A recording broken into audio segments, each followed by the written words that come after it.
throttle up. Discovery, roger. Go for deploy. Thanks, June, and to everybody in the shuttle program. The crew is go for launch. Roger. Nice to be in orbit. We have followed in their footsteps to get us where we are today.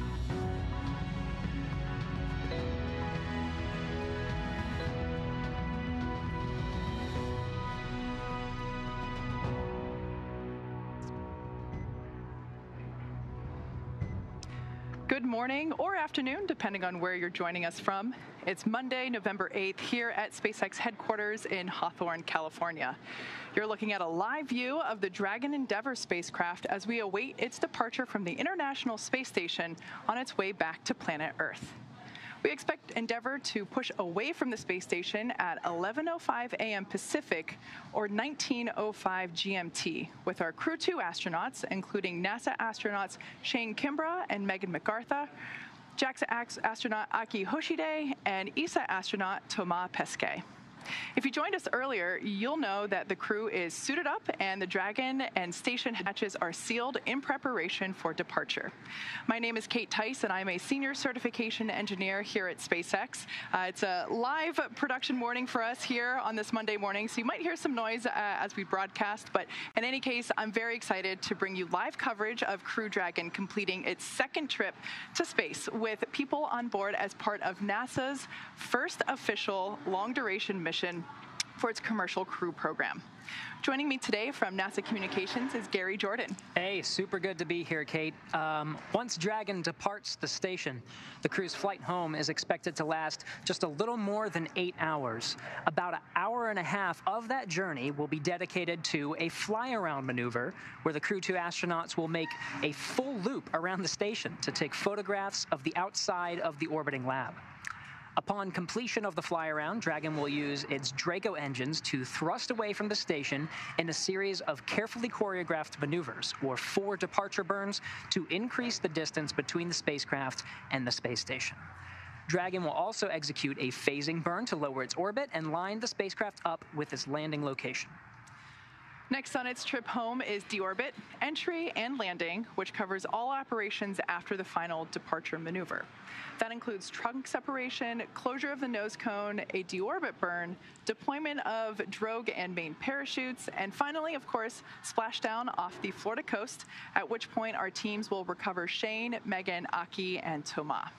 Dragon is targeted to splash down off the coast of Pensacola, Florida, in the Gulf of Mexico tonight at 7:33 p.m. Pacific, 10:33 p.m. Eastern, followed by the crew getting picked up at sea by one of SpaceX's recovery vessels. Today on board the space station is the Expedition 66 crew, led by Roscosmos cosmonaut Anton Shkaplerov, who just took over as station commander from Thomas Pesquet of ESA, now on board the Crew Dragon Endeavour. As a reminder, just like its approach to the International Space Station, Dragon's departure and deorbit, including the fly-around, is designed to be fully autonomous, requiring no action from the crew on board. NASA astronaut Mark Vande Hei will be watching the undocking and departure from the cupola, but the prime departure monitoring role falls on Shane Kimbrough and Megan McArthur from inside the Dragon. Mission controls in Houston and in Hawthorne will back them up. So now let's go over to Shaniqua Vereen at the Johnson Space Center to talk a little bit about how the station crew has been preparing to send this crew home and what we can expect to hear from Dragon as it departs from the station. Shaniqua. Thanks, Gary. It's been a busy week during our indirect handover. Over the last several days, the astronauts worked to pack Dragon full of cargo for the return journey home. Along with our crew, Dragon will return more than 240 kilograms or 530 pounds of cargo back to Earth. The cargo includes some samples for continuing human research, some hardware, and some other items. All of this cargo will get offloaded after we get the crew out following splashdown, and the scientific samples will be sent to researchers for final analysis. The crew also took some time to get their SpaceX suits unpacked and ready for the journey, with Aki and Thomas suiting up inside the station prior to making their way into Dragon. Since getting the hatches closed, Shane Kimbrough and Megan McArthur also suited up, with all 4 astronauts now in their seats and standing by for undocking. We've got a final go-no-go poll coming up in a few minutes where the joint SpaceX and NASA teams make their final call for Dragon to depart station. This is one of many checkpoints in the return that will continue all the way up until just before the Deorbit Burn, giving mission managers multiple chances to assess the weather at the splashdown zones, making sure everything is lining up before the Dragon departs. So we'll stand by for that final go, no-go poll, but for now, everything continuing to look good for an on-time departure. With that, I'll throw it back over to you, Kate and Gary in Hawthorne. Thanks, Shaniqua. So separation is set for approximately 11:05 a.m. Pacific, 19:05 GMT, just a few minutes from now. At the moment, Dragon is in its final configuration before undocking, and we are waiting for mission operators to conduct their go, no-go poll on whether to move forward with the docking procedure. Now, a note for on its trip home, just like during its approach to the International Space Station, Dragon's departure and deorbit is designed to be fully autonomous, requiring no action from the crew on board. Once the docking sequence is complete, Dragon will use its Draco engines to thrust away from the station in a series of carefully choreographed maneuvers, or 4 departure burns, and that'll increase the distance between the spacecraft and the space station. From there, a phasing burn will place Dragon on a trajectory back to Earth. On its trip home is deorbit, entry and landing, which covers all operations after the final departure maneuver. That includes trunk separation, closure of the nose cone, a deorbit burn, deployment of the drogue and main parachutes, and then finally, splashdown off the Florida coast, at which point our teams will recover the Crew-2 astronauts inside Crew Dragon from the water. Yeah, so we are expecting the call for that go, no-go here in the next few minutes or so. So as we mentioned before, weather has been a watch. SpaceX final configurations for undock are complete and nominal. Ground is go for undocking with the targeted undock sequence start time of 1900 Zulu. Please confirm visors are down and crew readiness for undock and departure at the planned time of 1900 Zulu.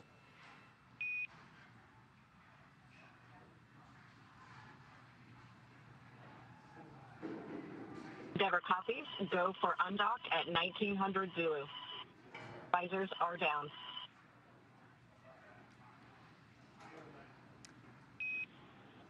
Copy all. Thank you, Megan. Station Houston on 2 for Mark. Perform steps 2 through end of 1.602 Dragon departure monitoring. Copy 2 through end, and the ISS crew is ready for Dragon undocking.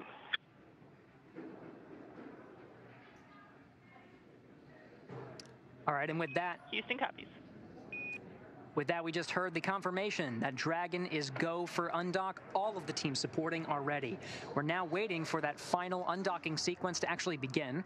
So once that happens, right at 11 o'clock Pacific, it will take about 5 minutes for Dragon to physically separate from the International Space Station, which has been its home for the last 6 months. This is the first step in the automatic undocking sequence. The first step is to release for those umbilicals to retract. Those umbilicals are what's connecting Dragon systems to the space station, transferring power, telemetry, and commands between the 2 vehicles throughout Dragon's stay. Once that's complete, Dragon will unlatch itself from the space station by releasing the 12 hard capture hooks in 2 separate phases. All of that will take roughly 4.5 minutes, and then Dragon will be ready to depart from station and begin to push itself further and further away using those Draco thrusters. Dragon's initial departure from the station is a little different from other docked vehicles like the Soyuz that rely on springs to push them away from the docking port. Dragon will actually execute 2 very short thruster firings to undock using a combination of the 12 Draco engines that are around the base of the capsule. You can actually see some of them in this view. With the first breaking any stiction between the Dragon and the docking port, and the second slowly backing the spacecraft away. We're expecting the call for the undocking sequence to begin in the next couple of minutes or so, maybe 5 minutes if we start right on time.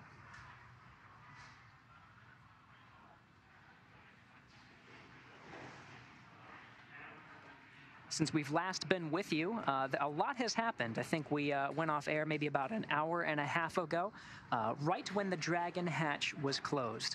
In that hour and a half, Mark Van High on the station side closed the A-Pass hatch, or the hatch that's adjacent to that Dragon hatch, creating a vestibule in between the two hatches. He also closed the hatch to the pressurized mating adapter 3, which is on the nadir or the zenith side, space-facing side of No. 2. With all of that, he was able to execute the depressurization between the station and the Dragon, the vestibule, that middle part in between, putting it down to vacuum. You can see them all suited up from this camera view inside the Dragon. They also performed a series of leak checks. We had 4 good leak checks.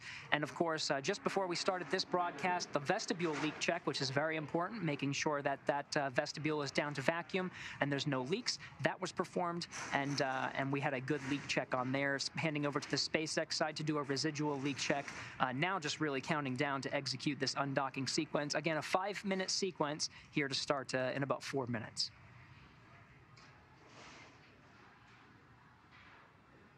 Like we said before, those umbilicals are going to disconnect first. That's what is connecting power and telemetry and communication to station. And once those umbilicals are released, we'll then begin to unlatch the hooks that are physically connecting Dragon to station. Once again, all 4 Crew-2 astronauts are seated in their seats there inside Dragon Endeavour. There we see a shot with pilot Megan McArthur there on the right-hand side, and Commander Shane Kimbrough on the left-hand side. They even have a view of their own Dragon on the middle screen. That is fantastic. The Dragon itself is on the space-facing side of the International Space Station. When it undocks, it will perform those 2 undocking burns that we were talking about. The next burn that it'll perform is called an impulsive retreat burn. That burn sets it up in a position essentially at waypoint 1.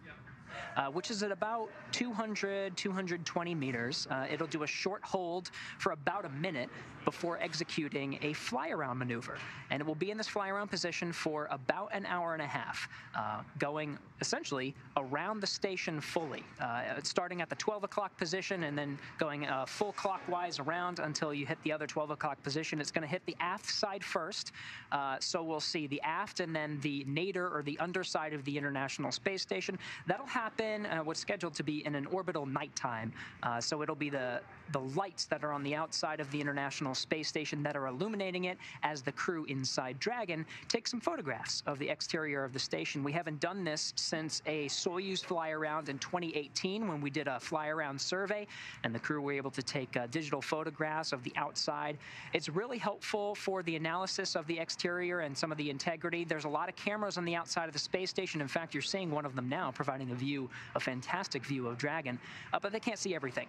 So this survey is going to provide fill in the gaps, really, between what the station cameras can provide and whatever the robotic arm is able to provide as it surveys the outside. This will provide some of the latest data of what the status is of the outside of the International Space Station. Now, for those of you that might be unfamiliar with Crew Dragon and how it works, there on your screen, we're actually looking at Crew Dragon, and to us, it looks upside down. To the folks in space, there is no right side up or upside down. So while it looks to us like the crew might be sitting upside down, they can't feel it as they are in microgravity. But the part that is connected to the space station is the pressurized section, which you see there. The part that we saw in the previous view that was the dark cylinder underneath the pressurized section, that is the unpressurized section, also known as the trunk. That portion of Dragon will be jettisoned prior to re-entry. By doing so, we will expose the heat shield and allow for the heat shield to protect the capsule upon re-entry. So just a little map of Dragon, if you will, for folks that might be unfamiliar. Looks like we lost our view there, but we'll bring it back as soon as we can. and is very important, all of those different parts of the Dragon. Now as we're undocking, we do have word that we will not have KU or a video downlink of the Dragon during undocking. So there's a handover of satellites in between that time. So we'll be able to confirm verbally and with the teams supporting in Mission Control Houston and Mission Control Hawthorne that the sequence has begun and that the Dragon has physically separated. SpaceX undock sequence has been commanded.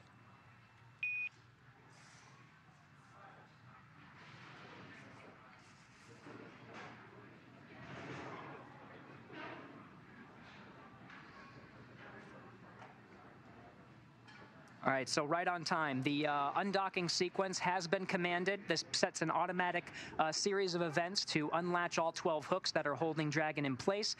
You heard about the umbilical retraction, and of course, we'll confirm physical separation. Endeavour, SpaceX, umbilicals are demated. There we go. Okay, so to take us through this sequence, now that we are in the undocking sequence, scheduled for an on-timed undocking at 11:05, let's send it over to Shaniqua Vereen over at Mission Control in Houston.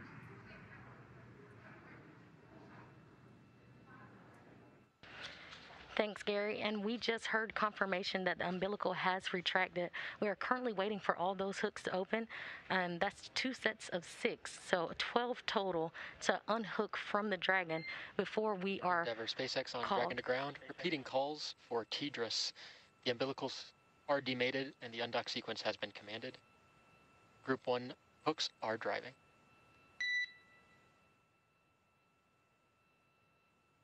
Endeavour copies on the big loop.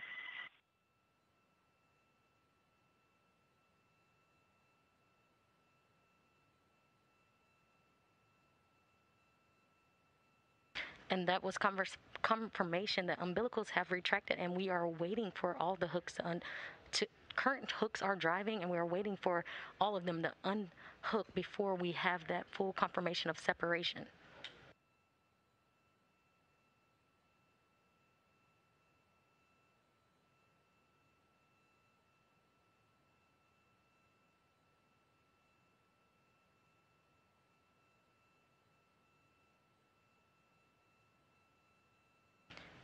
You'll hear from the Core and Hawthorne as Commentator.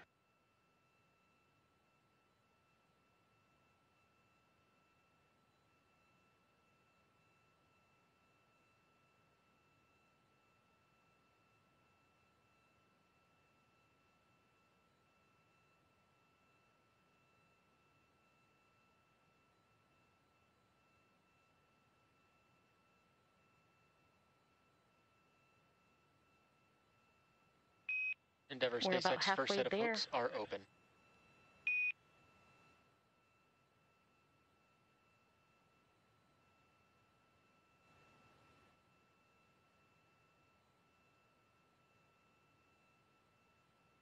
and that was confirmation from the Core to the crew.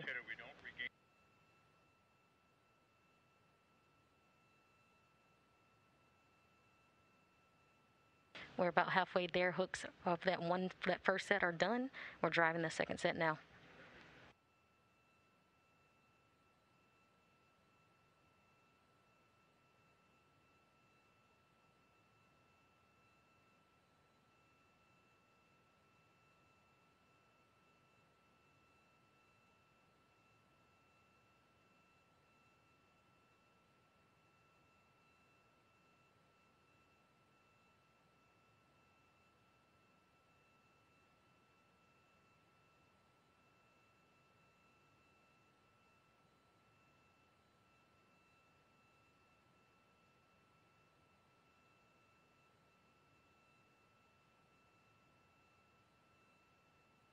Hooks are still driving.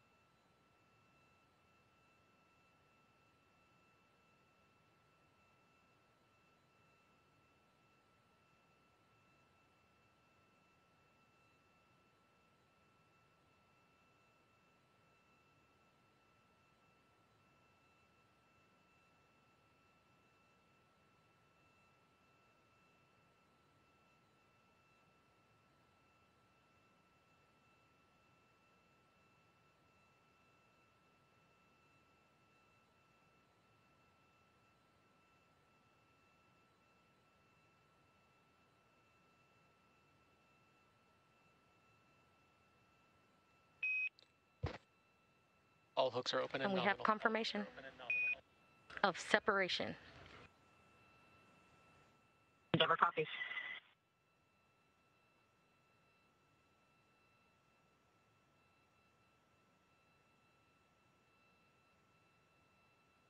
Dragon has started to push itself away from the station.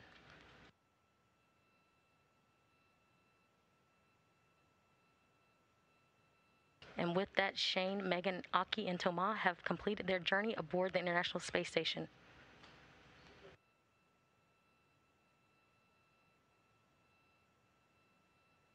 Station on 2, Dragon separation visually confirmed. Houston copies and kickers.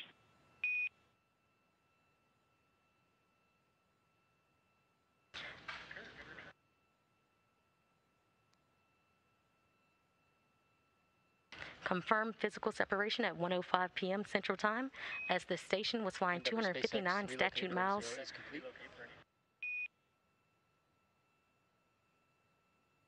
Endeavor copies. As the station and Dragon was...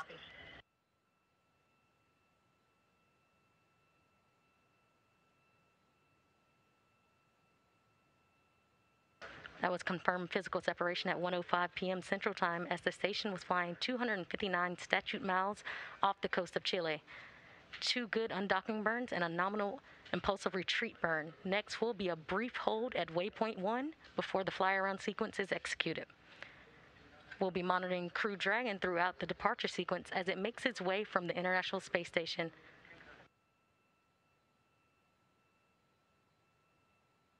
Godspeed to Shane, Megan, Aki, and Thomas.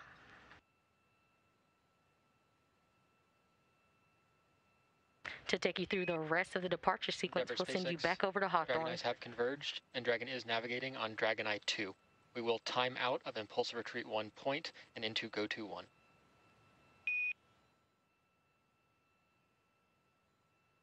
Endeavor copies.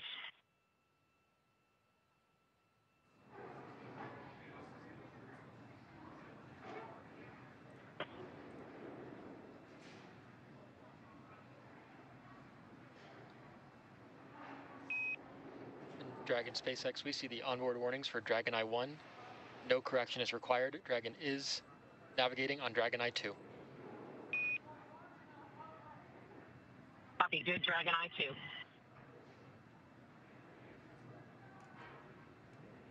And we're following along as the Crew Dragon Endeavor is backing away from the International Space Station. We're going to go to waypoint. MSs are doffing suits.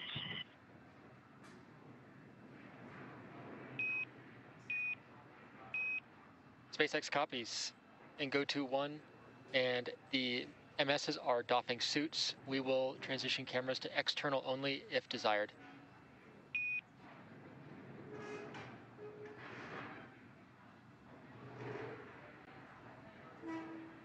And SpaceX not required. SpaceX copies.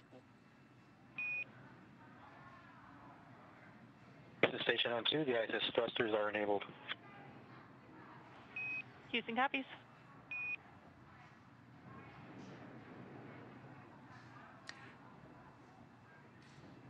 So a lot happening there. The Dragon is about 100 meters away from the International Space Station at this point.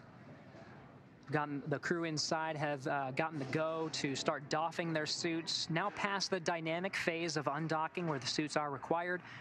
So they'll start doffing as they head out to waypoint 1, which is about another 100 meters away as they slowly make their way out. They're going to waypoint 1, which is about 200 meters away, right at the edge of the keep out sphere. And they'll hold for about a minute before starting the fly around maneuver. Starting at this very top or zenith position towards the space-facing side. See them backing up. They're about at this position, actually, right now, about halfway. Then they'll execute a 50-second fly-around burn 1. This will take them from the zenith or the space-facing side to the aft or the back of the station and cruise for a bit until they hit the aft portion. It's expected that during this part of the flight will be in an orbital nighttime. So right about these two burns, fly around burns 1 and burn 2, we should be getting some views of the International Space Station, maybe even of the Dragon, but they will be a little bit on the darker side. Then, of course, the next two burns, Burn 3 and Burn 4, will be in the daylight, and the whole maneuver itself will take about an hour and a half. You can see the position of the Dragon, the very top portion of the Dragon with the nose cone face down towards the International Space Station at all times. This allows for the crew inside with a perfect window view looking down at the International Space Station to take digital photographs the entire way around.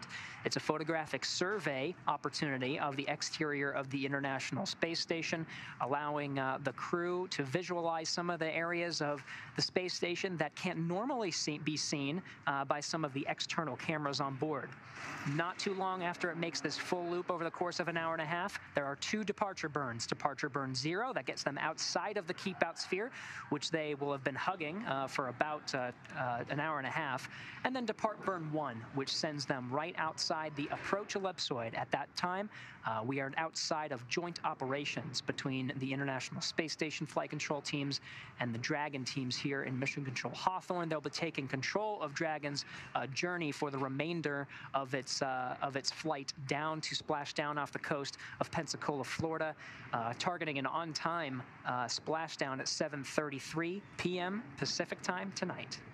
Yeah, so we've had an exciting morning so far. The call-outs that we heard just a couple minutes ago was an indication that everything is looking good and that both Aki and Thomas can doff or take off their spacesuit. This will allow them to have a little better mobility about the cabin in order to take those photos. Like Gary mentioned, these photos will help basically fill in the blanks that the onboard cameras currently have on station as SpaceX Endeavour MS-1 is out of the suit, ready to support fly around.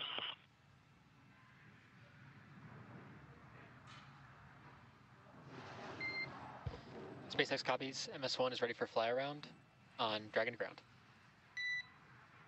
All right, so there's that call indicating that Thomas has removed his suit and he's ready to take some photos. He'll be doing that as the nose cone is still currently open.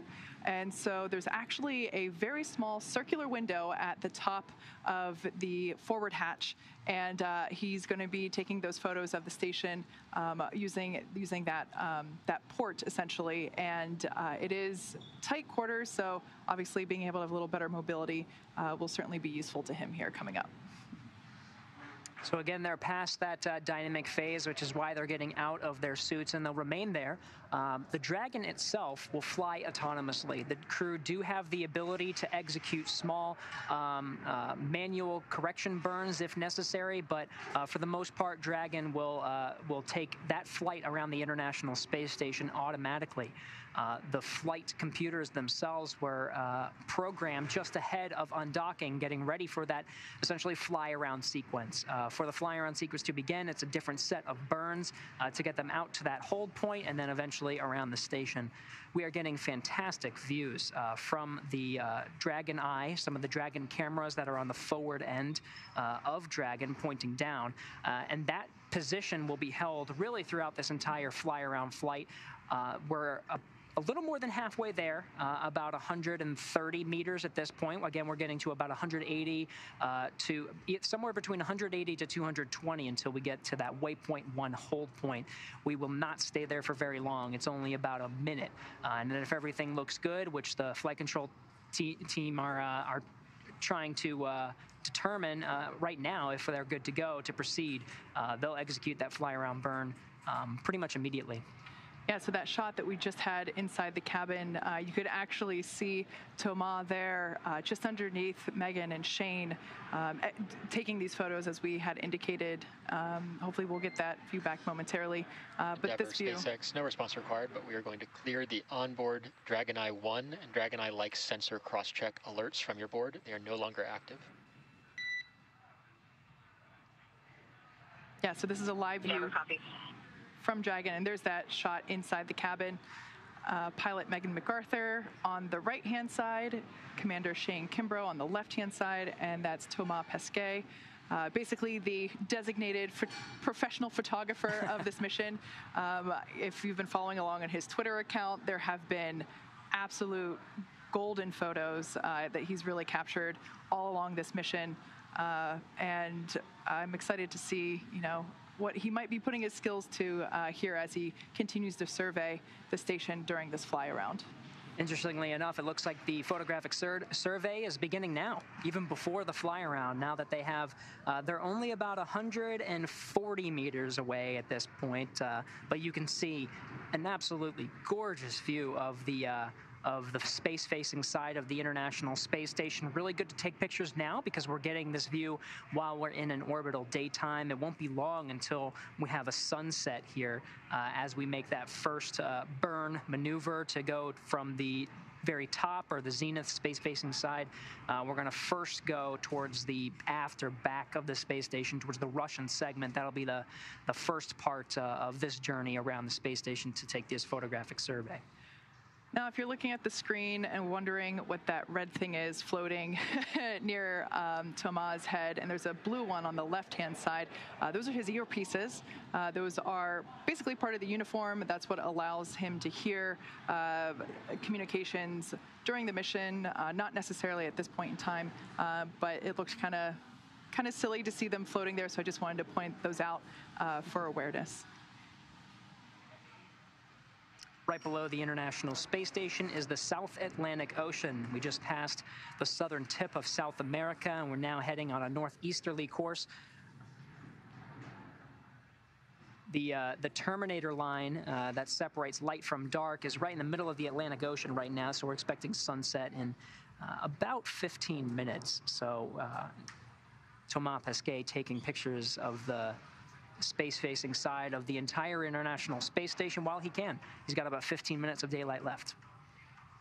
Live shot there of Mission Control Center here at SpaceX headquarters in Hawthorne, California, just to the side of us. Like I mentioned before, it is a bustling Monday morning. Here we are a live manufacturing environment, so there is some background noise as we're literally building rockets and spacecraft right behind us. But yeah, that's a shot of our mission control here in Hawthorne.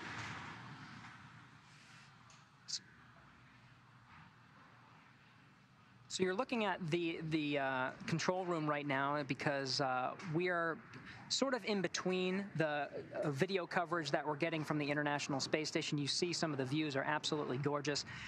There is a data link between the space station and the Dragon that provides high bandwidth communications, but for the most part, a lot of that video from the Dragon side will be when we go over ground stations. From the space station side, we use TDRS, or Tracking and Data Relay Satellites, that are in geosynchronous orbit about 23,000 miles from Earth. To give you some perspective, the Dragon crew and the International Space Station crew is about 250 miles, so quite a bit.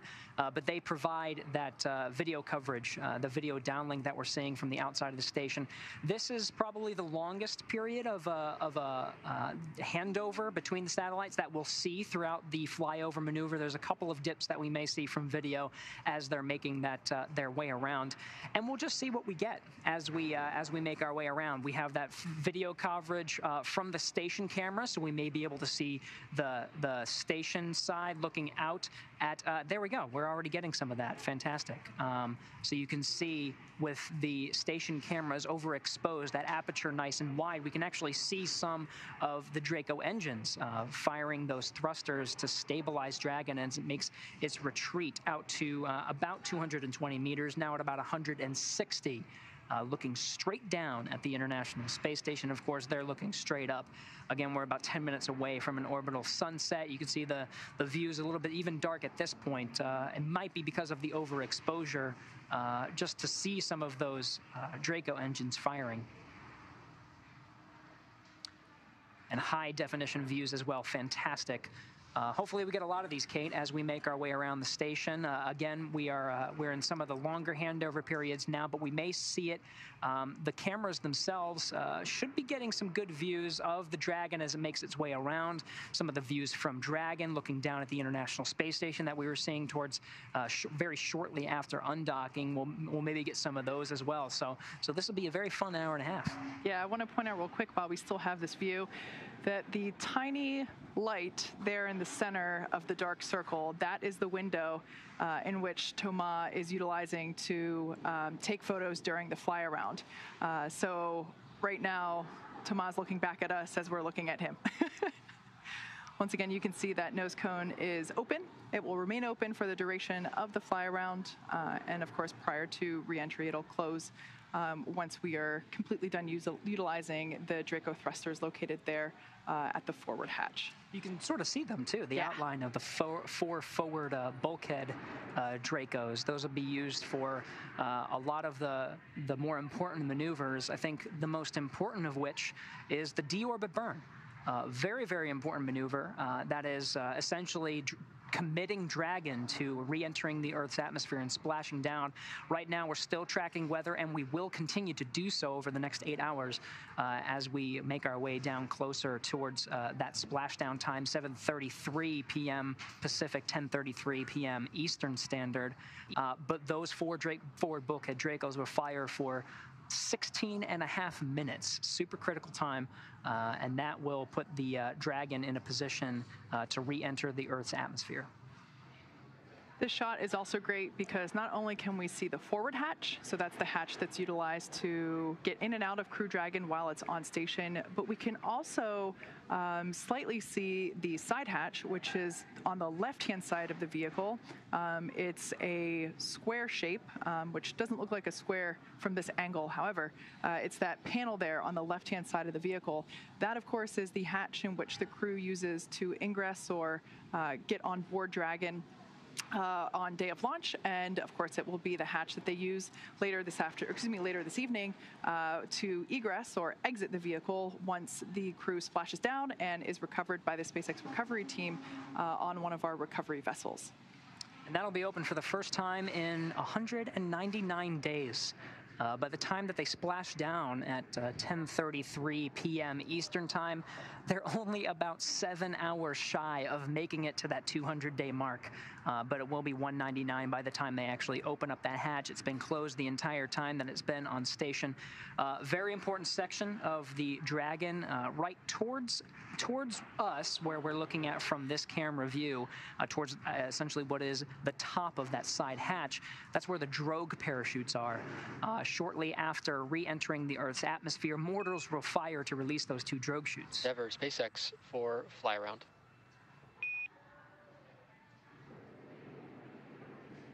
Go ahead for fly around. All right, Endeavour, you are go to command ISS fly around once hold 1 is reached. It is a required urgent command as soon as we enter hold 1 to limit prop consumption. So repeating, you are go to command fly around once Dragon enters hold 1. Endeavour copies go to initiate ISS fly around at hold 1 with no delay.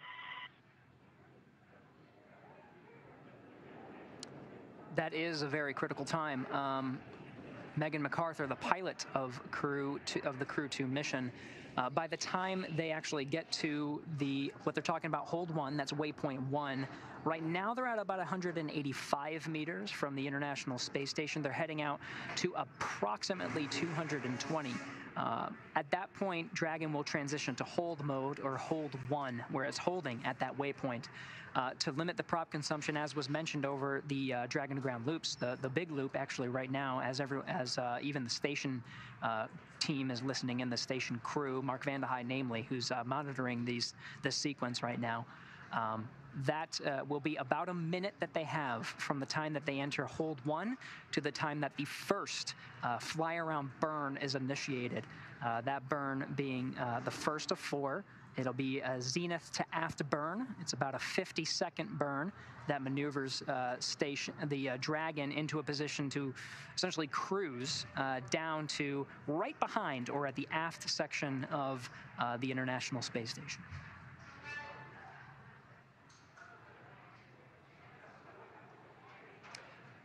So again, you're seeing, we were getting fantastic views of the Dragon looking right up at it. And Kate, you were perfectly describing that tiny little hole that Thomas is going to be taking photos out of. You can see even after that first burn is executed, those burns will actually keep Dragon in a position where that forward hatch, what we're looking at right now with that bright circle at the very dead center, that's where Thomas Pesquet will be taking some of the digital photographs. That forward hatch will be pointing towards the International Space Station at all times as it makes its way around the International Space Station, with, again, all 4 fly-around burns to make that perfect loop all the way around.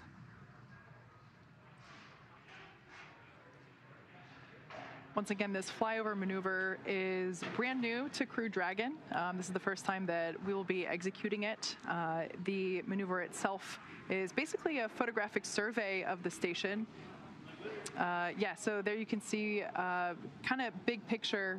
Dragon is going to be making one big loop around station, and Thomas Pesquet will be taking photographs through the port window, essentially there on the forward hatch of the station, which will hopefully fill in some gaps that currently exist in terms of the photographs that have taken of station. So even though there are many cameras on station, unfortunately there are certain spots, certain angles that can't be photographed just due to physical location. So Thomas will be taking pictures, and essentially Dragon will be making one big loop around station to perform this photographic survey.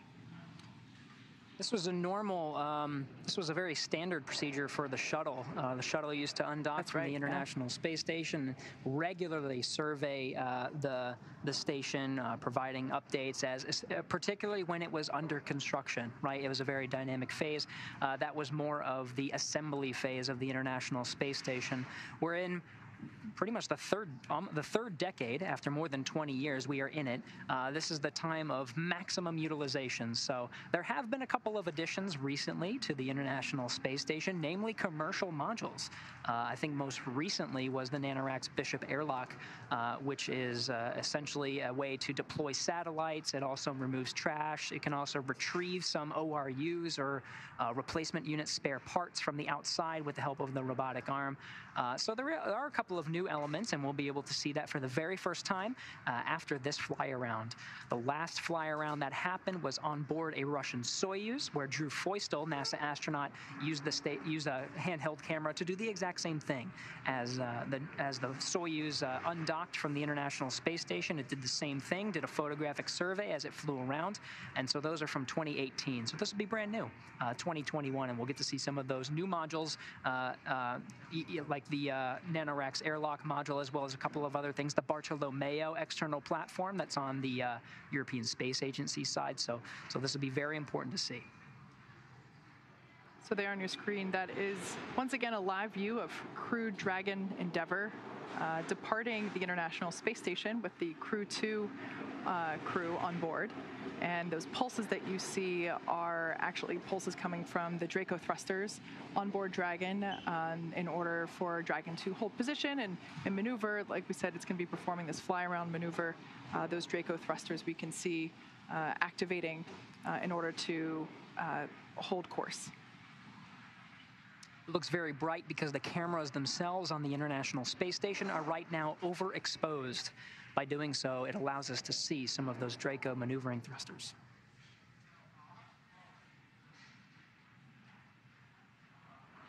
There, it's becoming clearer now. We're in an orbital. We're about to enter into an orbital sunset. So you were getting some glimpses from the Dragon. We just got a second of it. It looked like looking down at the space station, still a little bit illuminated by the sun. That will not last very long. About 2 more minutes is when we're expected to hit that hold 1 point at about 220 meters. We're at about 217 at this point. So we're slowing down, getting ready to get to that hold point. Again, Megan McArthur, the pilot, who from this camera view is on the right. Initiated fly-around. There we go. Copy Endeavour, fly-around is initiated. We are tracking. So a little bit earlier than expected, but it seems like we did hit that hold point, and it was not long at all before Megan McArthur initiated that burn. Right now we're in a 50-second burn, the first of 4 to fly around the International Space Station. Dragon, SpaceX on Dragon to ground. We see the onboard alerts for Dragon Eye. Time of flights are still converged.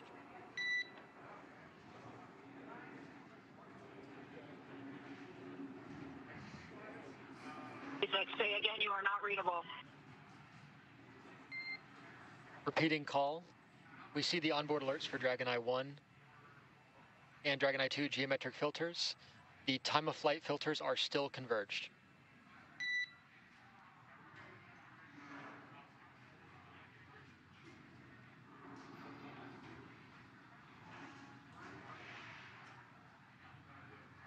And SpaceX, still very difficult to hear. Copy, you see the messages. I believe these are expected in this quadrant. Is that correct? That's affirmative, Endeavor. The geometric filters were lost, but the time of flight filters are still converged. So Dragon is still in a good configuration for fly around. Copy, good config for fly around.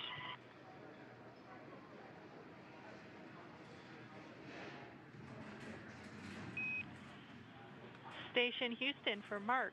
You are go to stand down for monitoring Dragon's fly around. Copy, thanks much. And to the Dragon crew, I'll be looking for you if I get a chance to see you outside. But very quickly wanted to say thanks to all of you. Thomas, thanks for being such a great guy, an inspiring, famous person from France. Aki, you're a commander who knew exactly when to be serious and when to be funny. Let me just stop talking if I'm talking too long. Jade, thanks for being such a great example of what putting others first looks like. And Megan, thanks for becoming a sister to me up here in space. I'll miss hearing your laughter in adjacent modules. Hey, Mark, we're really going to miss you. Had such a great time with you. Learned a lot from you. And I know you're going to treat Crew-2 really well. And let us know if we can do anything for you. Take care. Fly safe. Yeah, get home safely. It's been a great part being. It's been great being part of your team. Likewise, my friend. Take care of Anton and Piotr for us. I'll do that right now.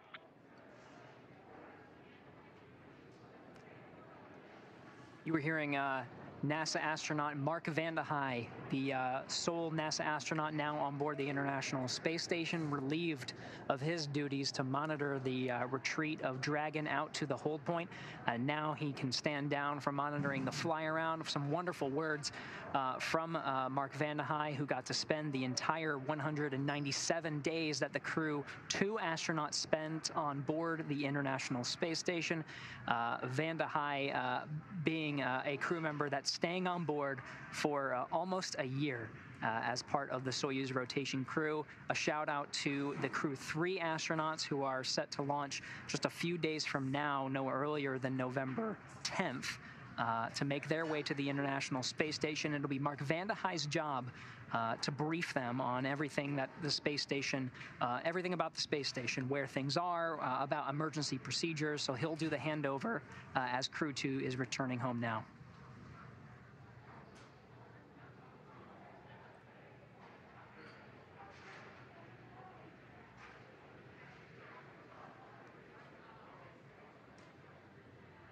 As we mentioned previously, we prefer to do direct handovers from crew to crew, but the weather off a Space Coast and just around Florida in general has been incredibly tricky the last week, really.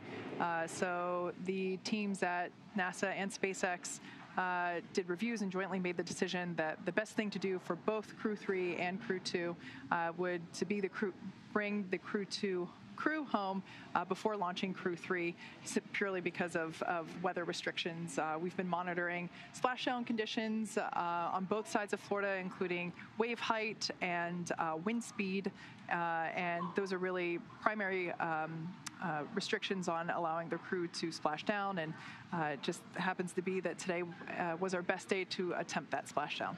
And before undocking, we did a weather brief,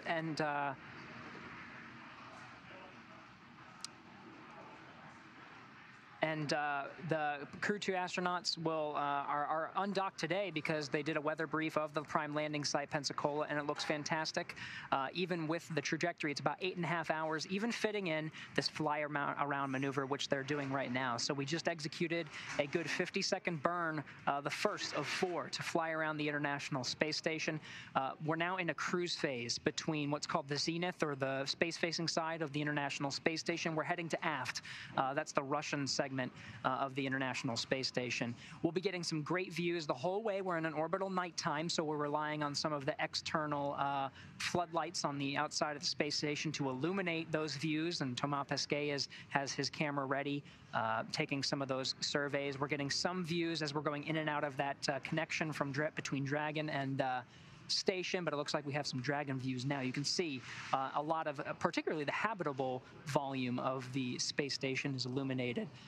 We'll be in this position for at least this one, from the zenith or the space facing to the aft or the back, for about 20 minutes. It's about a 20-minute transit to get to that next point, which is essentially right on the V bar, or the velocity bar. That's directly behind the International Space Station. There are no hold points throughout this maneuver, so right at about that time, they'll execute another 50-second burn. That'll do essentially the same thing, maneuver from the aft section or the back to the very underside of the International Space Station. We did hear Mark Vande Hei actually mention that even though he's not in a monitoring phase for watching the fly-around maneuver, he's been relieved of those duties. Right on the Earth-facing side of the International Space Station is a 7-bay window called the cupola. Provides fantastic views of the Earth, and it's used very frequently for capture operations for some of the cargo craft that come to and from the International Space Station. But it'll also provide a very good view of his crewmates who will be flying around the International Space Station at that time on the underside or on the Earth-facing side of the International Space Station. So we'll hopefully get a couple of fantastic shots from Mark Vande Hei taking some of those photos. By about that time, when the Dragon is directly underneath the International Space Station, we should even be in an orbital sunrise. So we should get some sunrise photos as well. Yeah. The shot that we had a little earlier with that nighttime view and all the exterior lighting of station, something about it so black and white, kind of looked like it could be in a Kubrick film. Right. Yeah. As we saw before, oh, right there it is actually. We have some shots there inside the Crew Dragon capsule. You could, when we get that back, you might notice that Thomas Pesquet has taken off his spacesuit to allow him to have better mobility while taking some photos. Once again, this fly-around maneuver is essentially a photographic survey of station, and this is super helpful because, as Gary mentioned before, the last time this was performed was 2018, I think you said? That's right. And there have been lots of new additions on station since then, so this is a new capability for Crew Dragon. This will be the first time we're executing it today, and yeah, so Thomas Pesquet will be taking photos. They're in night mode inside Crew Dragon. It's likely to limit the glare from the lit cabin inside the Dragon, likely reflecting off of the single window that Thomas Pesquet is using to take those photographs. We're in an orbital nighttime, right? So the only thing illuminating the outside of the space station is the lights of the space station itself. So limit those glares and get even better photographs. I cannot wait to see these photographs that Thomas is taking. Yeah, you can kind of think of it as, you know, imagine if you're in a car and, you know, somebody's driving a car in the middle of the night and you're sitting in the passenger seat and you turn the interior cabin lights on and you try to take a picture of something scenic outside, right? You're probably not going to be able to capture that because the interior cabin lights are reflecting off of your window. So you turn the lights off and enable night mode on your camera and take some pictures. I bet you they do the same thing during crew sleep as well. The Crew-2 astronauts had about a 24-hour transit to the International Space Station. Almost. It was very just shy of 24 hours. So as part of that was an 8-hour sleep period. So everybody found a place inside Dragon, either bunking up in the seats, which I think is more common, or just finding a random spot to strap yourself and float, but they get an 8-hour rest period. Not on this flight, because it is a very short transit, and so we're going to be doing this for about an hour and a half, circling around the International Space Station, and then from there, you're really only at about, 6.5 hours, maybe 6 hours, from the time that you execute that first departure burn, which is departure burn 0, to break out of the fly around, and then make your way towards splashing down off the coast of Florida. Yeah. So once again, we have been keeping an eye on weather. We are targeting a splashdown off the coast of Florida near Pensacola, and we're targeting that at 7:33 p.m. Pacific time this evening. So like Gary said, once we complete the fly around maneuver, while it will be another 6.5 hours left, big picture, that's actually a pretty quick trip home. And I'm sure that after the 199 days that they have spent in space, they're all excited to get home and see their families. Absolutely. So they're going to be splashing down off the coast of Florida, and there's going to be recovery teams there. The Go Navigator recovery ship will be stationed out in the Gulf of Mexico. We'll see a lot of that action as we get closer to that period, about 8 hours, maybe a little less than that at this point from now, until we actually splash down off of the coast. We're going to see all the action. It'll be a nighttime splashdown, unfortunately, but we did see a lot of that for Crew-1, and we did get some pretty good views of the fast boats going out and really readying that capsule inside the water to be picked up by the A-frame, which is on the back of the Go Navigator and positioned inside the Dragon nest. Like you said, Kate, from there, the crew themselves are going to be extracted, or they're going to egress the Dragon spacecraft. There are some medical facilities that are on the boat, but what will likely happen is they'll take a helicopter ride out to the coast of Florida, where they'll have different planes stationed ready to take them home. 3 of the crew members, Shane Kimbrough, Megan McArthur, and Akihiko Hoshide, will take a plane out to Houston. They'll undergo a series of additional medical checks and just make sure they're ready to go, and they'll have a chance to see their family. Thomas Pesquet will depart for Europe. So we're in the middle of a fly-around period now, so we should be in this period for, it's a cruise phase between the zenith or the space-facing side until we get to the aft side. We're here for about another 10 minutes. It's about a 20-minute transit from the very top, or the R-bar, essentially right in line with the top of the International Space Station, to the aft position. There's going to be no stops along the way. It's a very fluid transit from each of these different periods, but once we get to the V-bar, we're essentially right in line with the velocity bar of the International Space Station. You can see it there. It's the point directly to the back or to the aft of the International Space Station. Right there, they'll execute another 50-second burn to enter into another cruise phase.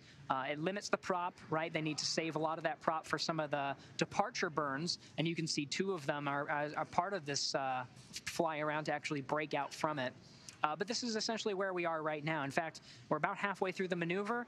This position that you're seeing right now in this graphic is pretty much where they are, about halfway between the zenith, or the space-facing most point, and the aft, or the backmost point of the International Space Station. And again, a 50-second maneuver. It's just to limit prop. After these 50-second burns, they enter into a cruise phase. So the next maneuver will be just about another 20 minutes, maybe a little bit more than that, 25 minutes, to get from the aft position to the nadir, or the bottom position. Right about that time, they'll be entering into just about this period where you see the Crew Dragon on this graphic. That will be about where we see an orbital sunrise. So we'll be able to photograph the underside of the space station while it's lit and illuminated by the sun. And about that time, we should see Mark Vande Hei. Well, not see Mark Vande Hei, but it's about that time that Mark Vande Hei from out inside the space station will be taking digital photographs of the Dragon, as the Dragon is taking photographs of the cupola. Maybe we may even get to see Thomas Pesquet take a photo of the cupola, maybe seeing Dragon, seeing Mark Vande Hei inside. Another 50-second burn right at the bottom there at the nadir position to get over to the forward end of the International Space Station, all in the daylight. So we should be getting some great views of, well, at this point, which is the U.S. side, U.S. OS side.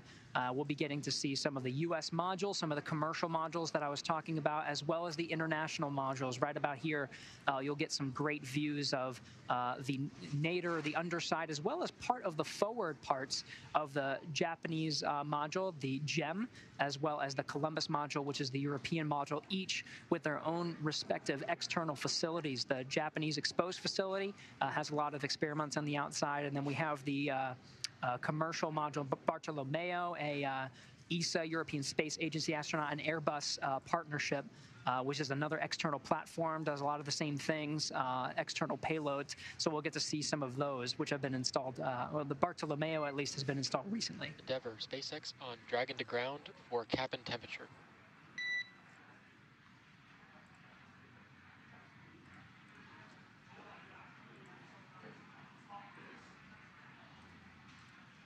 Go ahead on Dragon to ground.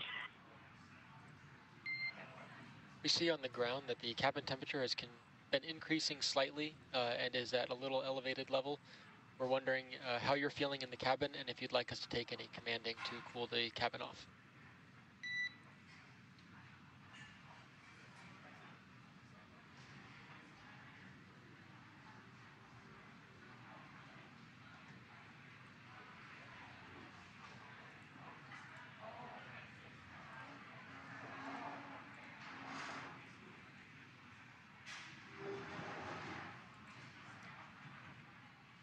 In SpaceX, our temperature is adequate at this time. Copy that, Endeavour. Thank you.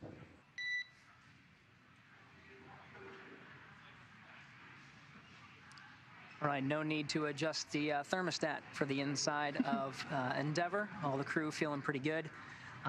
We were seeing Commander Shane Kimbrough and pilot Megan McArthur inside, stationed in their same seats. They were still suited up. We saw Thomas Pesquet doffed or took off his suit fairly quickly after undocking and some of those initial burns, the undocking burn and the impulsive retreat burn, because it's his job to take photos of the outside of the International Space Station. I thought I saw Aki there for a bit. I think you with did. His suit still on, assisting Thomas Pesquet, but we'll be in this position for quite some time. The whole fly-around maneuver takes about an hour and a half. Now, for those that might be unfamiliar with how teams in space communicate with those on ground, you have probably noticed by now that there is a beep that precedes communication. This is known as the Quindar Tone. If you've watched pretty much any space movie ever, you probably might recognize it. But essentially, that tone rings, and then so for example, if I were calling Dragon here from SpaceX, I would say Dragon SpaceX because I am calling Dragon and I am calling from SpaceX. So you basically identify the destination first, as well as the origin of the communication as well. And then what loop you are calling on. Yes. So it's who you want to talk to, who is calling, who is doing the calling, and then what loop you're essentially talking on. For a while, they were on the big loop, right? So the International Space Station could hear them as well, and you heard that term. That's where really every team is integrated. The Dragon teams here in Mission Control Hawthorne, the Dragon crew, Houston Mission Control, which is controlling the International Space Station, as well as the Space Station crew themselves. Once we exit outside of the approach ellipsoid, we'll break that off, and we'll be relying namely on Dragon to ground. So again, we're in the cruise phase between the nadir or the space-facing side and the aft side. We should be here for another maybe 6 minutes or so until we get to the aftmost portion or the very back of the International Space Station. From there, we'll do another 50-second burn to get us from the aft to the nadir position, which is at the very bottom. And right around that time, we should hopefully be seeing views from the International Space Station or from the Dragon, depending on the ground sites and our coverage there. But we should be seeing an orbital sunrise as well. Yeah, so there on your screen, a view of Mission Control Center here at SpaceX Hawthorne. This is where ground teams are commanding Dragon when necessary. But for the most part, Dragon is flying itself. This whole process of undocking and deorbiting. This whole journey is intended to be autonomous, Dragon essentially driving itself, which is a super important capability. Now you're seeing the commander and the pilot. When we do get those views, Shane Kimbrough as commander, Megan McArthur as pilot, they're still in their designated positions, the commander and pilot seats, and they are monitoring every step of the way, right? Even though Dragon is completely controlling itself, they have views of the Dragon Eye camera, which is looking down at the space station. You can see that on the commander's side. They have views of the trajectories. They have views of the Earth. They're looking at all the thrusters. They are checking every step of the way to make sure that the Dragon is healthy. But they also have, of course, the teams here in Mission Control Hawthorne doing the same, even monitoring their cabin temperature, making sure they're at they're very nice and comfortable inside the Dragon.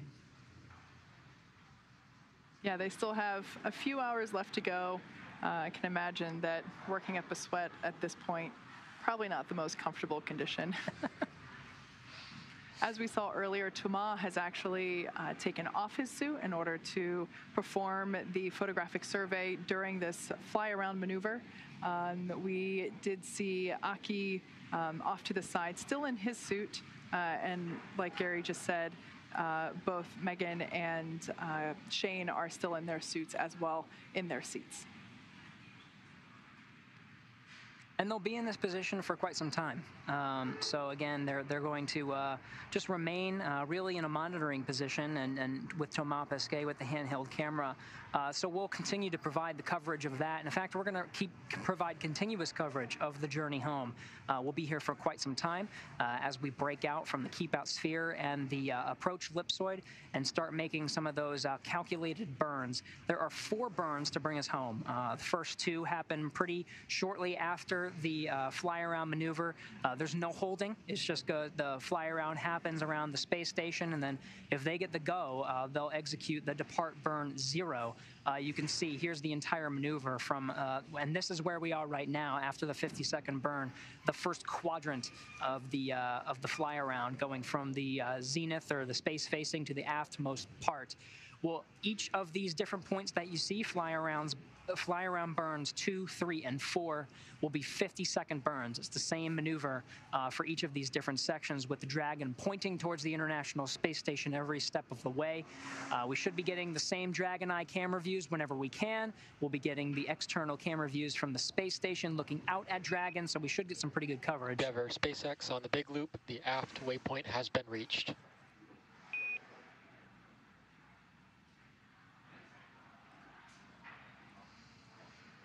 Never copies, we see that. And with the aft waypoint reached, it means we are in that burn. So the burn, the 50-second burn to get from the aftmost position to the nadirmost position, so you see on this graphic, fly around burn 2 is now underway.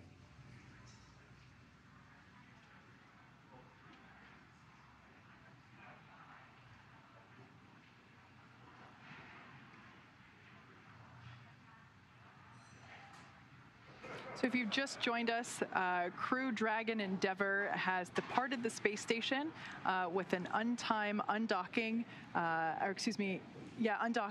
separation at 11:05 a.m. Pacific.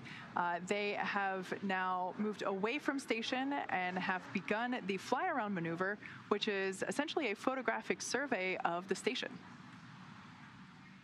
And we did get confirmation that the full 50-second burn, the second of 4 burns, has been completed. We have a good fly around burn 2, or what's called the aft to nadir burn. So now we're in a cruise phase, and this cruise phase will take place for about 25 minutes. We'll be cruising from the very back of the station to the nadirmost point. We should be getting a sunrise here soon as well. In about 11 minutes, we should be getting a sunrise. So about halfway through, right about the position where you see the Dragon in this graphic, about halfway between the aftmost and the nadirmost point, will be about when we start seeing the sun rise and start to illuminate the underside of the International Space Station. So Thomas Pesquet should be getting some fantastic shots of that section.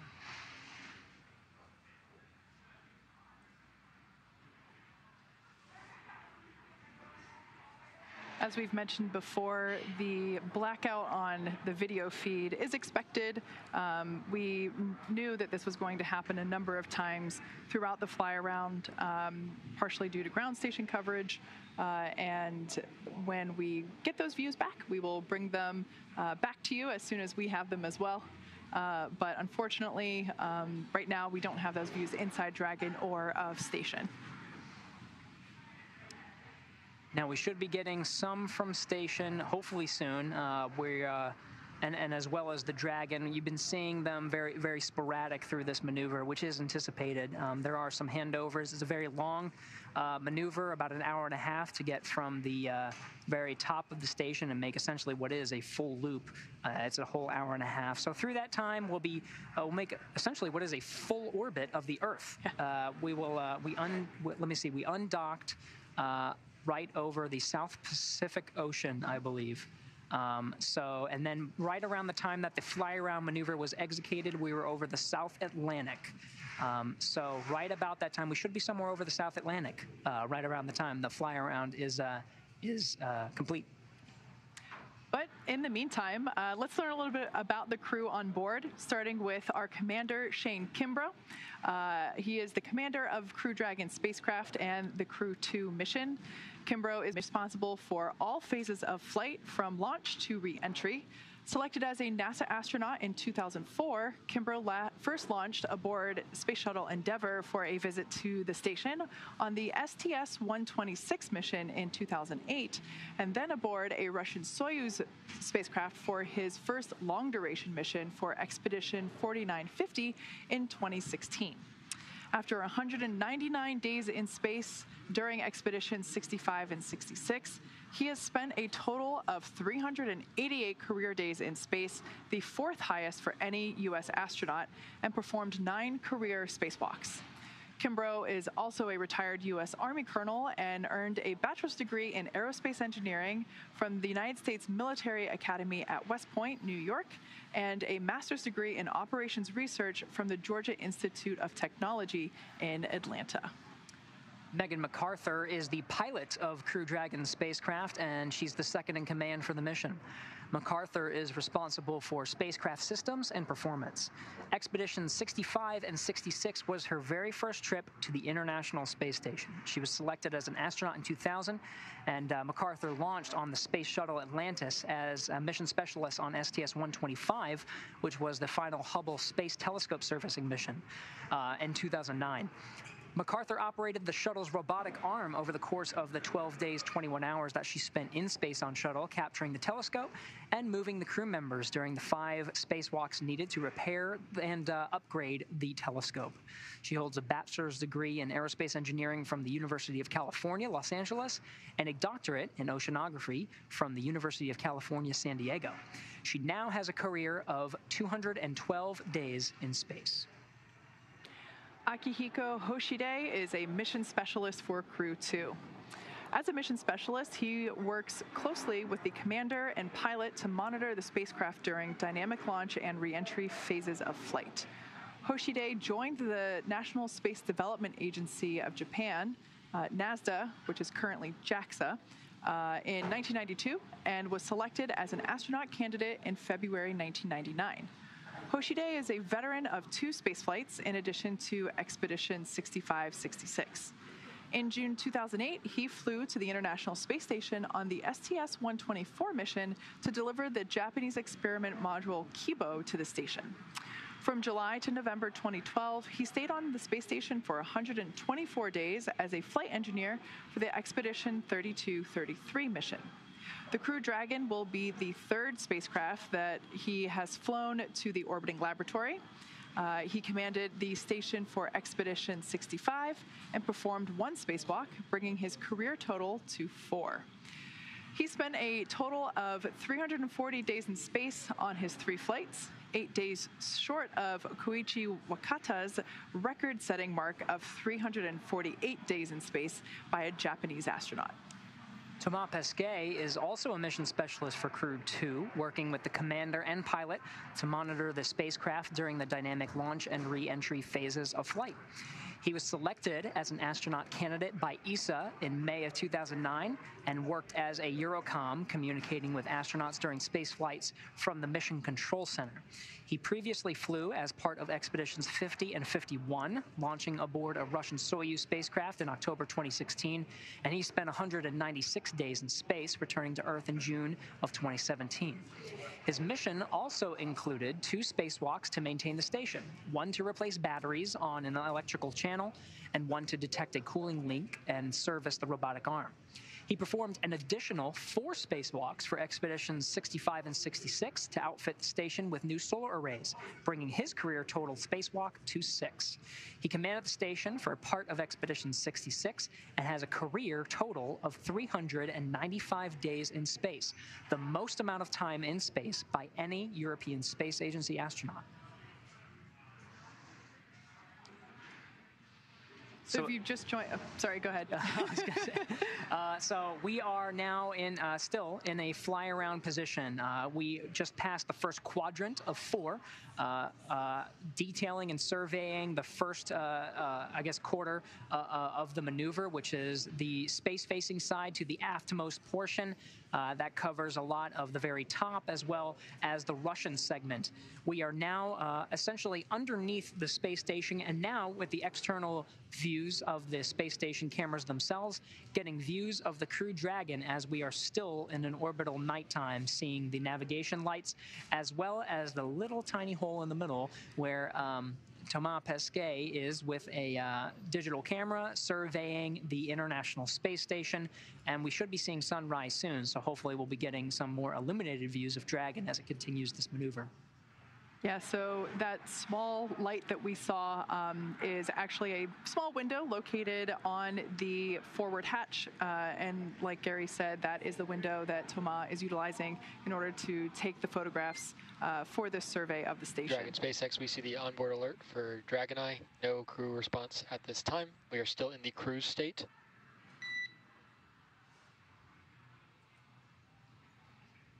Endeavour copies. So as I was saying, that's essentially a shot of the top of Dragon, and that small window is what the crew is using in order to perform this photographic survey that we're doing today on the fly-around maneuver. That's right, and we got 15 minutes just about of this quadrant of the fly-around maneuver. In about 3 or 4 minutes, we should be seeing an orbital sunrise. So we'll see the views of the Dragon get a little bit brighter. And of course, from the inside of Dragon, the International Space Station will get a little brighter as well, making those photographs all the more useful. SpaceX for awareness. Dragon Eye 1 time of flight has reconverged, but we will leave it on the board in case it loses convergence again. Endeavour copy, thanks. They're just watching that Dragon Eye. It's the forwardmost camera. So right from that little hatch window is where Thomas Pesquet is taking the digital photographs, but also on that same side is guidance navigation equipment called the Dragon Eye, which provides detailed survey or a detailed look and navigation guidance of the International Space Station, and really helps with this maneuver, relying on essentially watching the space station, making sure that it is in the predicted orientation, the predicted state as it makes its way through this fly-around maneuver. Yeah. And as we mentioned before, the fly-around is basically a photographic survey of the station with all of the recent additions to station. There are areas that the onboard cameras are unable to photograph, and the last fly-around maneuver was performed in 2018 by Soyuz. So this is the first time that we are executing the fly-around with the Crew Dragon, and Thomas Pesquet is the designated photographer floating about in the cabin in any orientation he needs in order to get the photographs required in order to complete the survey. Now you see, when we get those views from inside the Dragon, we're seeing that the commander and pilot are still in place. They're still suited up. They're not pressurized. There's no need to. In fact, for nominal departure from the International Space Station, at this point, all the crew will have doffed their suits. But because we're inside the keep-out sphere and the commander and pilot are in a monitoring phase, they're just going to hang tight for at least an hour and a half and just take a look at all the different views. They're watching the Dragon Eye. They're watching the Dragon's orientation. They're watching the thrusters, making sure that the vehicle that they're flying right now, or rather that is flying them, is in a tip-top shape as they make their way through the maneuver. After the hour-and-a-half fly-around is done and they perform the two depart burns to break out of the keep-out sphere and the approach ellipsoid, at that time they'll be able to doff or take off their suits for a couple of hours, and they'll make sure that they're dry, and they'll put them in a temporary stowed position before they have to put them right back on again, because they have to get ready right before the trunk separation and cloth separation, put them right back on because there's very fast sequence of events that's going to happen. You're starting to see views of the Dragon now, and in the back is the trunk. The trunk will separate and then orient it for re-entry, and that very dynamic phase of flight, we will require the suits.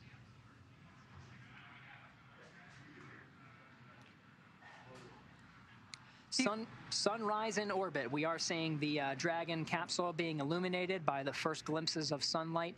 And we should be able to see, when we do get those views from Dragon looking down at the International Space Station, the station itself being illuminated by that light.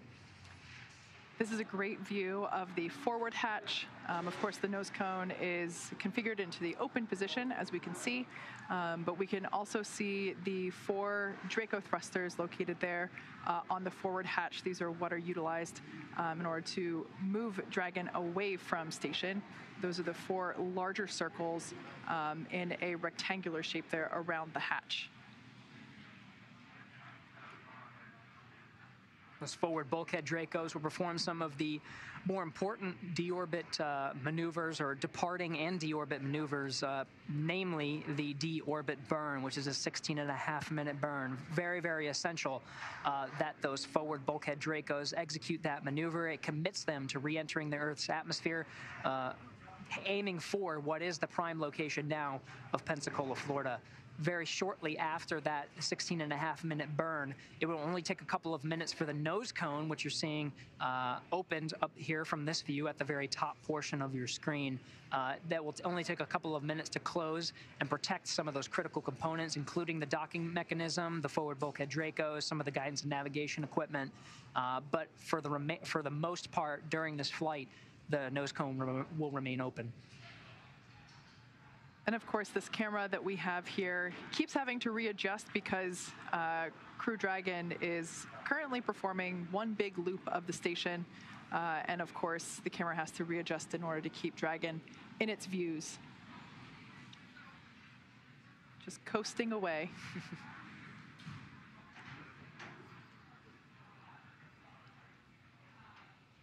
We're in this cruise phase for a little less than 10 minutes. Until we execute the 3rd of 4 fly-around burns. This will take us from the nadir, or the very bottom portion of the International Space Station, in between the station and the Earth. Another 50-second burn to bring it to the very forward end.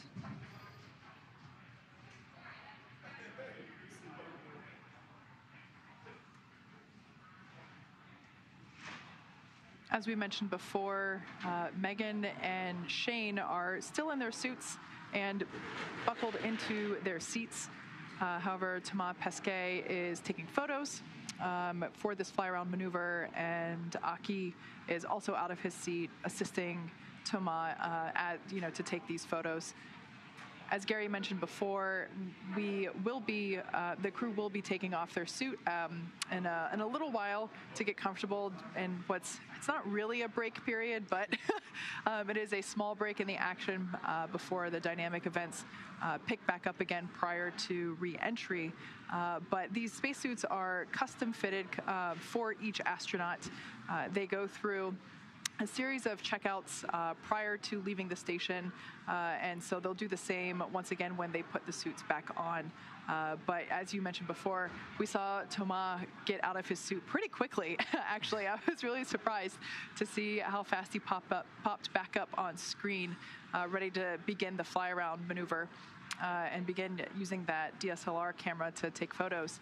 And yeah, so each of these suits are custom fitted for each individual astronaut. So there's no option to switch around.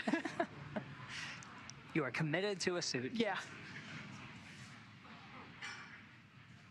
All right, we got a little less than 10 minutes of this cruise phase until we execute that other burn. There's two more.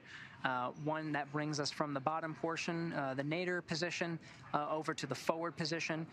Through the remainder of this fly around, we should be in daylight. So we'll get fantastic views of both the Dragon and the International Space Station as we acquire the signals from space to go ahead and provide that to you. But again, Thomas Pesquet will be photographing the station. At this point of the journey, there is a chance that Mark Vande on board the International Space Station is inside the cupola, and we'll be able to capture some images from the Dragon. Now getting views from inside Dragon. The cabin lights are still off to reduce the glare from the window which Thomas Pesquet is at, to allow him to take some photos of the International Space Station. Very, very clear. Now we're getting the views of the Dragon from the space station. Absolutely beautiful. We're now over the North Pacific Ocean, about 260 statute miles. We just passed over the east coast of Japan.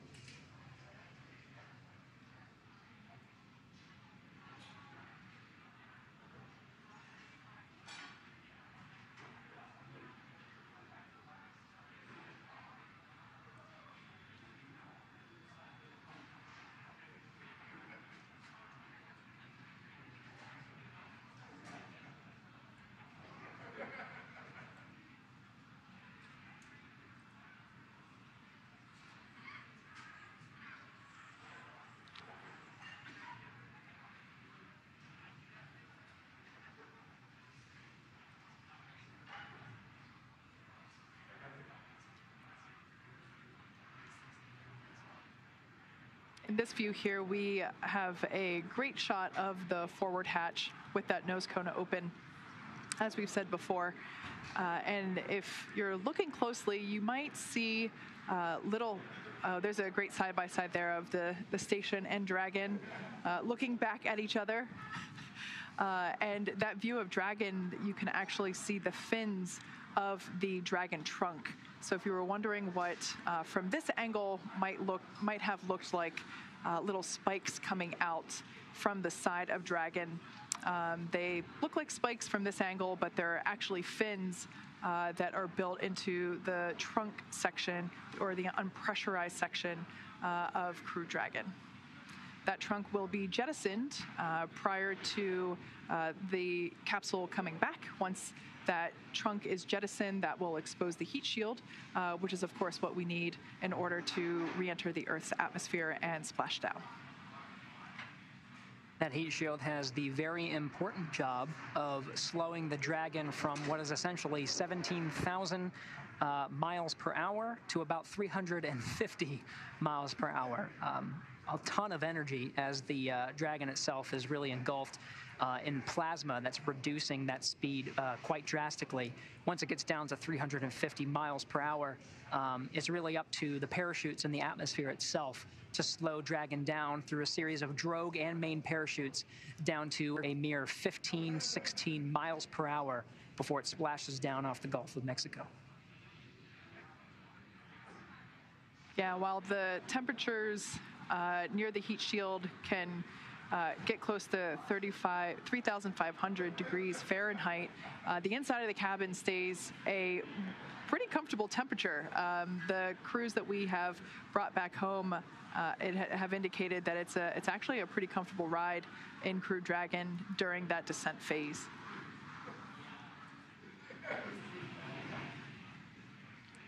Wonderful side-by-side views. We're getting feeds from both the Dragon and the International Space Station. From the space station view, you're seeing the underside as the Dragon spacecraft, you can see, is wedged between the space station and the Earth. And by wedged, I mean there's a 250-mile distance between those two things. But right now, the Dragon is about 200 meters from the International Space Station. And we're seeing some of the features now. Cabin lights inside Dragon, as we get some of those feeds as well, still turned off, allowing the photographs to be taken of the space station, part of this photographic survey of the exterior. And of course, we're getting wonderful views from the station, looking down at the Dragon capsule. Right below them, 259 statute miles, is the North Pacific Ocean.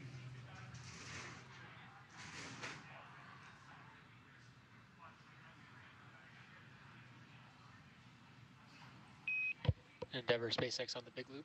Nadir waypoint has been reached.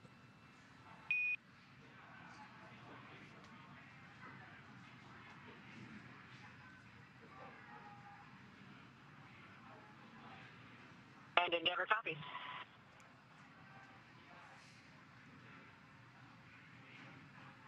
And we're now directly beneath the International Space Station, the Nadir waypoint.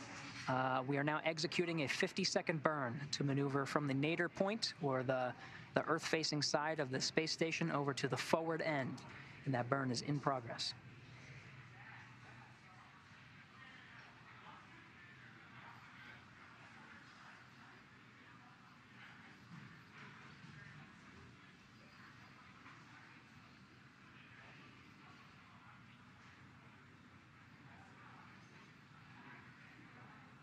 And that 50-second burn is complete. You can see we're essentially right below the International Space Station.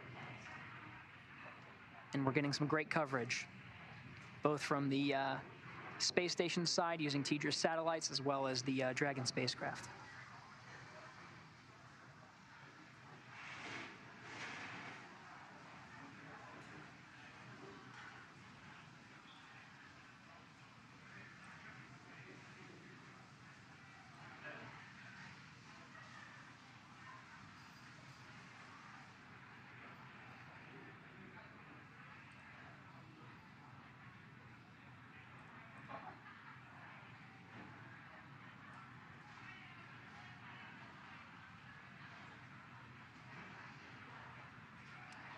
Right below the Dragon spacecraft, you were seeing some of the coastline of the Marshall Islands in the Pacific Ocean.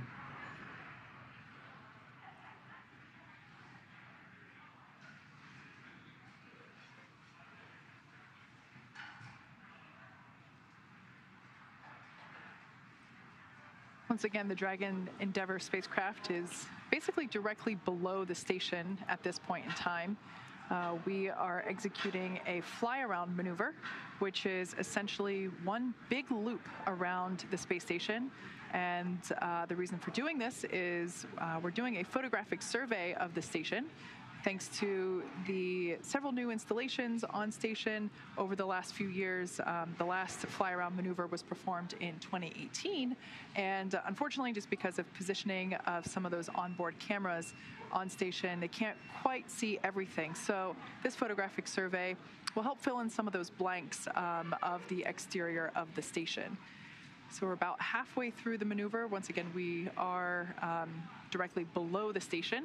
And Thomas Pesquet, the designated photographer on board today, is taking photos actually right through that small white hole there in the center of the hatch. So what we saw there is the forward hatch, and that small white light is a little window there in the forward hatch, and Thomas Pesquet is taking photos out of that hatch of the station to complete this photographic survey. On board the International Space Station, Mark Vande Hei, the sole NASA astronaut on board the orbiting laboratory, has been relieved of the duties to monitor the undocking and retreat of the SpaceX Dragon and the Endeavour crew inside, but now is in a position inside the cupola. He mentioned he was going to go over with a digital camera from his side and take some wonderful photographs of the crew during their fly-around maneuver. The cupola faces towards the Earth and provides some fantastic views of the planet as they orbit the Earth every 90 minutes. It's also used for some operational reasons, like capturing spacecraft. From inside the cupola, they're able to control the station's robotic arm and get a good view of some of the spacecraft that they're capturing. As Gary mentioned before, the remainder of the fly-around maneuver should be in orbital daylight. And while it was pretty cool to have the nighttime photos, because we could actually see the pulses from the Draco thrusters as that was occurring, gotta say, these daylight views are pretty breathtaking. And we'll see them for the remainder of the fly-around.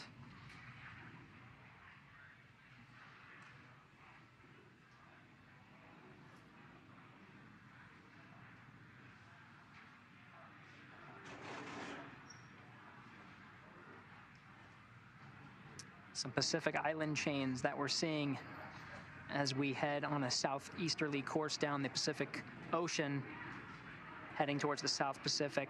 We'll make our way up and cross over the South America as we continue the fly-around maneuver.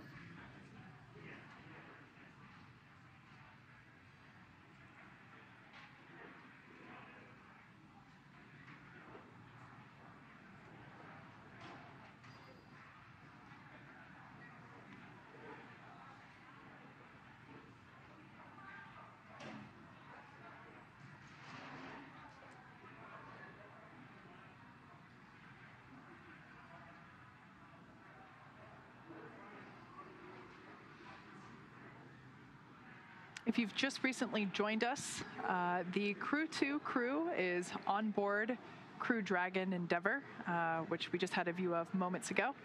They have departed the space station. They had an on-time separation at 11:05 a.m. Pacific, and they are currently executing a fly-around maneuver around the station. And after that, they will be executing 4 burns, essentially, a series of carefully choreographed maneuvers in order to put Dragon on a trajectory back home. We are anticipating a splashdown at 7:33 p.m. Pacific time this evening, just off the coast of Pensacola, Florida.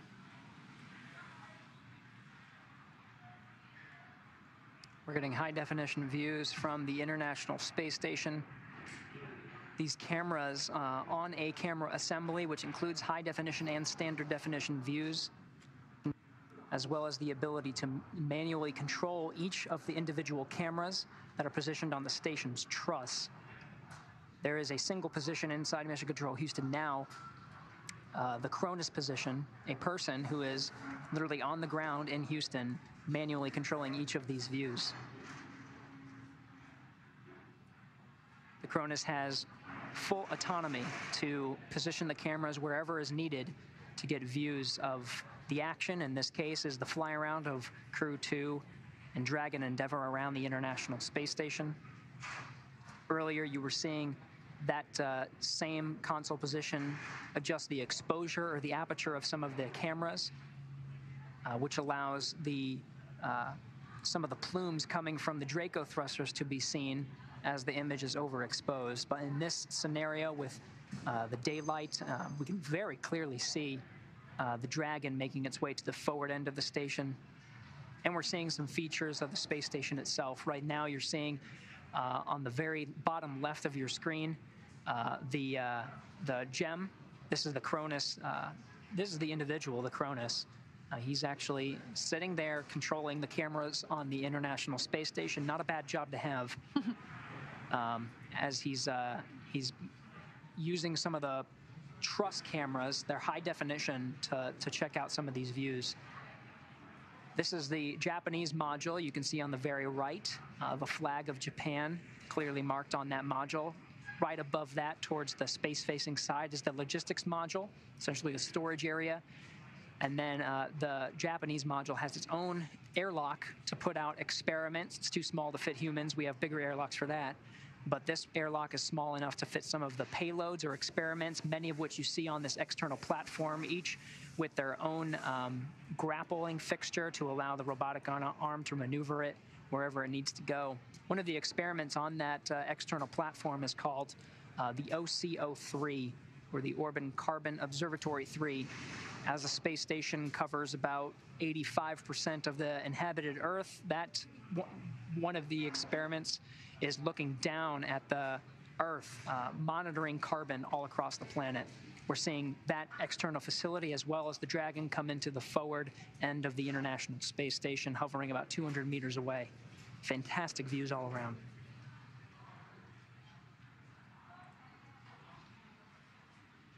And as we've mentioned earlier, the whole point for doing this fly-around maneuver essentially is to take pictures of the station.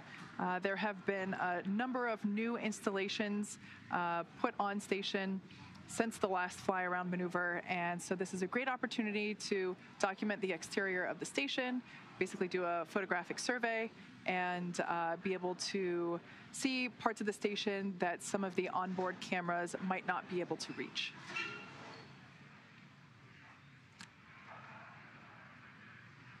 If you look closely, you can still see Dragon there, just kind of off to the right hand, slightly right of center. Yeah, you got to squint. Yeah.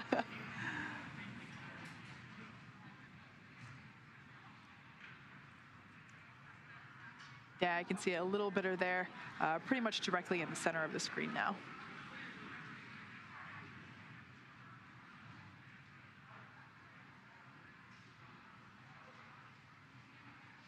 Gary, a lot of what you just mentioned about all the different modules and components of the space station really highlight the first and possibly the most important thing about the space station is that it is international.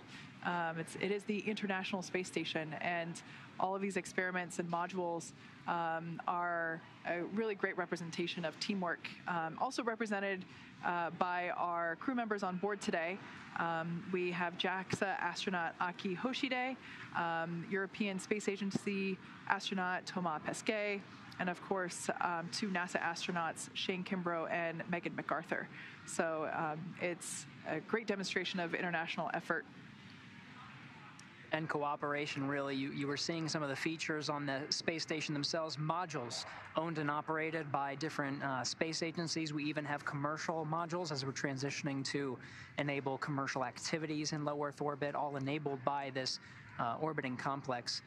Now getting some fantastic brand new views from the Dragon crew, taking photos of the outside all along the way, being able to capture for history this moment in time, 2021, as we have new modules that have been added since the last photographic survey, which happened in 2018 aboard a Russian Soyuz. We added some commercial modules, some international and commercial partnerships, namely the commercial module being the Nanoracks Bishop airlock, and then that international commercial partnership being the Bartolomeo platform, an external platform on the Columbus side, which we haven't seen. We've seen the external platform on the Japanese side, but from this view, now that the Dragon is approaching the very forward end of the International Space Station, which it should be getting to here momentarily, about 10 minutes.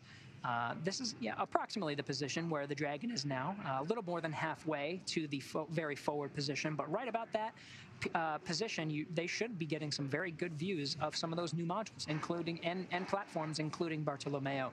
And this will be the first time that we've had views like this of Bartolomeo as part of an external survey, part of the ever-evolving International Space Station. So they're a great shot looking top down from the station at Dragon. As what appears to us as the bottom part of Crew Dragon comes into view, you can actually see the side hatch door, which is where the crew entered into the capsule 199 days ago when they launched from Pad 39A at Kennedy Space Center. That hatch has been closed since, and it will reopen tonight after they splash down off the coast of Florida. And that will, once that side hatch opens, that will basically be their first breath of fresh air since launching almost 200 days ago. I bet they are very excited to see their families once again. It won't be long until they are recovered by the SpaceX recovery teams. They're joint with NASA and as well as some European doctors. It truly is an international effort, even out in the middle of the Gulf, to recover some of these crew. But it won't be long until they're flown back to shore. They'll have planes stationed for them, ready to get them back home to see their respective families.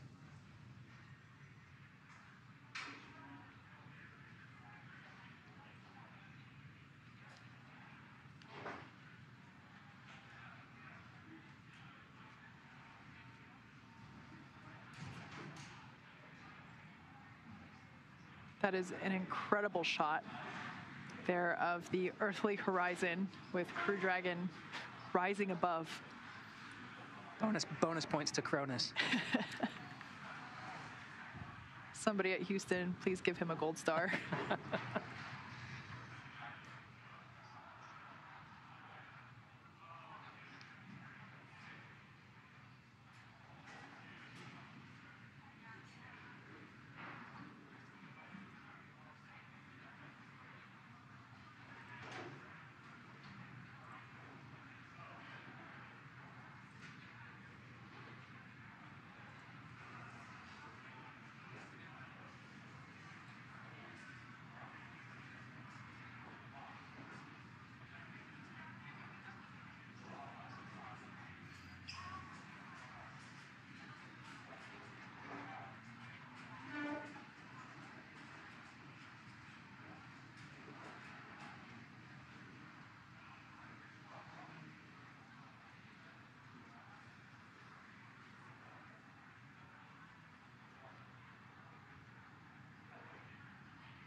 It's a very slow and calculated maneuver. You can see all along the way, now that we have the view of the Dragon against the blackness of space with the overexposed camera views from the station cameras, you can see that all along the way, the Draco thrusters have been firing to continue to keep Dragon in the intended position. All along the way, we've been seeing essentially the same view, much like we see the moon, right? We always see the same face of the moon anywhere it is in the sky.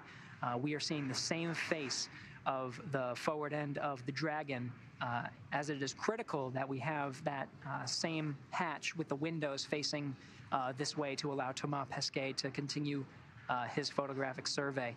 It's only a few more minutes that we're in this phase, which is the cruise phase between the nadir and the forward positions.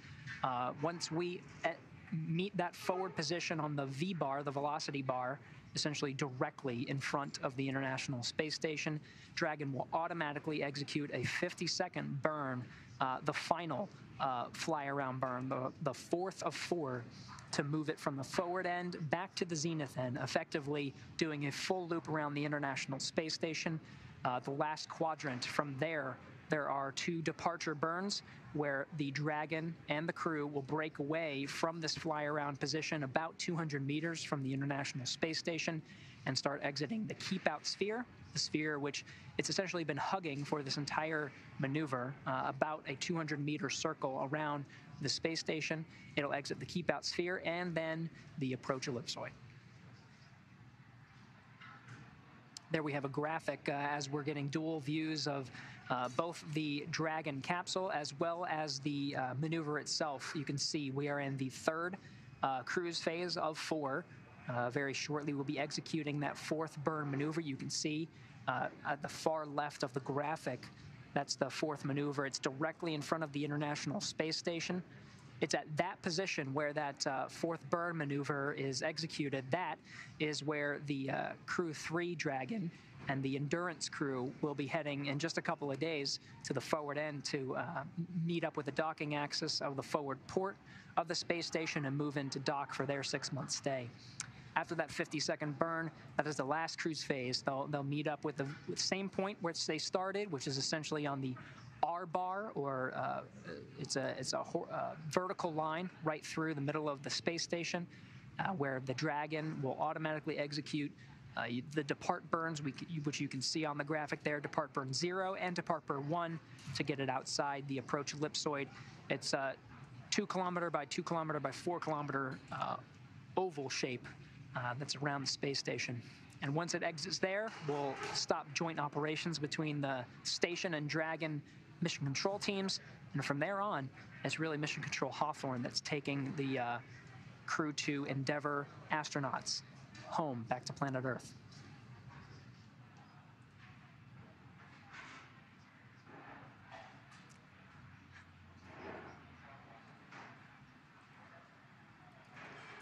The teams here in Mission Control Hawthorne have been busy over the last several days in preparation for Dragon's departure and, of course, the intended launch of the Crew-3 crew.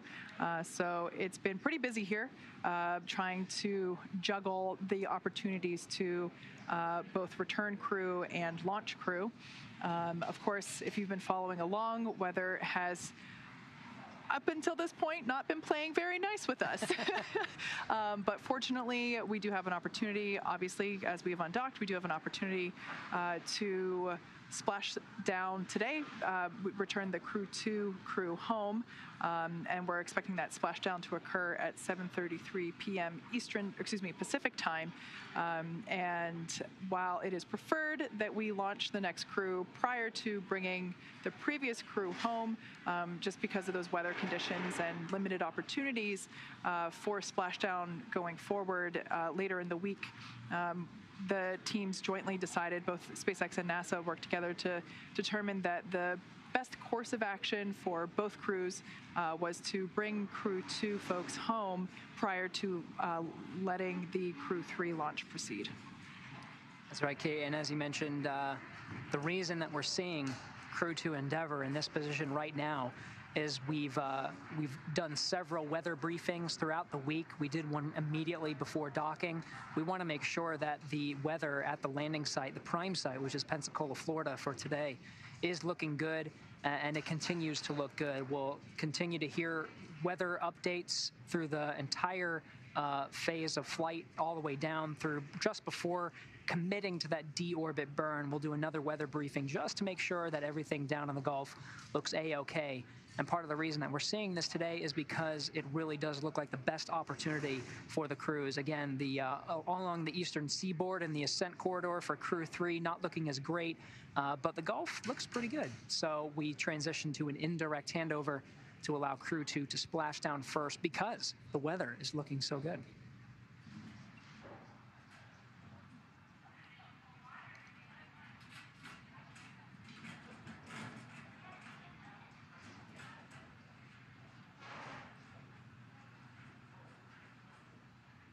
Live view there on your screen now, coming from the International Space Station as Crew Dragon has departed and is in the final phases of completing the fly-around maneuver, which is basically a photographic survey of the exterior of the space station. And like I said, we're coming close to the end of that maneuver, and we had some great views there. We do expect the video feed to come in and out occasionally just due to ground station coverage. However, we'll bring those views back to you now that we're in daylight once again. As you just saw moments ago, we have some pretty incredible shots. We're in the final minutes of that third cruise phase between the nadir side, or the bottom portion, to the very forward end of the International Space Station. It's really a matter of moments at this point before we hear that the Dragon and the crew, here we go. Endeavour SpaceX on the big loop. The forward waypoint has been reached.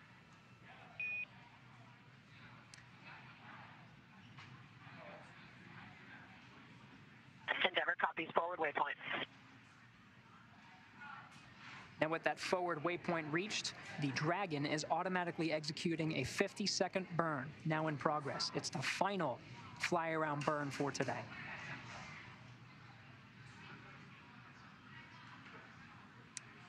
It should be a matter of moments until it's complete, and there it is. Looks like the fly-around burn, the 50-second burn, is complete, so that's it.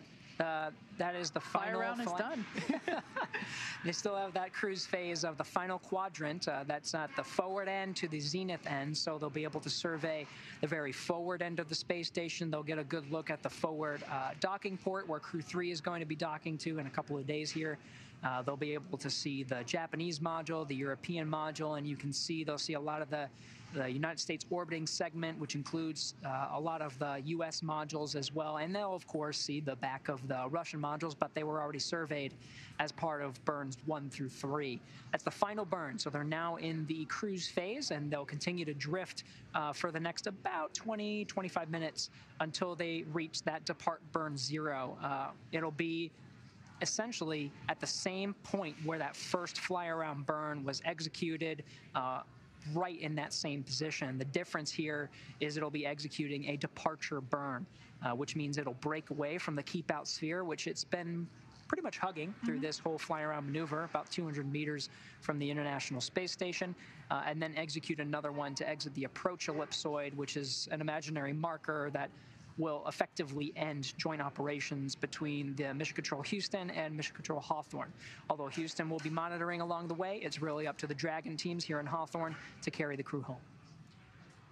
There on your screen, while the shot was still overexposed, and just a little bit now as well, you can actually see the Draco thrusters firing, which of course are allowing Dragon to hold its position during this very carefully choreographed maneuver around the station.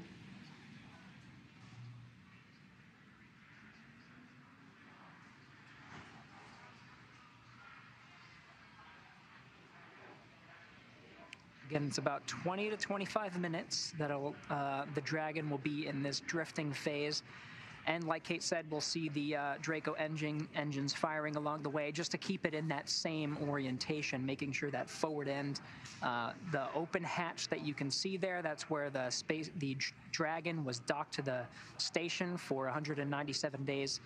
And it's also at the very center of which you can see sort of a light at the very center of that docking port or the hatch. That's where Thomas Pesquet is taking some of those photos. He's got about 20 to 25 minutes left of this before the Dragon automatically executes a departure burn 0. The entire way should be in daylight, so we should be seeing great views as long as we have coverage, right? We need the geosynchronous satellites, the TDRS satellites, to provide some of those high bandwidth views, to provide these high definition camera views from the station looking at Dragon. We may even see some of the similar views from Dragon looking at station. But it's about 20-25 minutes until we get to that point. Dragon will automatically execute depart burn 0 and 1, and all crew members, including Shane Kimbrough and Megan McArthur, who I believe are still in their SpaceX launch and entry suits in the commander and pilot seat monitoring this entire maneuver, they'll be able to take a short break, doff their suits for just a little bit, just a couple of hours, until they have to put them back on again, getting ready for the final phase of flight, which is the dynamic part of the flight. It is the deorbit burn and the entry into Earth's atmosphere, slowing down Dragon from 17,000 miles per hour to a mere 350 miles an hour.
If you've just joined us recently, the Crew Dragon Endeavour spacecraft has departed the space station, had an on-time separation at 11:05 a.m. Pacific. It is nearly done with the fly-around maneuver around the space station as a photographic survey, and we are one step closer to bringing the Crew-2 crew back home to Earth later this evening, expecting a splashdown off the coast of Pensacola, Florida at 7:33 p.m. Pacific. That's right. We're in the final stretch, about a little less than 10 minutes remaining in this cruise phase. There were 4 burns that were executed, 50 seconds each, at each quadrant of the fly-around, starting at the zenith-most, or the space-facing side of the International Space Station. The zenith port on the Harmony module has been the home of Crew Dragon Endeavour for the International Space Station, attached for the past 197 days. It backed away, making its way from the docking position out to Waypoint 1, about 220 meters away from the International Space Station, into a hold position. And it was really a matter of seconds that the pilot, Megan McArthur, on board the Crew Dragon Endeavour, executed the first fly-around burn, initiated Dragon to automatically enter into its fly-around sequence. Again, 50-second burns each at each quadrant around the International Space Station, starting at the very top and working its way towards the back of the station and making its way around.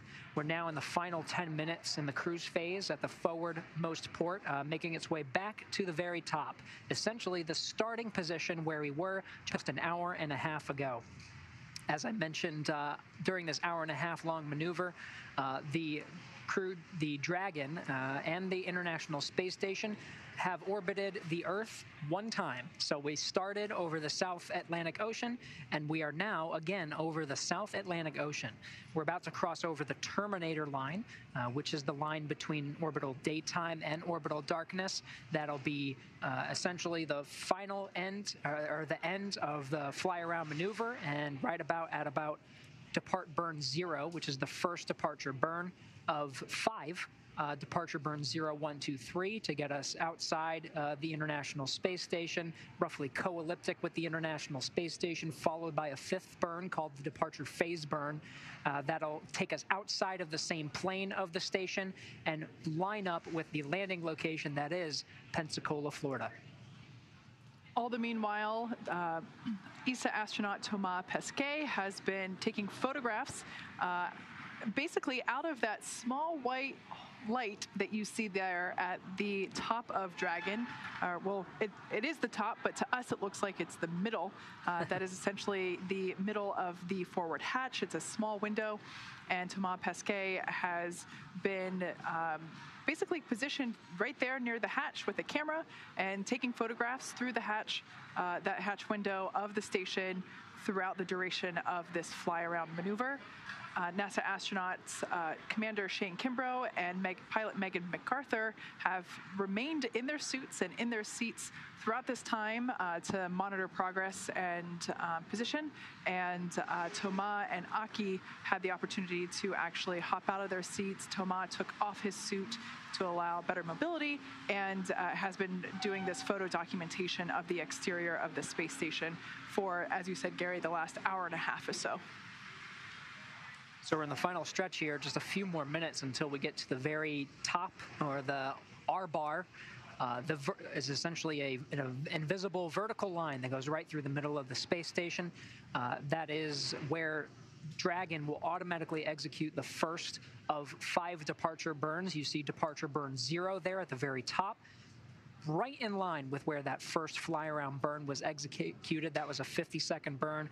Departure burn 0 is a little shorter. It's about 15 seconds. Its job is to take Dragon outside of the keep-out sphere. The keep-out sphere is, you can see, almost a perfect circle. It's a 200-meter radius around the outside of the International Space Station, and that is what Dragon has been following. It's been pretty much 200 meters the whole way, give or take a little bit of oscillation in either direction, but for the most part, it's been following that line. Now we're just minutes away from executing that departure burn 0. That'll be an automatic maneuver to get our crew members home. And Kate, as you said, the commander and pilot have been suited up, monitoring this entire procedure really just not having the time to get out. But after this, after the departure burns, actually departure burn 1, I believe, once they're outside the approach ellipsoid, they'll have a chance to doff or take off their spacesuits for just a little bit before they have to put them back on again. It'll be about that time where they'll have the ability to have a crew meal, get some food in them. Endeavour SpaceX on the big loop. The forward waypoint has been reached. Departure burn 0 is in progress. Endeavour copies. We see depart 0 burn.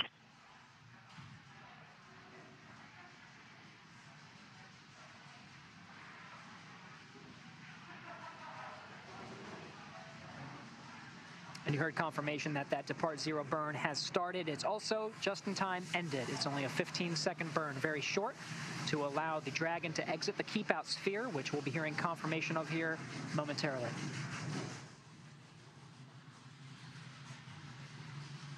As I've mentioned before, Hawthorne here is an active production facility, so we've got Endeavour some... SpaceX, departure burn 0 was nominal. Copy, nominal burn. All right, good call out there indicating that the first of the 5 burns that we're going to execute today was nominal. Again, that was a 15-second burn known as departure burn 0. Again, that is the first of 5. It's about 5 minutes from the next departure burn 1, the second in a series of 5 that brings the Crew Dragon Endeavour back home to Earth right before that deorbit burn. It's a very critical burn that'll be that final 16.5-minute burn of the forward Dracos that'll slow Dragon down enough so that it enters the Earth's atmosphere. The Earth's atmosphere doing most of the legwork to slow Dragon down to a reasonable speed. Right now, traveling at about 6... Seat docking procedure and audio config complete. SpaceX copies on Dragon to ground. Suit doffing and audio configuration procedure is complete.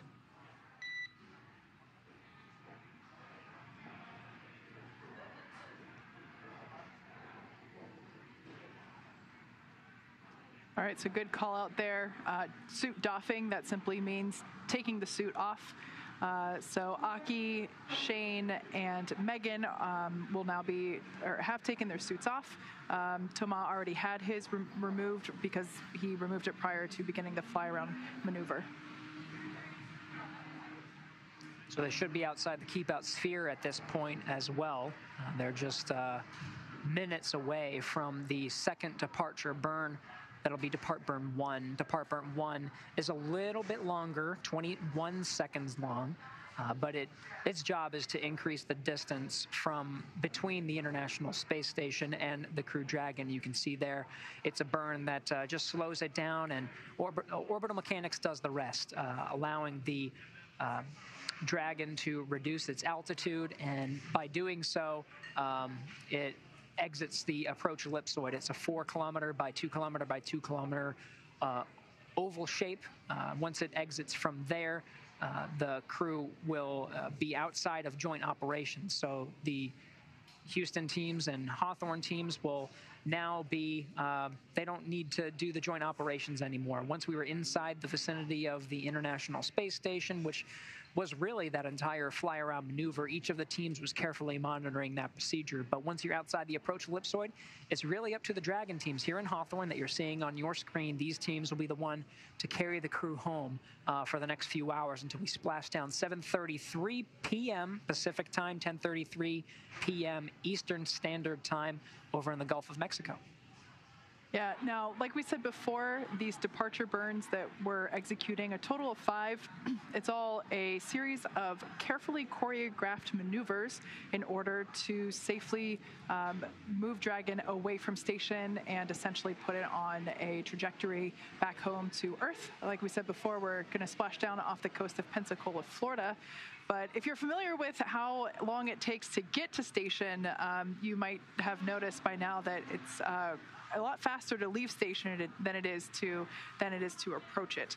So at this point in our journey today, we're kind of back into what you might consider like a regular departure from station. That fly around maneuver was a special one, like we said before, just a photo documentation of the exterior of the station. So at this point in time, we have kind of moved back into those maneuvers that we have seen previously on Crew Dragon departures from station. And like I said before, it's a total of 5, and it's a lot faster to leave than it is to arrive. There are some trajectories that take about 18 or 19 hours. That would have been approximately what we would have looked at if we were to depart yesterday. But again, we are constantly monitoring weather. We were looking at some of the splashdown zones. There are 7 identified splashdown zones around the coast of Florida that we were looking at, and weather just wasn't cooperating for us. Some of the wind speeds were a little on the high end, so we deferred to today, did the same exact thing, did a brief of the weather, making sure that everything was good, and then prior to undocking today, did a final weather brief to say, are we good to undock and splash down off the coast of Florida? The answer was yes. That is not the final decision, right? There is a scenario where we could use some of these departure burns. SpaceX on the big loop. Depart 1 burn is complete and nominal. Reminder that the ground will be deactivating the big loop following exit from the approach ellipsoid.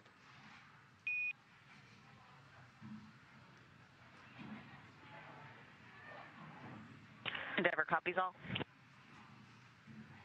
There you go, a good depart burn 1. That is a critical burn, and you can see a lot's happening after that burn. Now that that burn has been executed, it really increases the distance between the Crew Dragon and the space station, a 21-second burn. You heard that the crew themselves have already doffed their suits, so they don't need it anymore for this phase of flight. But once we are outside the approach ellipsoid, which is a 4 kilometer by 2 kilometer by 2 kilometer oval shape, will be outside of joint operations, which we're currently in now. So you have this Houston teams, you have the International Space Station, Dragon, and Hawthorne all on the same communication loop called the Big Loop. Once we're outside that approach ellipsoid, which we should be very shortly now that we've executed Depart Burn 1, we'll take down that loop and we'll just be hearing Dragon to grounds from here on out. Yeah. So as Gary said, we're now waiting for Dragon to exit that approach ellipsoid, or AE, as you might hear it referred to as. And like we said, that's another imaginary shape, this time a 3-dimensional ellipsoid measuring 4 kilometers by 2 kilometers by 2 kilometers. And it's in the same family as the Keep Out sphere. But one of the key differences with the approach ellipsoid is that vehicles outside of it have to be on what we call a 24-hour safe free drift trajectory. So that basically means that the spacecraft would not cross into the approach ellipsoid for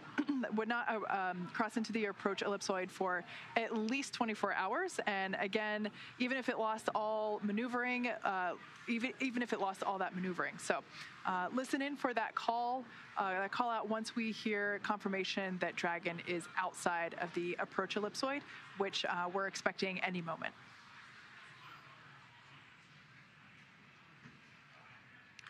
This is a very choreographed, we'll call it a dance, right? Every moment counts. You heard, even as we were undocking from the space station and getting towards that hold point, waypoint 1, which is on the edge of the Keep Out sphere, and was really important to make sure that we were ready to execute that fly around maneuver. It was really moments. We have to execute it in a series of moments because we're timed perfectly, where all we have to do is just a couple second bursts here and there, right? We heard Departure Burn 0, which is a 15-second burst, Departure Burn 1, which is a 21-second burst. All of these are very carefully choreographed to maximize fuel efficiency, making sure that we're not burning like crazy. But as Kate, as you said, in the scenario now that we've done this Depart Burn 1, in the scenario, if we were to, for whatever reason, lose all control of those Draco thrusters, we know that the trajectory now that that burn is complete would take the Dragon outside of the approach ellipsoid, and we can pause there for at least 24 hours. Like that was the safe trajectory, was 24 hours. We can pause there for a while to assess the problem, figure out how to recover Draco's thrusters, and then of course we could stay there for a couple of days. The crew on Dragon has meals for at least 3 days to find different landing opportunities, assess weather, all part of the backup plans that are necessary for taking a crew home from the International Space Station. Yeah, and like we mentioned before, we are expecting to bring the crew home today. We're anticipating a splashdown of 7:33 p.m. Pacific time, and they'll be splashing down off the coast of Pensacola, Florida. So as we've said a couple of times, weather has been the primary watch item, forcing us to wave off an attempt yesterday. Like Gary mentioned earlier, that would have been an 18-hour journey home. Today, it's really only about 8 hours. So I imagine that the crew themselves are excited that they have more time on station with their pals on station, and now they have a shorter journey to head home and splash down in the Gulf Coast. Now, you say shorter, Kate, but it is a number of hours, and we're going to be here with you the entire time until they splash down at 7:30 p.m. Pacific time, which is a little bit more than 6 hours from now. So that's a lot, and we'll be here with you the entire way. So during that journey, we'll be giving you periodic updates of the crew. Now that the fly-around maneuver has been completed, that was pretty dynamic. We were getting some pretty fantastic views. But now things are going to be a little bit more spaced out. Again, conserving those departure burns, making sure that we're maximizing the fuel efficiency and staying right on target. So in the meantime, over the next 6 hours or so, we'll answer as many questions as we can from you. We want to make this an interactive program. So if you want to ask a question to us, use the hashtag AskNASA, and we'll do our very best to answer as many of them as we can in between some of these very important phases of flight. Of course, the next one coming up is the exit of the approach ellipsoid. So while we wait for a confirmation of that exit, let's go ahead and take a couple of questions. The first one that I see is coming from Netta, who's asking the very existential question of what is space weather? What is weather? Space weather, funny enough, you think about weather, you think rain, you think thunder, you think wind, a lot of the things that we see on the ground. There is such a thing as space weather. It's not quite as or what you would think of as weather here on Earth, but the main thing you have to look out for space weather is cosmic rays. Cosmic particles are coming from the sun at all times, and there are, of course, solar events that can happen. In fact, we had one just, I think it was last week or maybe the week before, where there was a solar particle event. We're monitoring that, looking at all the systems and how that can affect satellites or, the International Space Station. Another one is galactic cosmic rays. These are general radiation events that are happening all across the galaxy, and of course, we are looking at those as well. So weather, just like on Earth, in space can be a little bit unpredictable, so we just have to react in time. And so, yeah, space weather is one of those things that we are constantly looking at. These are fantastic questions, and we're going to try to continue to answer them here as part of our continuous coverage until we have splashdown. So keep using that hashtag AskNASA. We'll do the very best that we can for you. We have one more. Let's see. Hashtag AskNASA. This one says NASA SpaceX Crew-2 returns home. Hatch closure of the Crew Dragon spacecraft on YouTube. What kind of solar power does the International Space Station have to sustain a crew like that? Very good question. Lots of solar power. It's a very good observation. The International Space Station is completely solar powered. There are 8 sets of gigantic solar arrays that are providing more than 200 kilowatts of power to really power the entire International Space Station.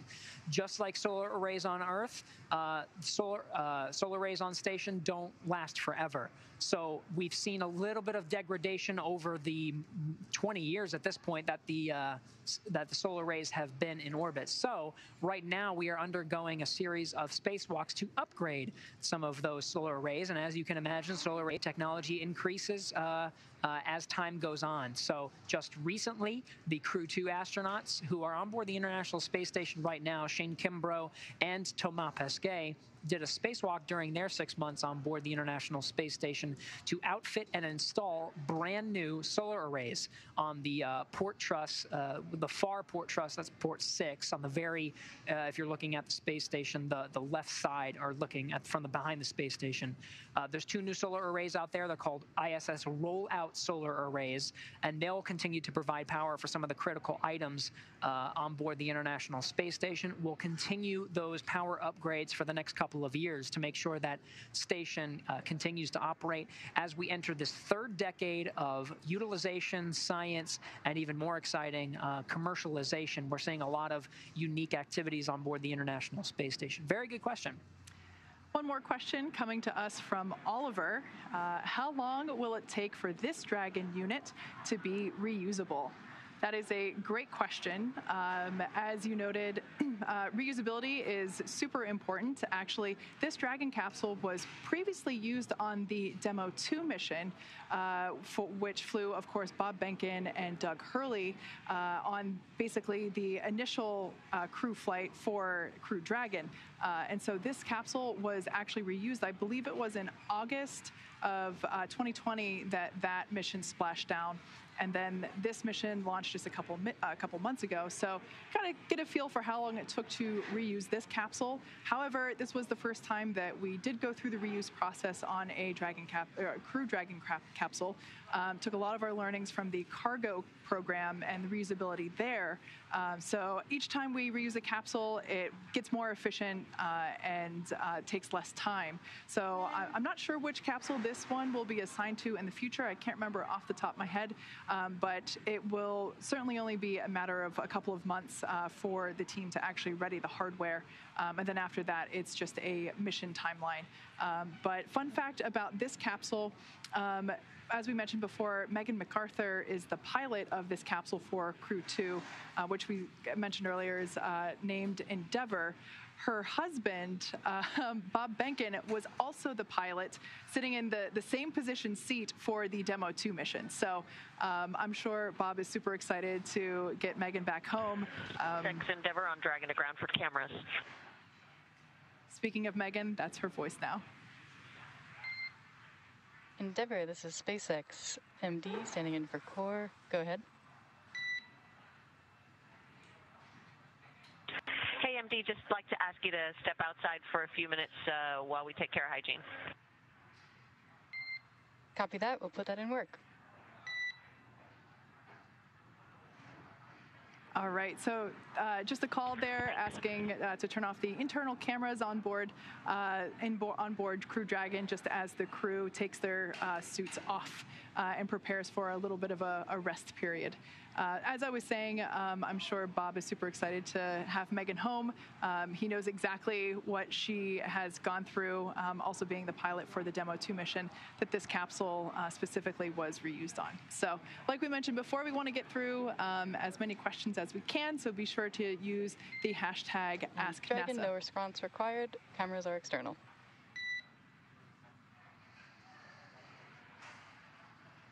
All right.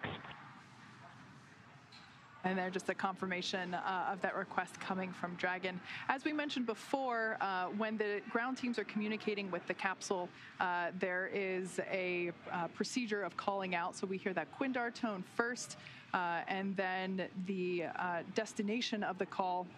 So in that case, Megan was calling the teams here in Hawthorne, calling out ground or SpaceX.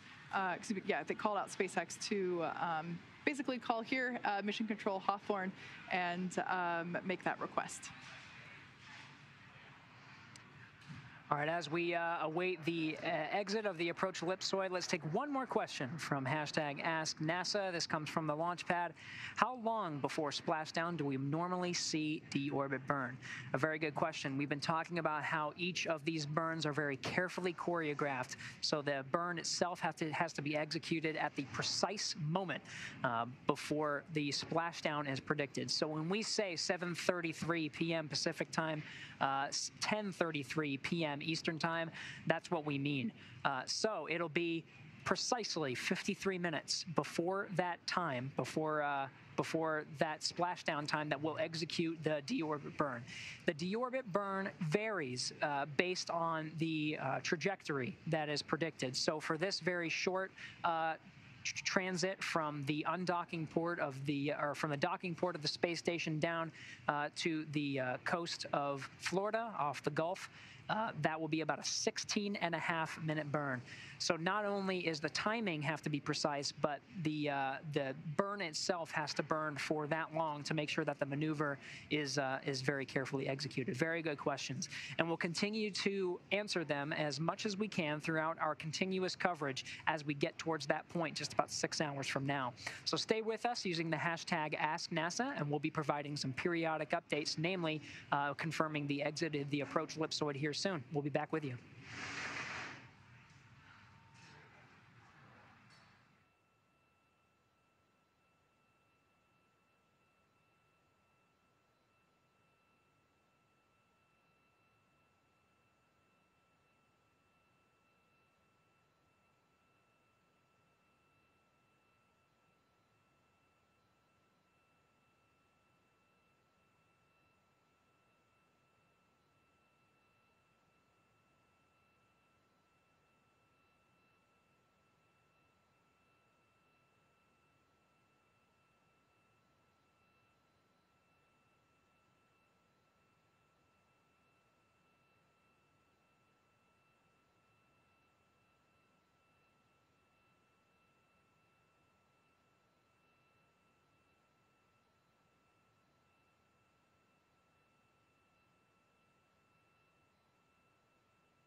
Endeavour SpaceX on the big loop. Dragon has exited the approach ellipsoid and is on a safe free drift trajectory. Houston will be taking down the big loop shortly. Expect ISS audio traffic to cease. Request that you swap your audio destination to Dragon to ground and contact ground post-swap for a comm check on DG. Copy all.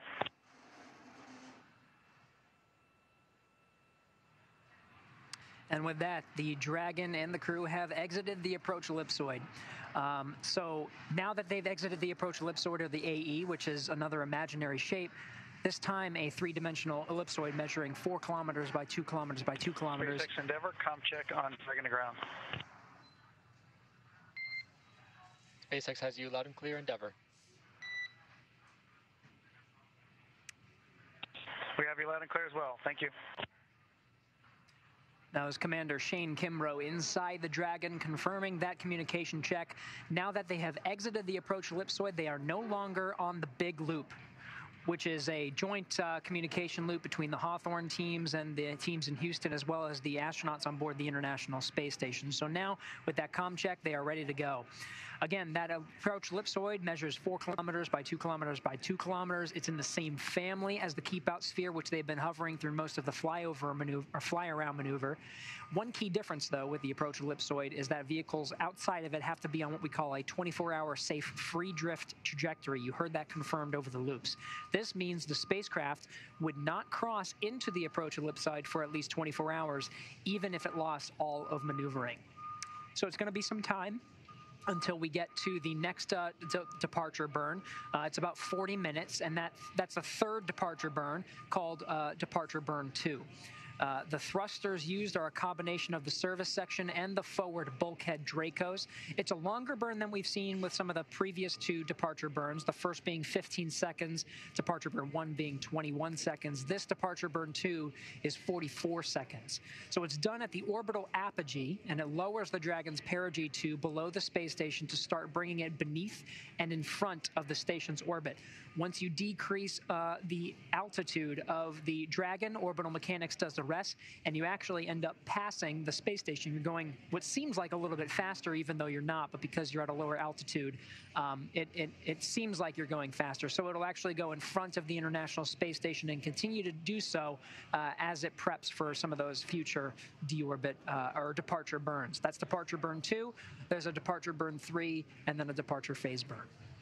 Then, of course, the exciting part whenever we get to jettison the trunk and essentially return Crew Dragon back to Earth in the deorbit burn As we've mentioned before, we jettison the trunk in order to reveal the heat shield.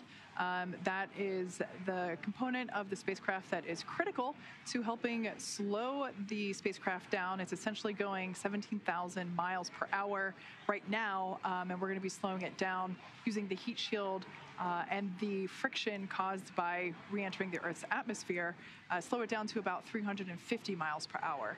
At which point we will then deploy drogue parachutes as well as main parachutes and essentially bring the spacecraft down to a mere 15 miles per hour or so for splashdown. Once again, we're targeting a splashdown around 7:30 p.m. Pacific this afternoon off the coast of Pensacola, Florida. So right now the crew has doffed or taken off their suits and not too much activity going on at the moment. So we're going to go into a quick break period, but we will be back shortly with more activity.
Endeavour SpaceX for awareness.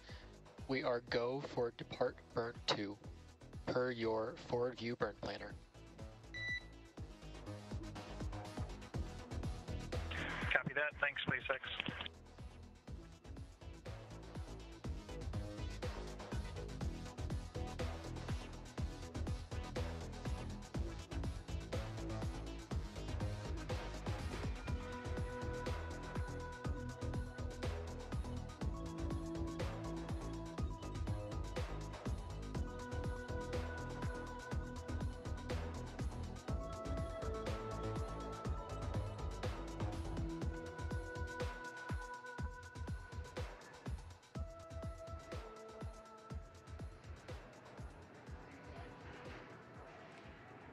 Crew Dragon Endeavour is continuing along in its journey back home to Earth. We had an on-time separation from the space station at 11:05 a.m. Pacific time earlier this morning. Seems like so long ago. It has completed the fly-around maneuver, and we are now coming up to the third departure burn, also known as Departure Burn 2. Just moments ago, we heard the call out to the capsule, to the crew on board, indicating that they are go for Depart Burn 2. It's going to be a 44-second firing of Dragon's service section Dracos, as well as the forward bulkhead Dracos. It's going to be a combination of those. You just heard over the loops that it's about 5 minutes until we go ahead and execute that 44-second maneuver.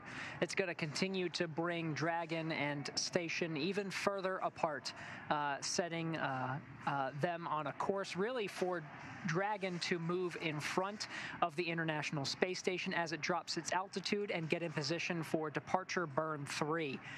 That'll keep it in a phasing about 10 kilometers immediately below the International Space Station, and of course in front, going a little bit faster. But it will be roughly co-elliptic with the International Space Station, really on the same orbital plane. There's one more burn that happens after that fourth departure burn called Departure Burn 3. Remember, there was a Departure Burn 0, and it's called a departure phase burn. And that departure phase burn will change the plane, and so it will no longer be co-elliptic with the International Space Station, and it will set course to line up with the landing zone, the prime of which is Pensacola, Florida. Yeah, so we've been keeping our eye on weather. If you've been following along, we have had some trouble with weather over the last couple of days, impacting both the return of Crew-2 as well as the launch of Crew-3 from Cape Canaveral in Florida. So unfortunately, we weren't able to do a direct handover on station, i.e. launching Crew-3, getting them up to station and doing a direct handover with Crew-2 before bringing Crew-2 home. Just weather wasn't playing nice with us, so the teams jointly decided to bring the Crew-2 team back first, and that's what we're doing today. So like Gary said, we're going to be splashing down off the coast of Florida in the Gulf Coast near Pensacola later this evening. And so far, everything has been proceeding nominally, actually a couple minutes early here and there, as we've seen. And like we said before, we're getting ready for Departure Burn 2.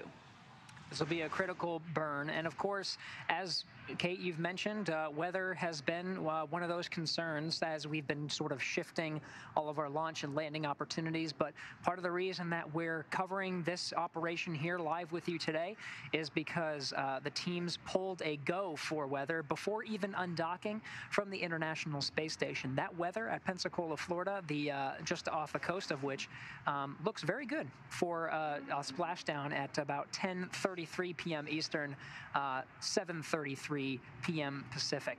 There all are alternate opportunities, but if that prime continues to look good, that's where we're going. And last we heard, it's looking pretty good. So I'm sure the crew is excited to get back home. They've been in space for 199 days. They've completed hundreds of hours of work on experiments and a number of spacewalks by the crew. And yeah, so it's been a pretty decent stay on station, and I'm sure they're excited to get on home. Without question, and we're going to be covering all of these operations with you live, even as they exit from the Crew Dragon Endeavor or egress.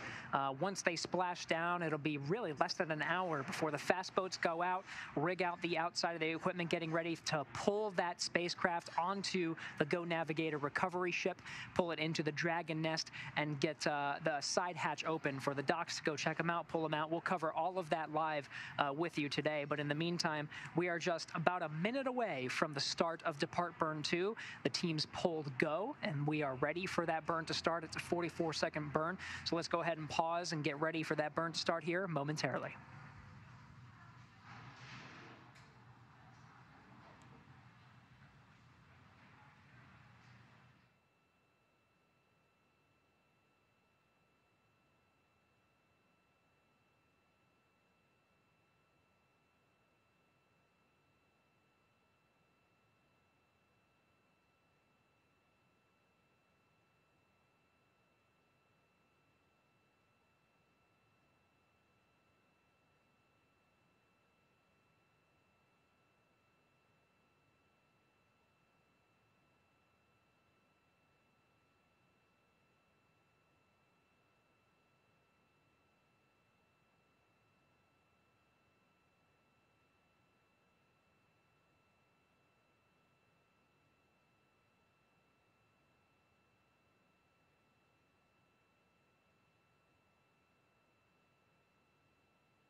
All right, we just heard confirmation Depart Burn 2 has started. Again, this is a combination of the forward bulkhead Dracos and the service section Dracos. We're in the middle of a 44-second burn.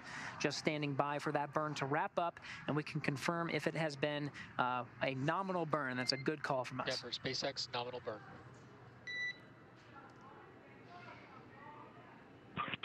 Nominal burn.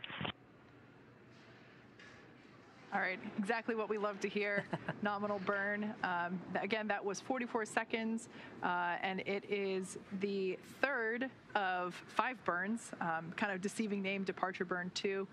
That's because the first one's actually named 0. So that is the third of 5. Next up in just a few minutes, the crew will have the next one. Our coverage is going to keep on going until Crew-2 lands back on Earth, as Gary said. But that's going to do it for me and my coverage this afternoon. My teammate Andy Tran is going to be stepping in, and we'll be with you until the mission is over this evening. Thanks, Kate. It's been super fun. We got to see amazing views of Dragon, of the International Space Station, and thank you for joining me. I'm not going anywhere. I'm going to stay here through all of the action, through the splashdown and the recovery. Sit tight, and our coverage will continue momentarily as we swap out our hosts.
Endeavour SpaceX for upcoming scheduled PMC.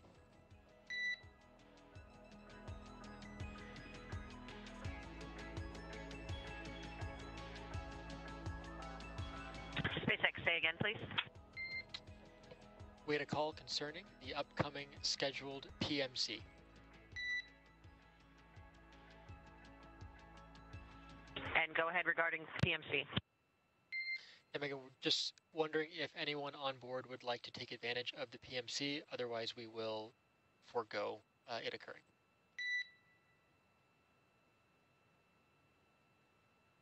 And you can waive the PMC. Thanks for checking. Copy that, Megan. Thank you.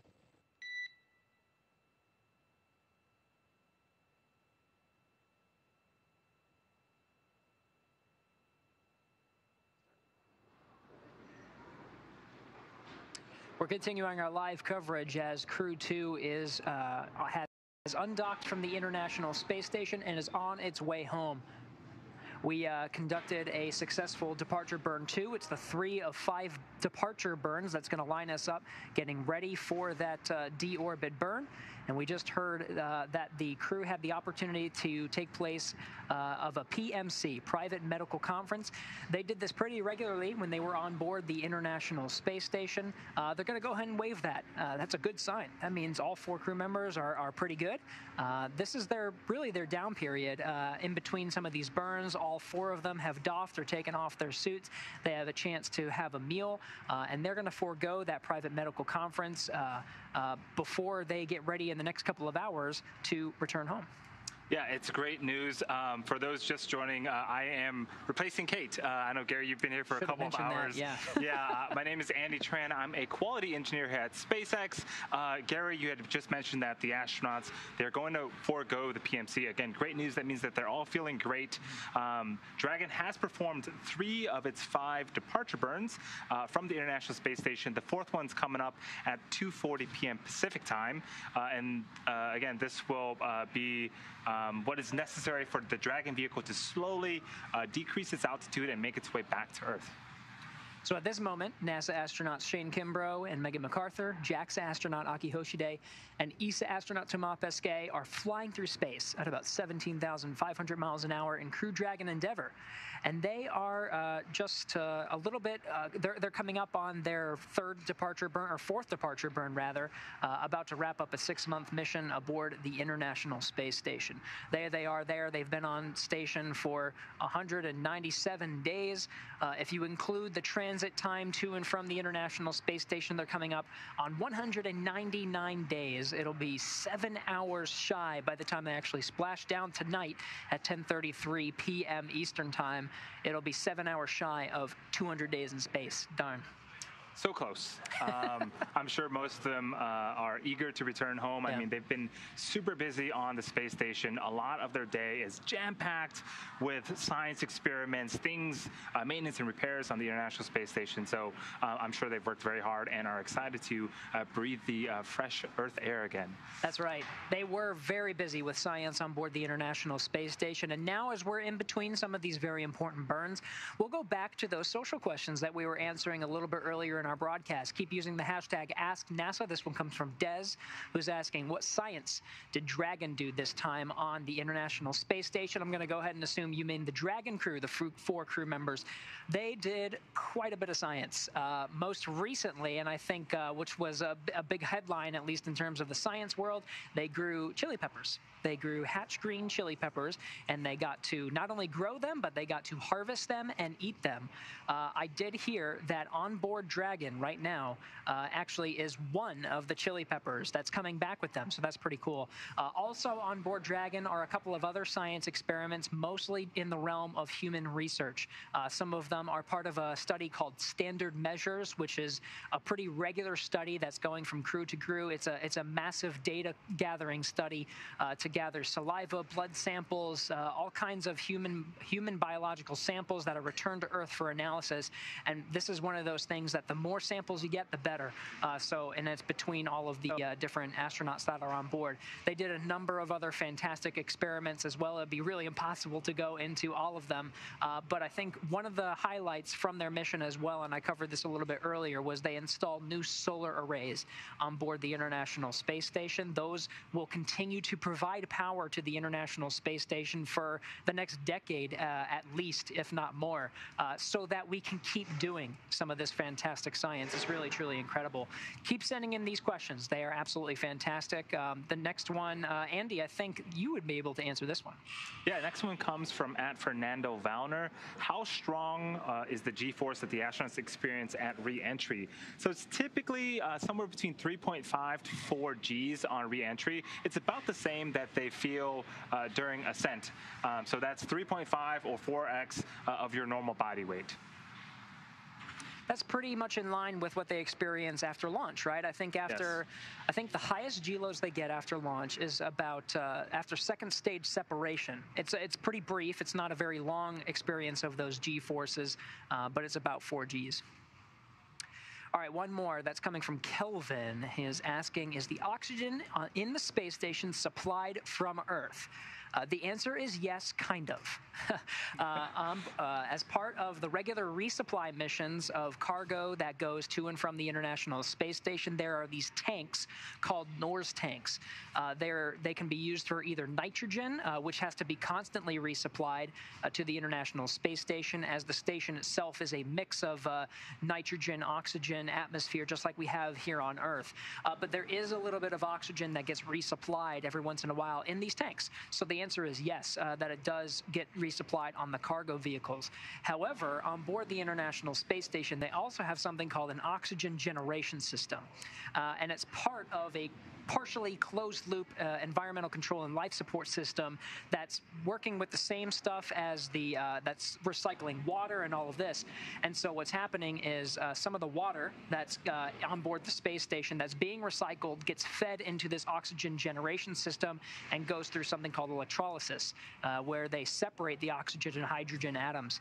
And so some of the oxygen actually gets put back into the atmosphere as breathable air, and some of the hydrogen gets put back into the system that gets reformed with some oxygen to make fresh water. And the water itself is actually, that's called a Sabatier system, but the water itself is so fresh that they actually need to add some minerals to it because of the way that the science actually works. Very, very complicated system, and actually it's one of those things that we are working on aboard the space station to improve, because some of these, the more we learn about operating these systems for long periods of time in low Earth orbit, the better that we can improve these systems for when we go further into space. They keep getting better. In fact, we're working on carbon dioxide scrubbing systems called thermal amine, which are fantastic for a vacuum environment, so they work in low Earth orbit, and they will work on the moon. Essentially, it's capturing the carbon and dumping it out into the vacuum of space, and that again works in low Earth orbit and the moon. It's not going to work for Mars. Mars does have an atmosphere, so you can't really dump it into Mars' atmosphere, but all of these technologies are super important. We'll probably use something very similar to thermal amine on the moon to continue to improve that, because that'll be necessary for the journey to Mars as well, because you still have 9 months out, 9 months back. Yeah, there's something interesting too. As we get closer and closer to Crew-3, one of the first things that happens when the Dragon vehicle docks with the International Space Station is they'll store their lithium hydroxide compounds or cartridges away for the return flight home. So lithium hydroxide is a compound that will remove carbon dioxide from the cabin. So in Dragon, like the Crew is in right now, it is a closed environment. So we want to make sure that the air remains breathable, and so that is one of the components that helps with that as well. If you've been following along with our coverage, even before we undocked from the space station, we did cover the hatch closure, and right around that time, as soon as the Dragon crew ingressed into their Dragon to get ready for the ride home, one of the very first things that they did was they swapped out those LiO cartridges, making sure that they had fresh ones for the ride home. That'll be plenty for them to use for this 8.5-hour journey from the undocking to splashdown in the Gulf of Mexico. But if necessary, if they needed to stay in orbit for longer for whatever reason, they do have enough LiO cartridges to carry them all along the way. Yeah, so please keep sending us questions. Use the hashtag AskNASA, and we will try to answer as much as we can on air. So once it's time for the 4 Crew-2 astronauts to deorbit and splash down back on planet Earth, they'll be heading to one of 7 targeted sites supported by SpaceX and NASA. Now, all of these sites are located off the coast of Florida. Denver SpaceX for cargo pallet packing.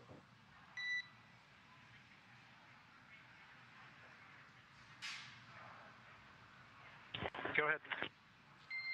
Hey Shane, we noticed on undocking that the front strap, that's the side hatch side strap on cargo pallet C6, was starting to fall off that front bag in location C64, C63.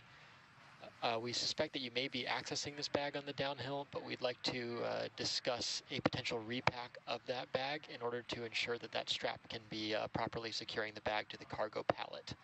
How copy? Okay, what you got?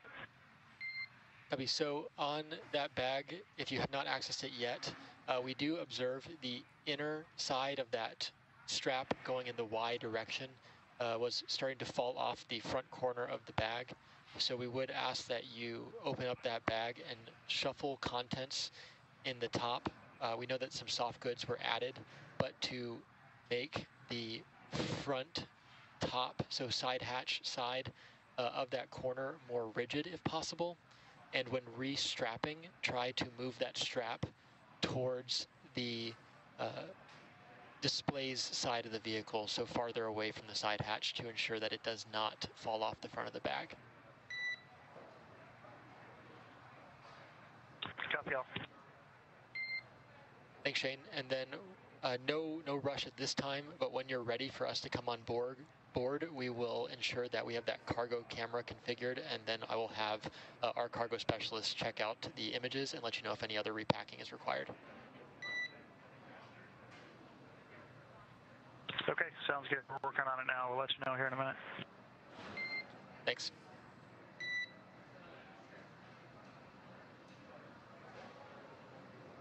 So that was our core talking to Shane Kimbrough on board the station, making sure that all carry-on items are properly stowed and secured. So we had just talked about the amount of G-forces that the astronauts will experience upon re-entry. The entire vehicle and everything inside also experience the same thing. So we don't want any type of material floating around or potentially damaging the vehicle. And so the crews check in to make sure that everything is properly secured.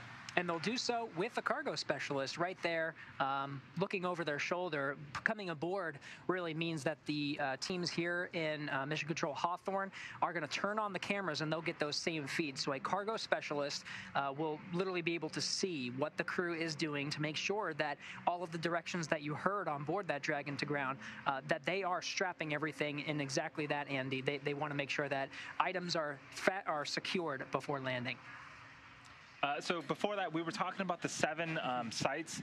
These are selected by SpaceX and NASA, and we monitor things such as weather and sea states to make sure that when the vehicle does come back down, it is in the best possible condition, and we have the highest chance of successful recovery, not just for the vehicle, but the crew inside, and also for the recovery operations teams. That's right, and one of the things we're really looking at is weather. So in the lead up to today, NASA and SpaceX jointly selected splashdown opportunities at the locations off of Pensacola, Florida, which is the primary site, and then Tallahassee as the alternate. This selection process works with a lot of different variables, Andy, as you were mentioning, including the space station's orbit, their trajectory, what landing sites are available, and have favorable weather, how much free flight capability Dragon has. The cargo camera.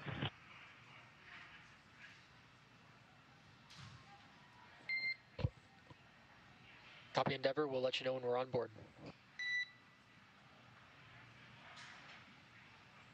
Sounds like the crew is configuring that cargo camera, as we were talking about, Andy, to make sure that that cargo specialist is able to look over their shoulder and ensure that everything's strapped and secured nice and tightly.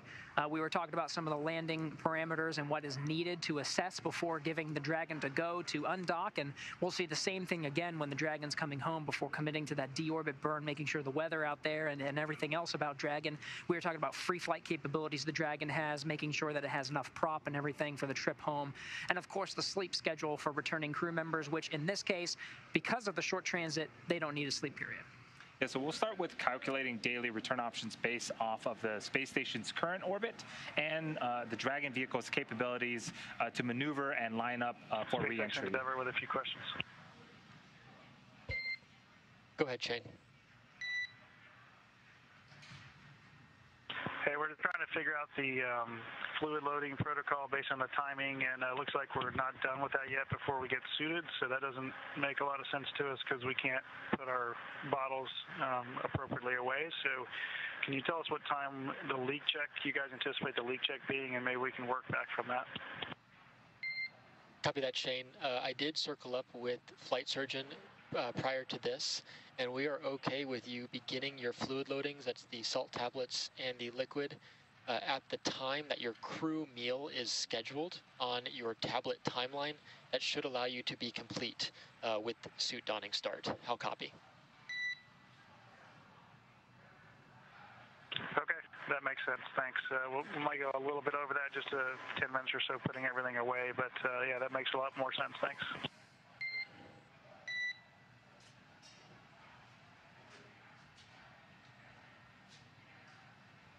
So the crew and support members here on Earth are continuing to double check, cross check things in preparation for re-entry later on today.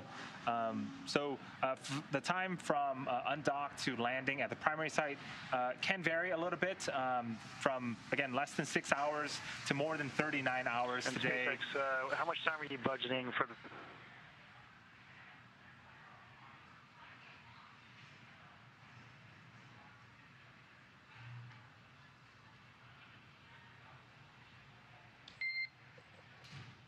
And Endeavor, SpaceX, can you repeat that call? It was cut off.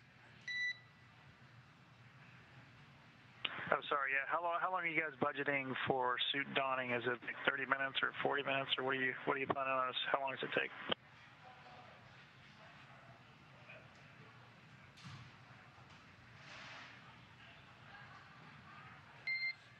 And Shane, we budget 20 minutes for the donning of these suits as well as the orthostatic protection garments, and that would be 50 minutes total for 4 crew to don in pairs of 2. And then we have 10 minutes for the stowing of the suit stowage bags and other clothing, as well as the comm checks before we allow for time for the suit leak checks with potential backup suit leak checks if any were to fail. Okay, copy. So what time now are you targeting for the first leak check?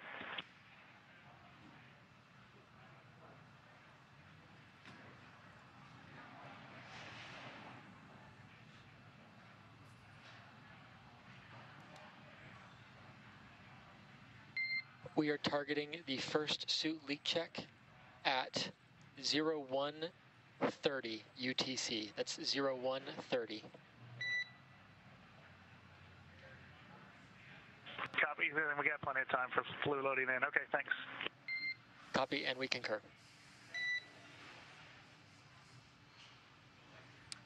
So a read back on what you just heard there. Fluid loading is exactly what it sounds like. The crew members are going to drink a lot of water, and that really helps them to deal with being in microgravity for 6 months, experiencing no Gs, to all of a sudden experiencing 4. So they are just looking at their timeline because now they have this cargo activity that they have to do to strap everything down.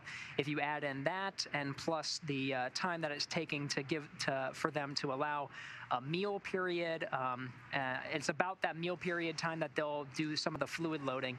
The time in UTC, about 1 I think it was 1:30 UTC.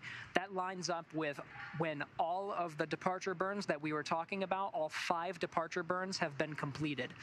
So there's a couple of hours in between that last phasing burn and the time that we start getting ready for that deorbit burn. And it's in that time that the crew is scheduled to don their spacesuits and get ready for landing. And Andy, it was landing that we were talking about just earlier.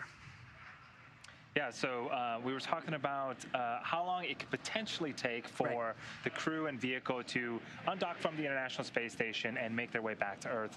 Anywhere from 6 to 39 hours today. Our primary landing site gets the crew home in about 8 hours after undocking.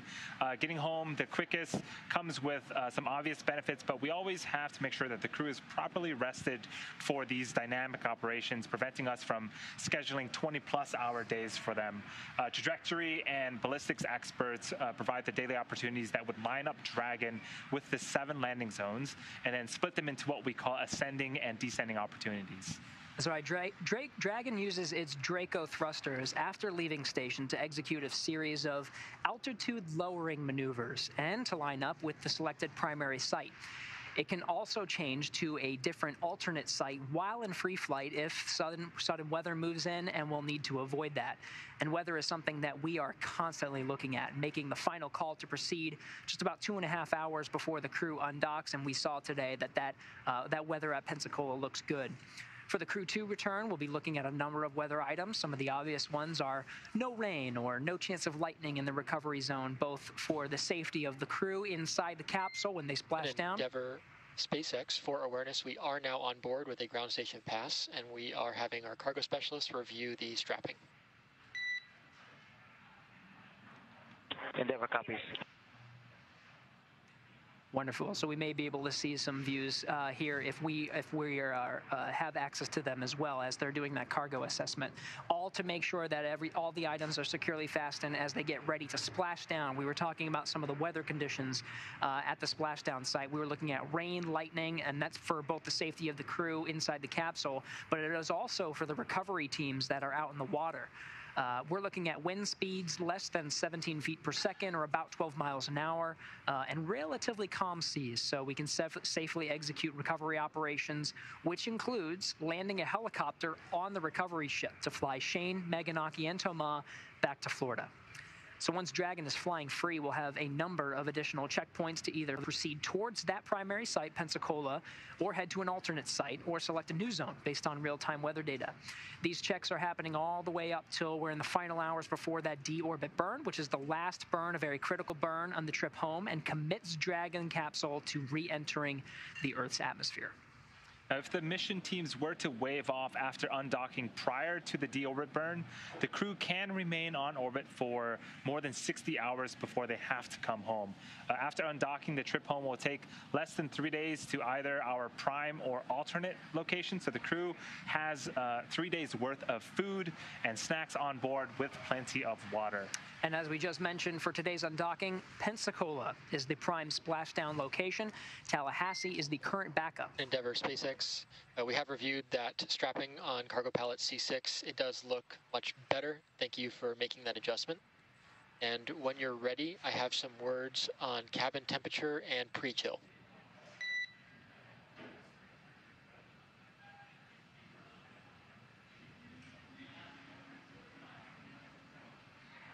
Okay, copy that. Go ahead for the pre-chill.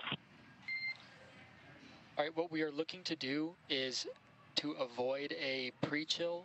We can begin to lower the cabin temperature slightly now by commanding the hex bypass.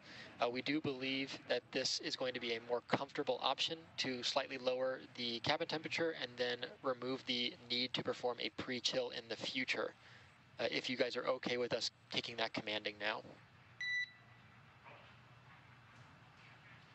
Yep, no problem at all. We're ready for that. Copy, and we'll take that commanding on the ground.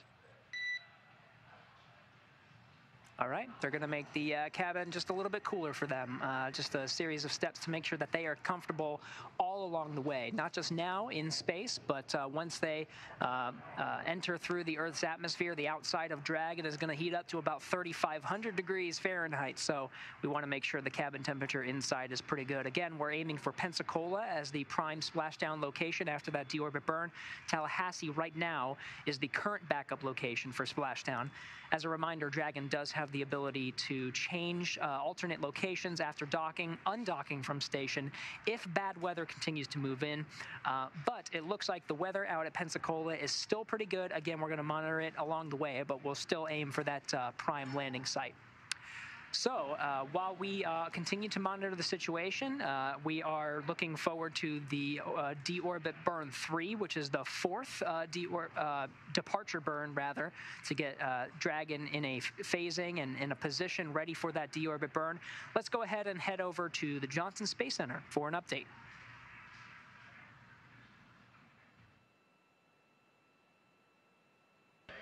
Thanks, Gary, and welcome back to the International Space Station Flight Control Room. Just to recap some of what's happened so far today, Crew-2 began suit donning around 10:30 a.m. Central Time. They had final ingress around 10:50 a.m. Central Time, and hatch closure was around 11:15 a.m. Central Time. We had vestibule depressurization starting and at 11:40 a.m. Central Time, around with the following vestibule leak checks around 12:10 p.m. Central Time. Required, but for your awareness, we did take the commanding of the hex bypass. From this commanding, you no longer have ability to command the we had hex a final bypass go per no your go for procedures, undocking around 12:50 p.m. Central Time, with the undock command being sent at 1 p.m. Central Time. Copy, will do.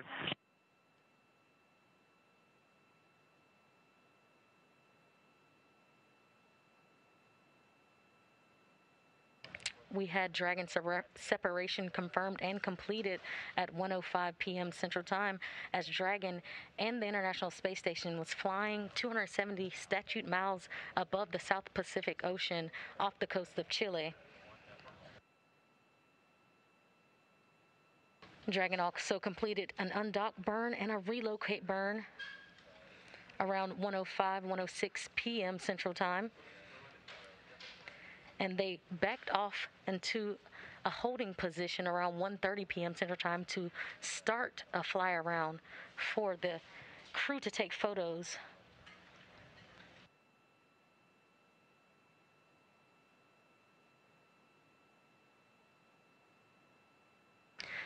Taking about an hour and a half, the fly around completed around 2:40 p.m. Central Time. And then upon the last hour, Dragon has conducted Depart Burn 0, exited the Keep Out Sphere, completed a Departure Burn 1, exited the Approach Ellipsoid around 3:15 p.m. Central Time, completed Departure Burn 2 just about 35 minutes ago, and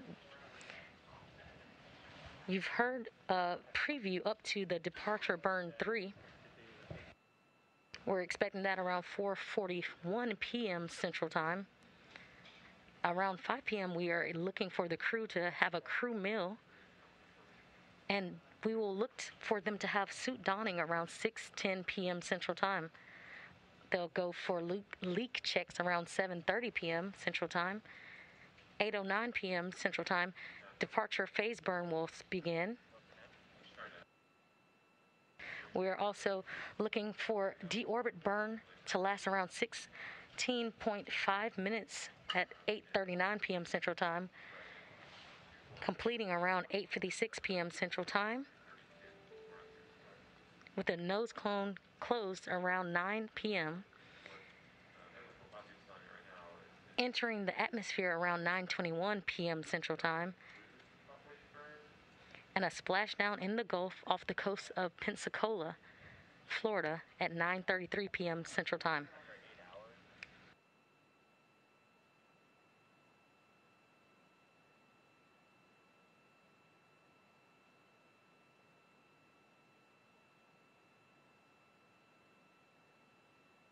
If you are just joining us, this is the live coverage of the Crew-2 undocking.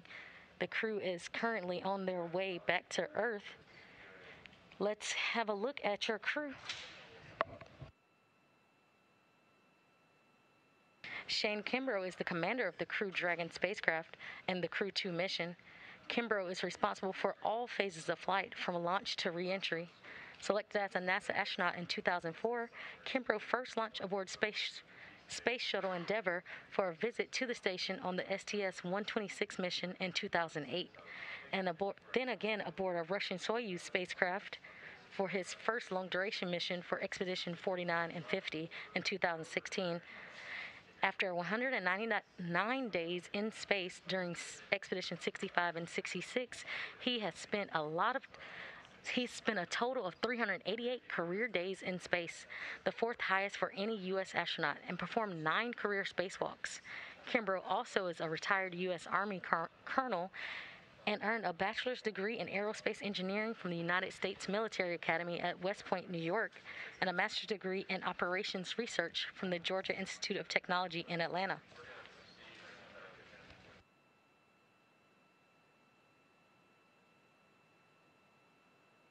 Megan McArthur is the pilot of Crew Dragon spacecraft and second in command for the mission. McArthur is responsible for spacecraft systems and performance. Expedition 65 and 66 was her first trip to the space station. Selected as an astronaut in 2000, McArthur launched on Space Shuttle Atlantis as a mission specialist on STS-125. The final Hubble Space Telescope servicing mission in 2009, McArthur operated the shuttle's robotic arm over the course of the 12 days, 21 hours she spent in space, capturing the telescope and moving crew members during the 5 spacewalks needed to repair and upgrade it. She holds a bachelor's degree in aerospace engineering from the University of California, Los Angeles, and a doctorate in oceanography from the University of California, San Diego. She now has a career of 212 days in space. Commentator break.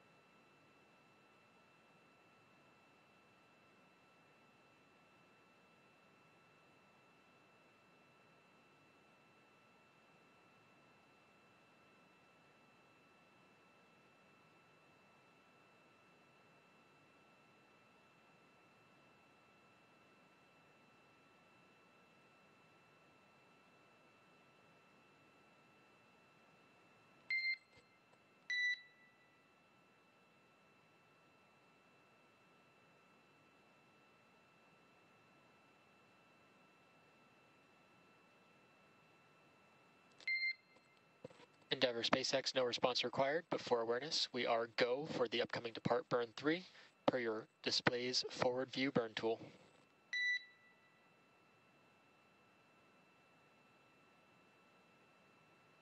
Copy, go.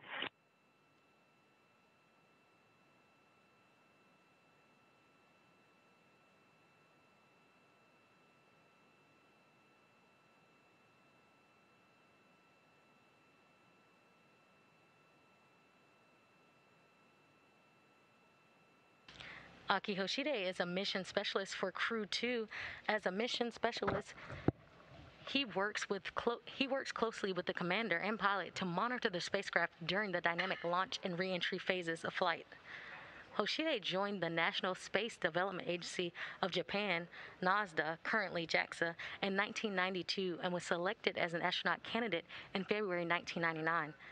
Hoshide is a veteran of 2 spaceflights in addition to Expedition 65 and 66. In June 2008, he flew to the International Space Station on STS-124 mission to deliver the Japanese experiment module Kimbrough to the station. From July to November 2012, he stayed on the space station for 124 days as a flight engineer for the Expedition 32 and 33 mission.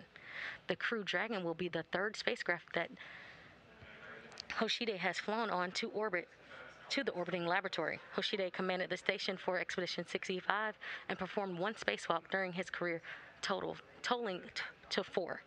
He has spent a total of 340 days in space on his 3 flights, 8 days short of Koichi Wakata's record-setting mark of 348 days in space by a Japanese astronaut.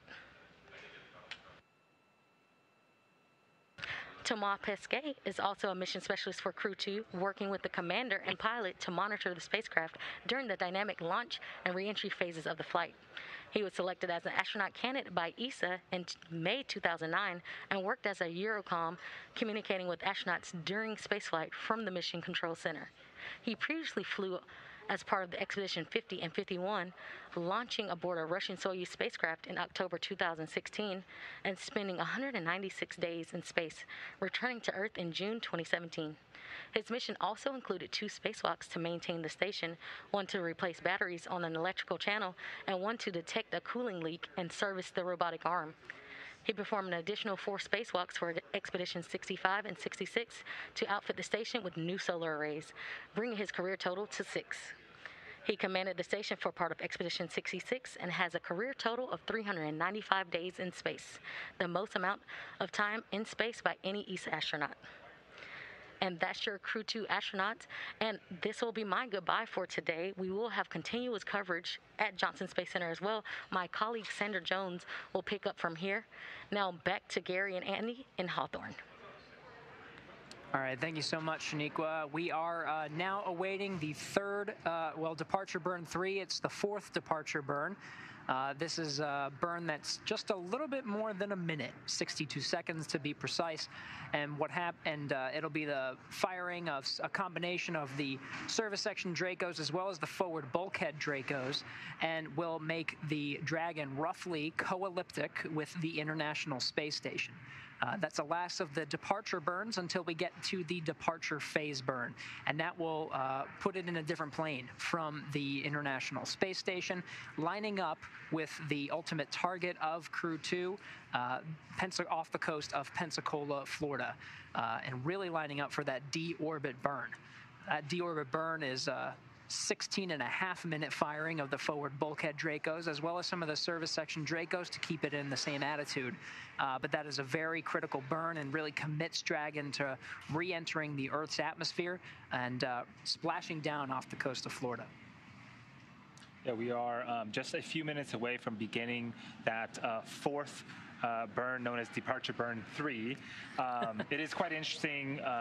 Today, specifically, we did a 360 fly around of the International Space Station, and then we started doing these departure burns. So the goal here is to slowly and methodically increase the distance from the International Space Station and get closer and closer to Earth. It's very similar to what we do on liftoff. So we start very, very close to Earth, and then we have a couple of burns that get closer and closer to the International Space Station. This is a shorter journey home and is really just based on the trajectory that was needed for this particular day. If the undocking today, November 8th, allows us to splash down later today, November 8th, U.S. time, for an 8.5-hour transit. If we were to undock yesterday, it would have been a little bit longer, and the crew would have been able to squeeze in a sleep period, but orbital mechanics are what they are, so we just have to work with the opportunities that are given to us. The reason that we're targeting, that we have targeted this day as undocking and splashdown is mainly due to weather. The weather off the coast of Pensacola, Florida looks good, continues to look good, and we'll continue to track it to make sure it's still solid before we commit to that 16.5-minute deorbit burn. We're still in the preparation part for departure burn 3. Yeah, I was going to say, this past week and a half, weather has been something that all teams have been closely monitoring. It is a great chance that we get to, attempt to return home today. I'm sure the Crew-2 teams, again, are looking forward to meeting up with their friends and family and being back on Earth. But again, we are going to be watching weather and the sea states all the way until we begin that deorbit burn. Because again, once we start that deorbit burn, that is sort of a one-way path. We are committing to Earth, whether it's at the primary site or the alternate site. That's right. So we're waiting for that departure burn 3 to execute, and in the meantime, we're continuing to monitor the weather and the health of the crew. We've been hearing some of their tasks on board throughout the flight. For the most part, during that fly-around maneuver, Andy, like you were saying, Shane Kimbrough and Megan McArthur were in the pilot and commander seat. Shane Kimbrough in commander seat, Megan McArthur in the pilot seat, in their suits, really monitoring the entire procedure. They didn't really have a chance to doff or take off their suits during that time, but Thomas Pesquet did in a pretty quick amount of time. His job was to go to the very forward hatch of the Dragon, where the Dragon was pointing towards the International Space Station. There's a tiny little window, and he was able to take photographs of the station for about an hour and a half. They got a full 360-degree, like you said, Andy, coverage of the outside of the station. They were able to document its exterior. Endeavour SpaceX. Depart burn 3 is complete and nominal. Copy, nominal burn. All right, fantastic. That was a great call. Depart burn 3, the fourth departure burn, was complete and is nominal. It was a 62-second burn that allows the Dragon to be co-elliptic with the International Space Station using a combination of the service section and the forward bulkhead Dracos.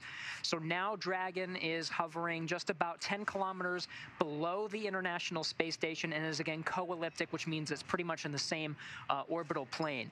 So with that, it'll be a couple of hours, I believe, I'll have to check, until we get to the phase burn. And the phase burn takes it out of that co-elliptic orbit and puts it on a plane to meet up with its target today, which is off the coast of Pensacola, Florida.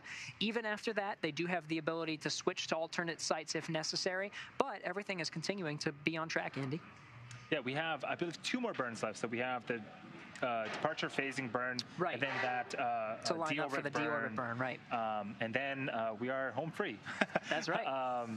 So again, thank you for staying with us. Again, we have a couple more hours to go before things really get exciting.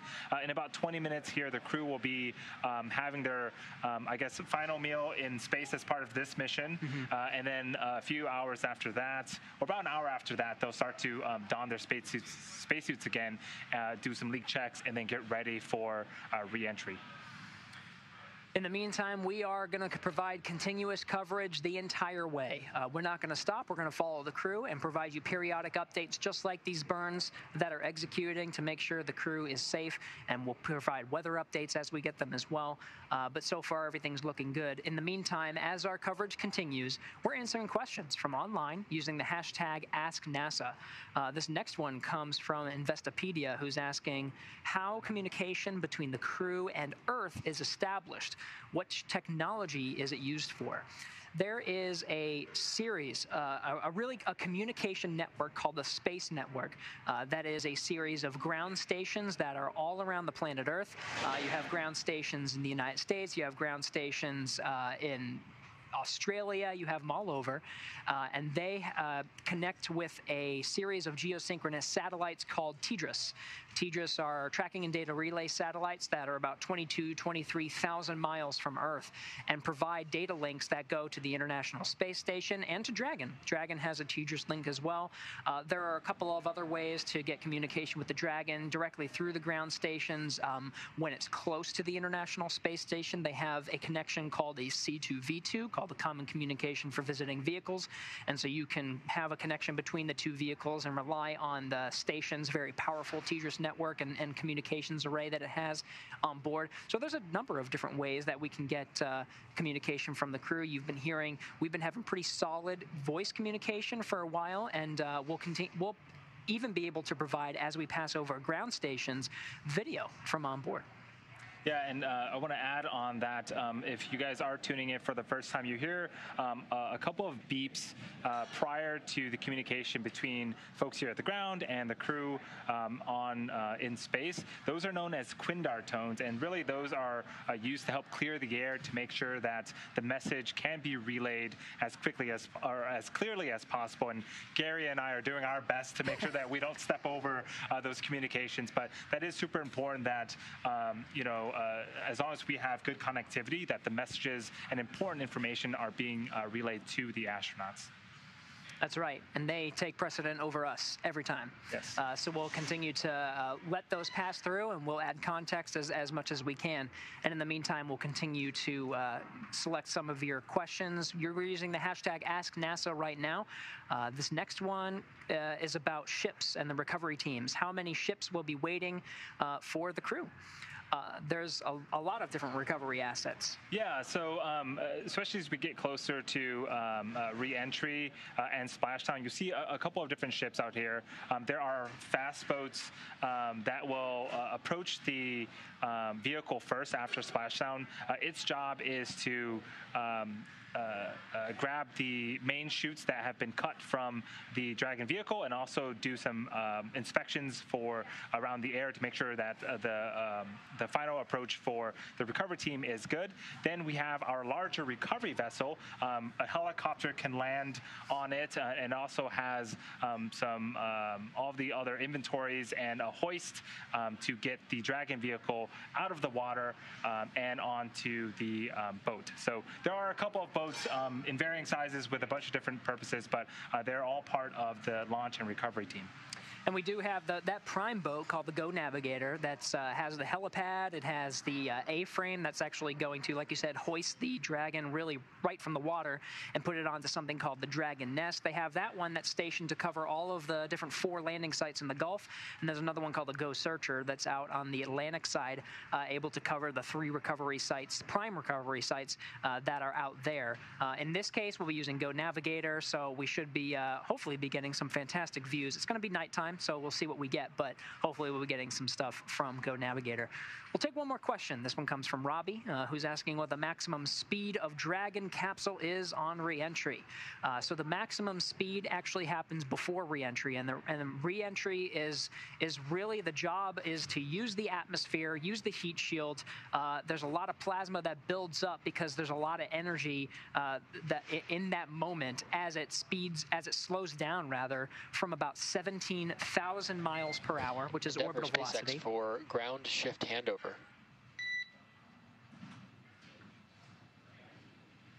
Go ahead. All right, Shane, for your awareness, we are doing our shift handover to the deorbit shift, so you will next be hearing from KY, who will be taking over as core. It's been a pleasure getting you guys off station and bringing you home today. Otherwise, I'll see you back when you're on the ground. All right, thanks so much for working with us and your whole team. We really appreciate it, getting it set up and teed up for KY's team. Looking forward to working with them and getting us back home safely, and look forward to seeing you guys hopefully in the next few months when we get back out there. Take care.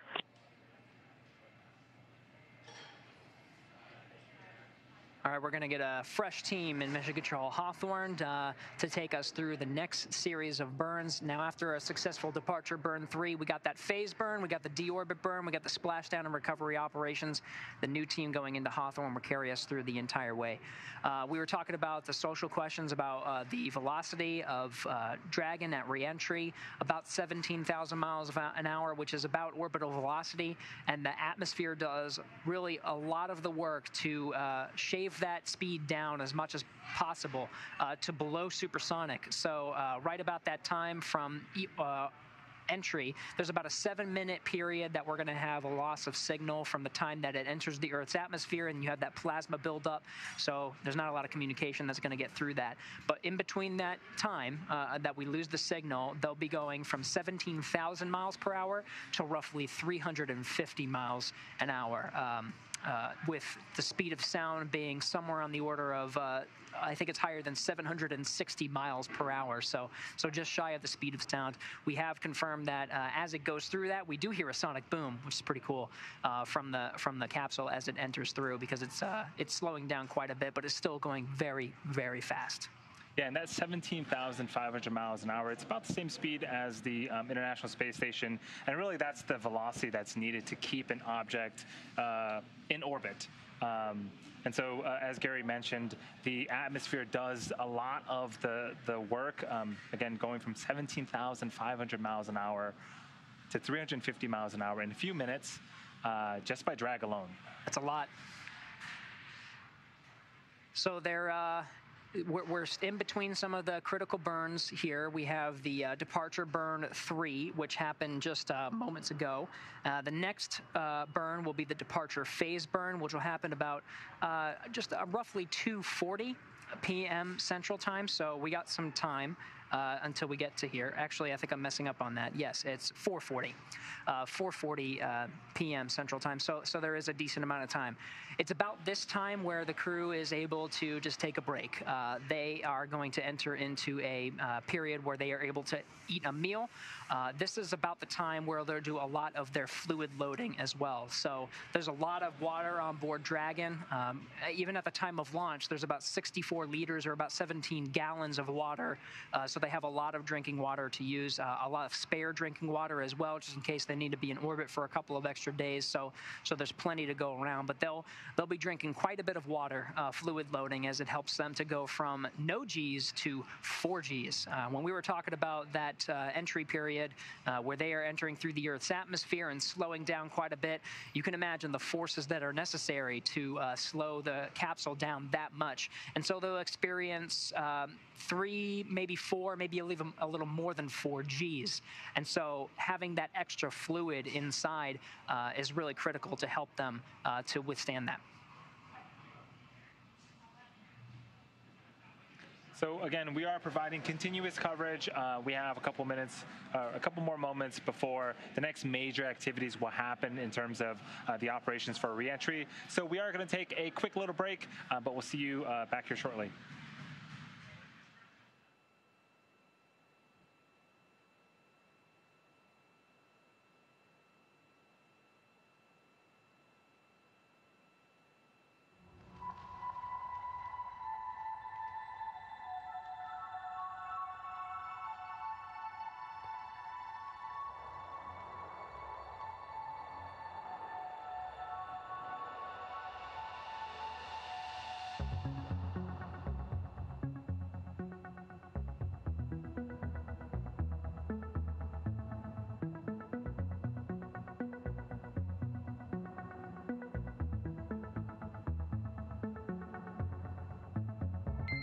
Dragon, SpaceX, com check.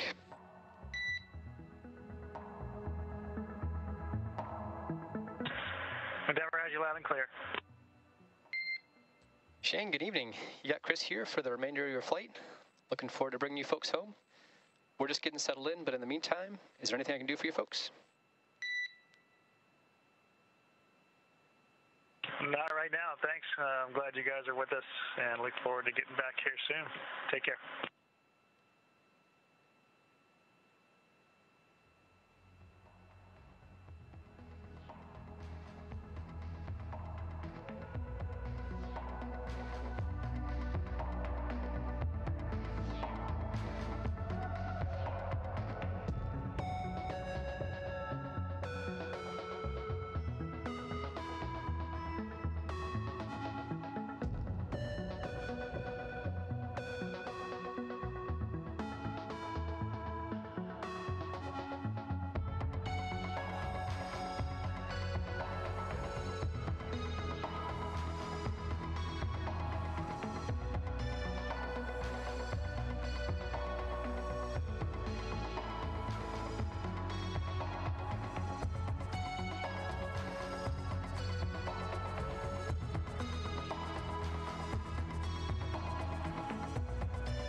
Dragon, SpaceX for status update.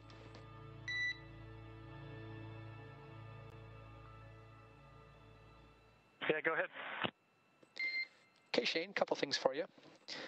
First and foremost, regarding pre-chill, we'll be doing a mild one, so not the full pre-chill of the cabin. And so we've currently moved the thermal mixture set point to medium. As per the prior status from Arthur, the hex bypass is in the fully closed position, such that manual control of the cabin temperature has been disallowed. Additionally, the deorbit sequence and entry has been enabled. I understand you're probably in your last meal period here, and so we'll be ready for an inventory update whenever you have it. How copy?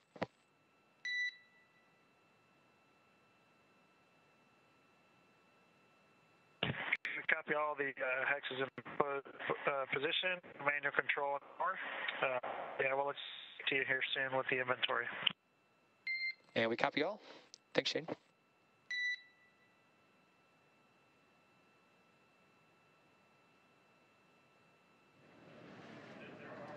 All right, so we are hearing some of the Dragon to ground communications between the teams here in Mission Control Hawthorne and the Dragon Endeavour crew, currently orbiting Earth, getting prepared to splash down off the coast of Pensacola, Florida here in a couple of hours, just a little more than 4 hours from now.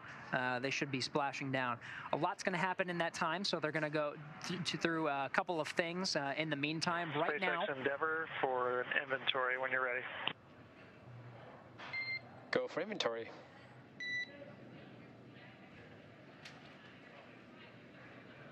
Okay, out of section 11, we had 1 full meal and 1 half meal eaten. Same for location 12. And location 9, fluid loading water bottles. So in location 10, we had 3 bottles from 207, 3 from 208, and 1 from 206. And in location 9, 3 from 203 and 3 from 204. Okay, Shane, from location 11, 1 full meal, 1 half. Location 12, 1 full meal, 1 half. Location 9, 3 bottles from 203, 3 bottles from 204. Location 10, 3 bottles from 207, 3 from 208, and 1 from 206. How'd I do?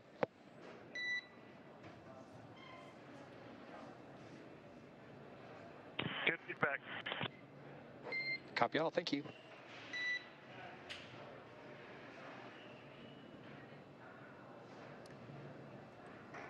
So again, we were just hearing, during that break, we were allowing the crew to eat their meal. And you just heard what they had on the menu, full meal, half meal. There's plenty of meals on board if they needed to stay in orbit for a couple of extra days. But this is the time, really, that they have to just sit back, relax, and have a couple of meals.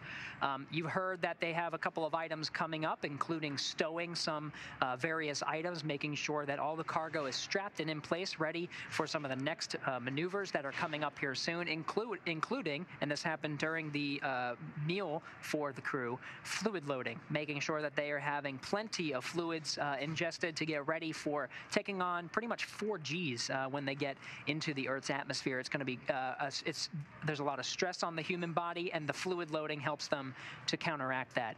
So they're towards the end of their meal period now. You heard them. They all ate. They had some time off. So there's a couple of things that are coming up here pretty soon. First is the suit donning. Very shortly, the crew, within the next hour, probably less, they'll be able to put on their suits and perform a leak check. Probably at least an hour after that, maybe a little bit less than that, depending on how quickly they're able to get their suits on. The suit donning process takes roughly 50 minutes because they do it in pairs, 2 at a time, with assisting one another. So it's about a 50-minute process until the suits are donned, and then they'll be able to perform some leak checks. We're monitoring a switch in some of the burn profiles. So we were talking about a departure phase burn. That's going to happen a little bit later than we were anticipating, probably sometime after 6 p.m. So we'll give you the updates once we have those times completed. But we're also monitoring a potential what's called an OOP burn, or an out-of-plane burn. This is a normal occurrence that it's just an extra burn that could happen, and it's called out of plane for a reason. It just is a minor course correction to make sure that they are right on track before executing that phase burn. That phase burn is very critical, and now that it's happening closer to some of the dynamic activities like claw separation, trunk separation, they just want to make sure that the Dragon itself is perfectly in line, getting ready to execute that phase burn. That phase burn is going to align them with the prime landing SpaceX site. for deorbit preparation.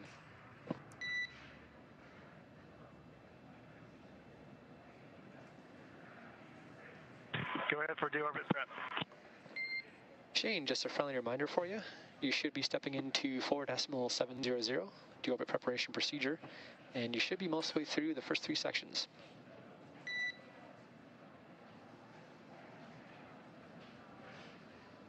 Okay, we'll take a look.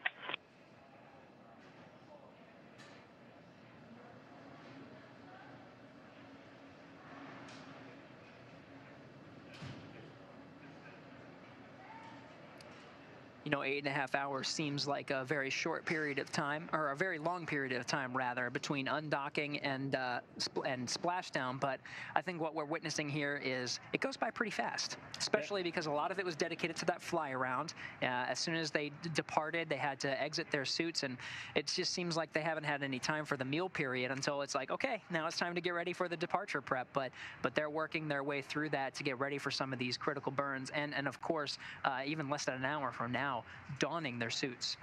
Yes, and some of the things that you have gone over, Gary, those are really the major sort of tasks that we talk about here. But the crew on board and the crew supporting them are very, very busy, making sure that everything is aligned and checked and stowed away properly to make sure that we bring everyone back safely.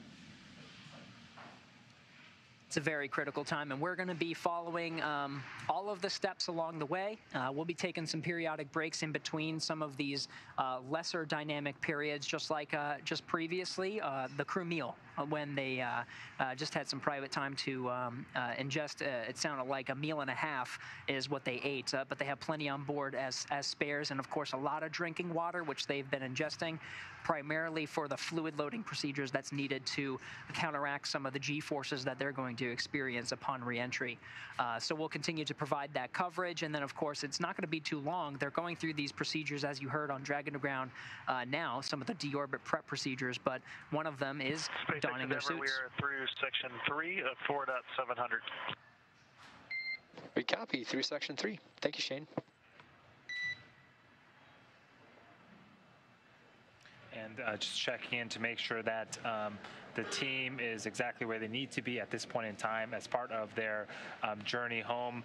Those numbers that they're calling out are part of a procedure, and there's a tablet that each of the crew members has to make sure that, again, they are checking off and taking care of all the things and items that they need to make sure they come home safely. There's checks on all sides.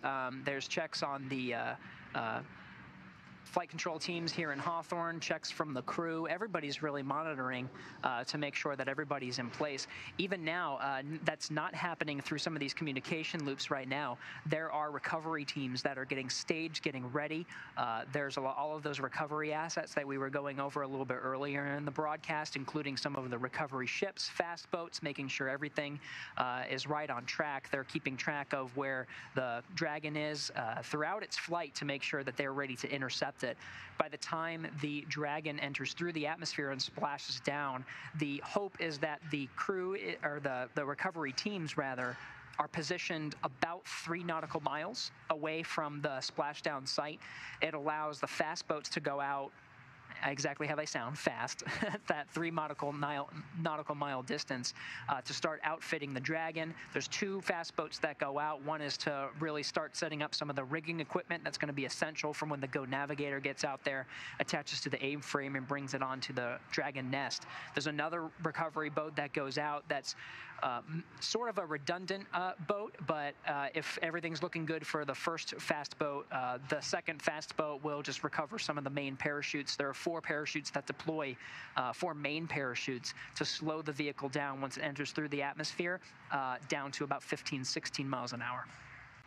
Yeah, we talked a little bit about redundancy and the Dragon vehicle itself. The Dragon vehicle is a very intelligent vehicle. It knows how fast it needs to go, the attitude it needs, its attitude in space, and what it needs to do to make sure that, again, it is targeting the correct landing zone. If for whatever reason we need to switch, we do have recovery assets pretty much all over Florida to make sure that, again, the recovery team can get in there, do their jobs, and the crew and astronauts can come home safely. That's right. We perform these periodic checks throughout the flight.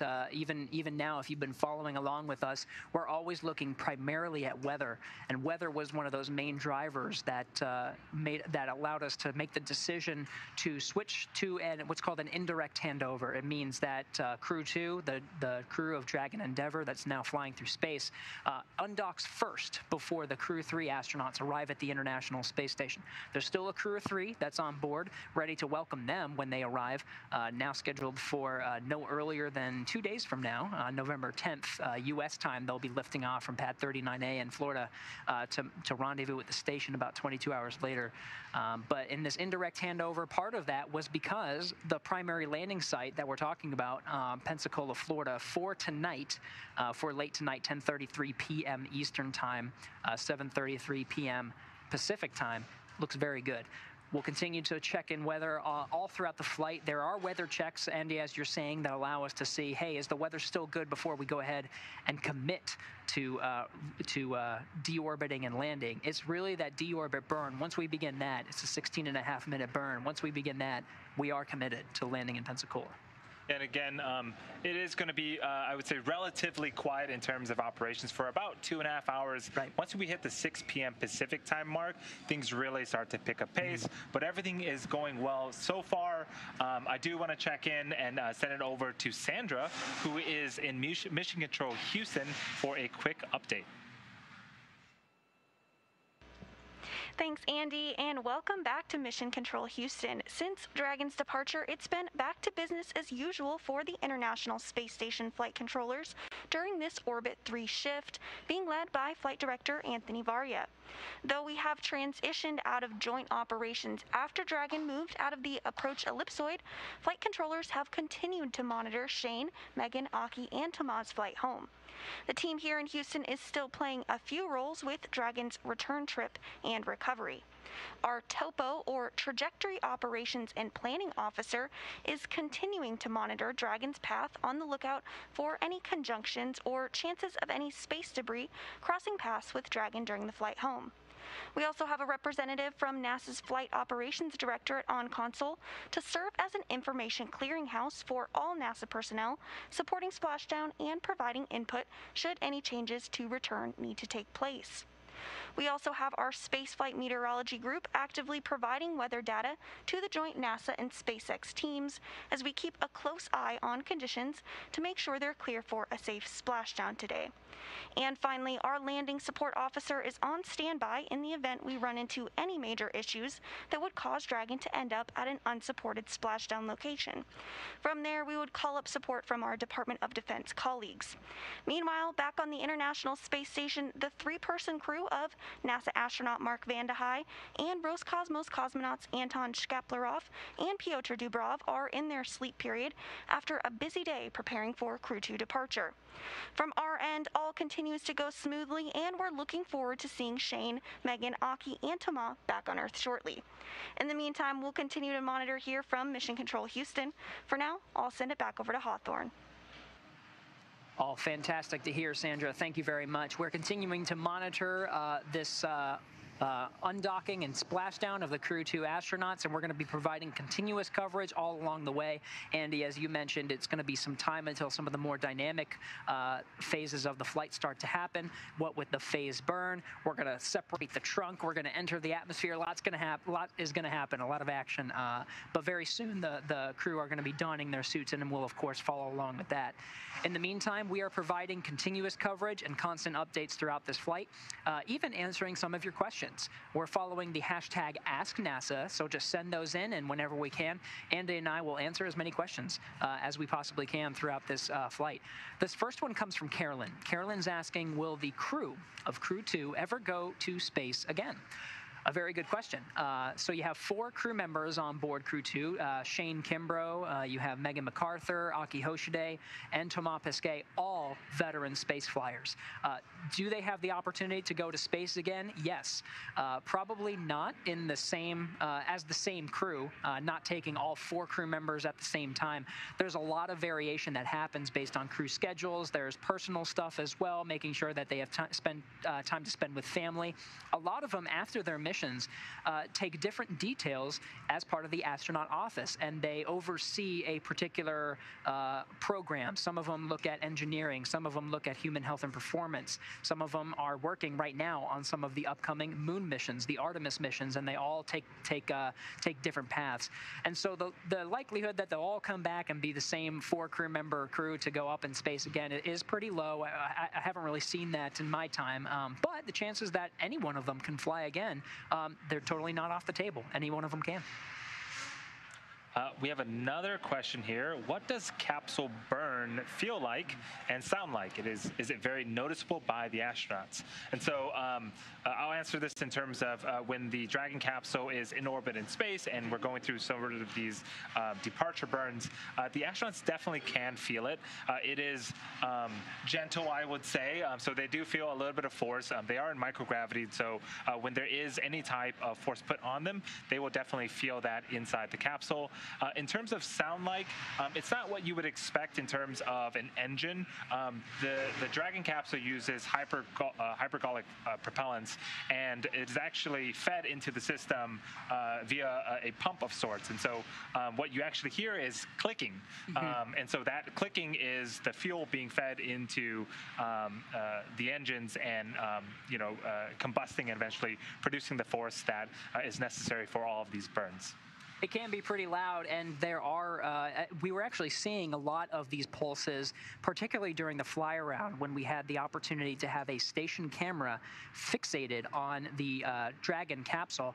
And what they did with the Cronus position over in Mission Control Houston, they overexposed the image, and you had a really good, you had a really good view of just how many pulses were happening. They were happening pretty much constantly to keep the Dragon in orbit. It's not true for the entire orbit.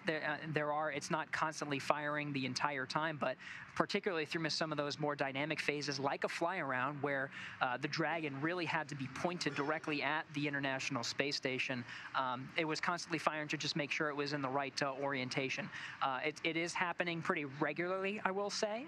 So there are these little pulses, but of course we've seen a lot of the astronauts, including these astronauts, on the ride what we call uphill. It's essentially launching to docking. That was a 24-hour transit, and they were able to sleep. And a lot of them said that they got some pretty good shut-eye. It is a long day, of course, but even through all the pulsing, they were able to get some shut-eye. All right, this next one comes from Jeremy with a fantastic profile image for recognizing the Crew-2 mission with the patch. How long is the communication blackout for return to Earth for the Dragon? Very observant. When after the Dragon makes the 16.5-minute deorbit burn and it sets itself up for re-entry. The nose cone will close, and the entire Dragon really will be engulfed in plasma with the heat shield taking on most of that work and dissipating the heat with the 3,500 degrees Fahrenheit. That whole section takes about 7 minutes.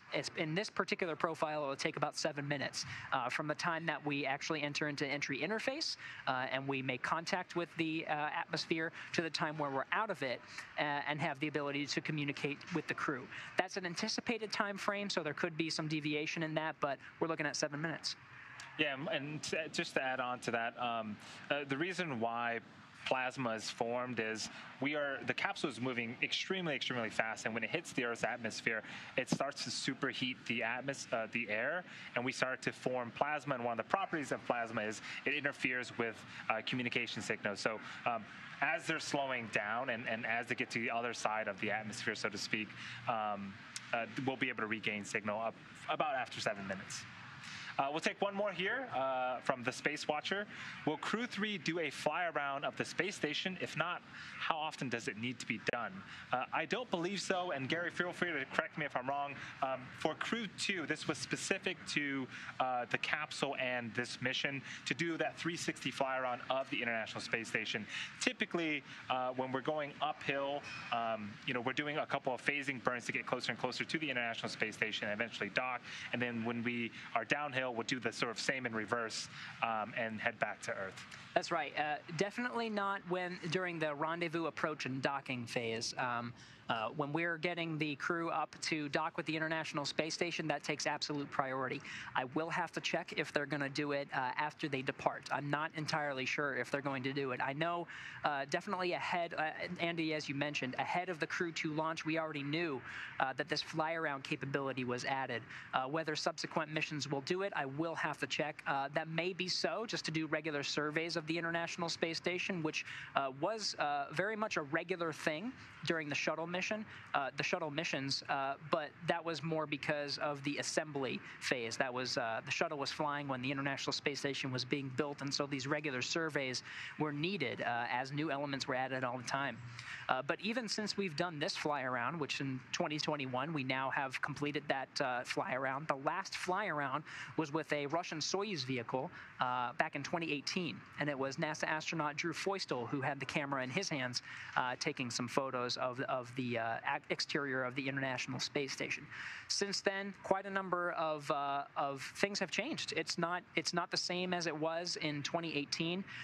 We have new cameras that have been installed, but namely we have new modules, namely commercial modules like the NanoRacks Bishop airlock, as well as commercial platforms, which is international commercial partnership like the Bartolomeo platform. This is on the Columbus module. So we'll get the first views as part of a fly around of some of these new modules now.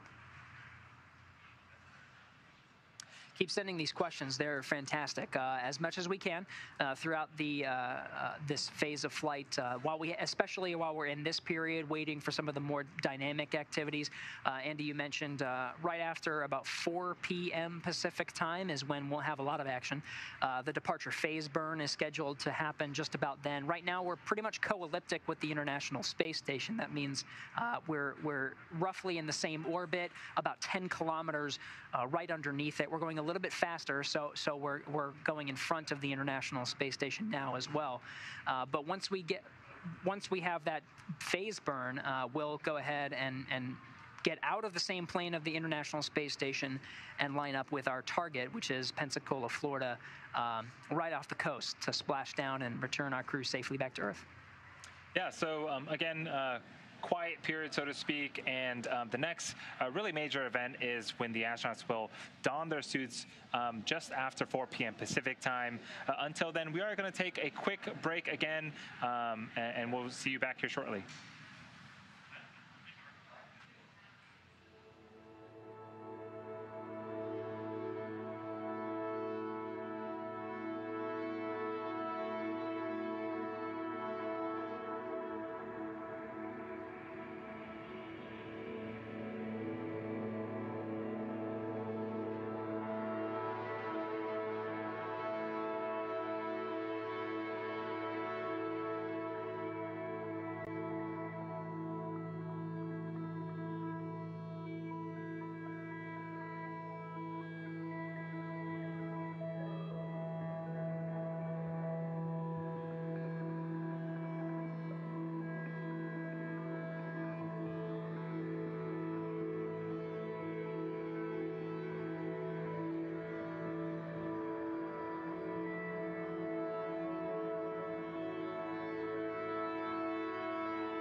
SpaceX Endeavour, you want section 4 of 4.700.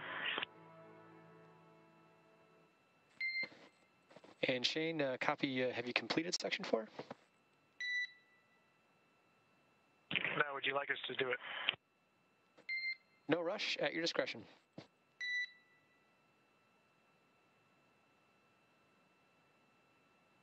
Okay, that's in work.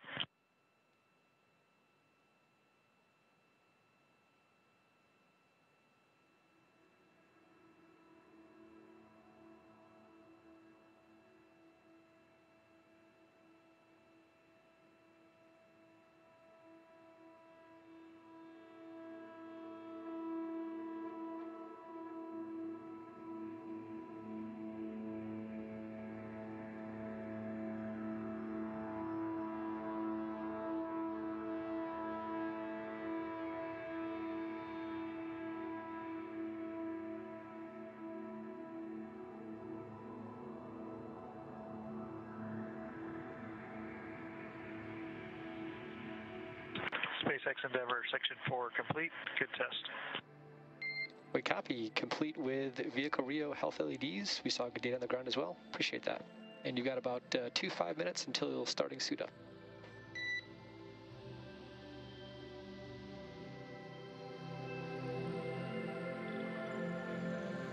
Copy.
SpaceX Endeavour, can you go external on the cameras? In work.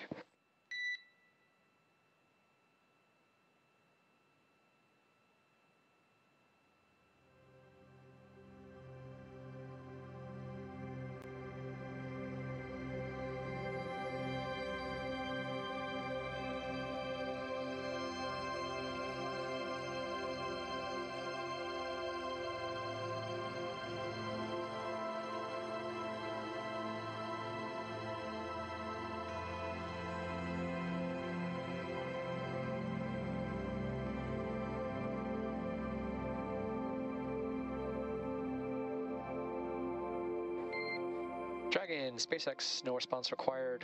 We're looking outside.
Dragon, SpaceX, no response required. We are less than 3.5 hours to the scheduled splashdown time.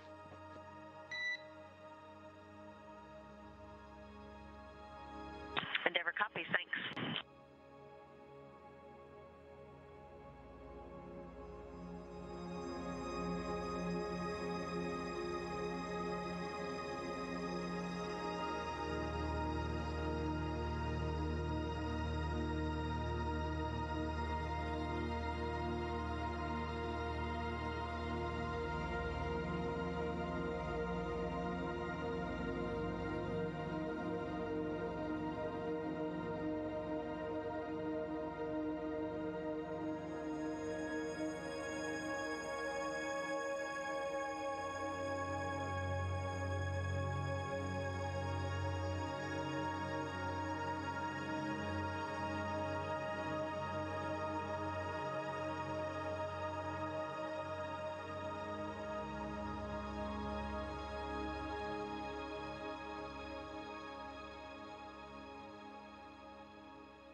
Dragon, SpaceX for suit donning.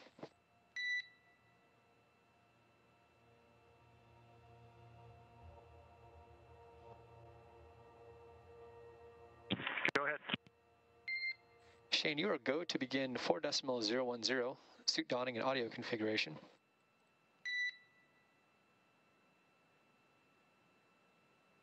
Copy, go. We're finishing up our fluid loading here, and we'll crank that up here in just a bit. We copy, and you have plenty of time, so no worries there. 2 quick reminders for you. When donning the orthostatic protection garments, please be sure to adjust them according to your note from the flight surgeon. And second, when you're closing out and stowing the cabin mic up in location 8, please double check that the 2 redundant lid latches are in place.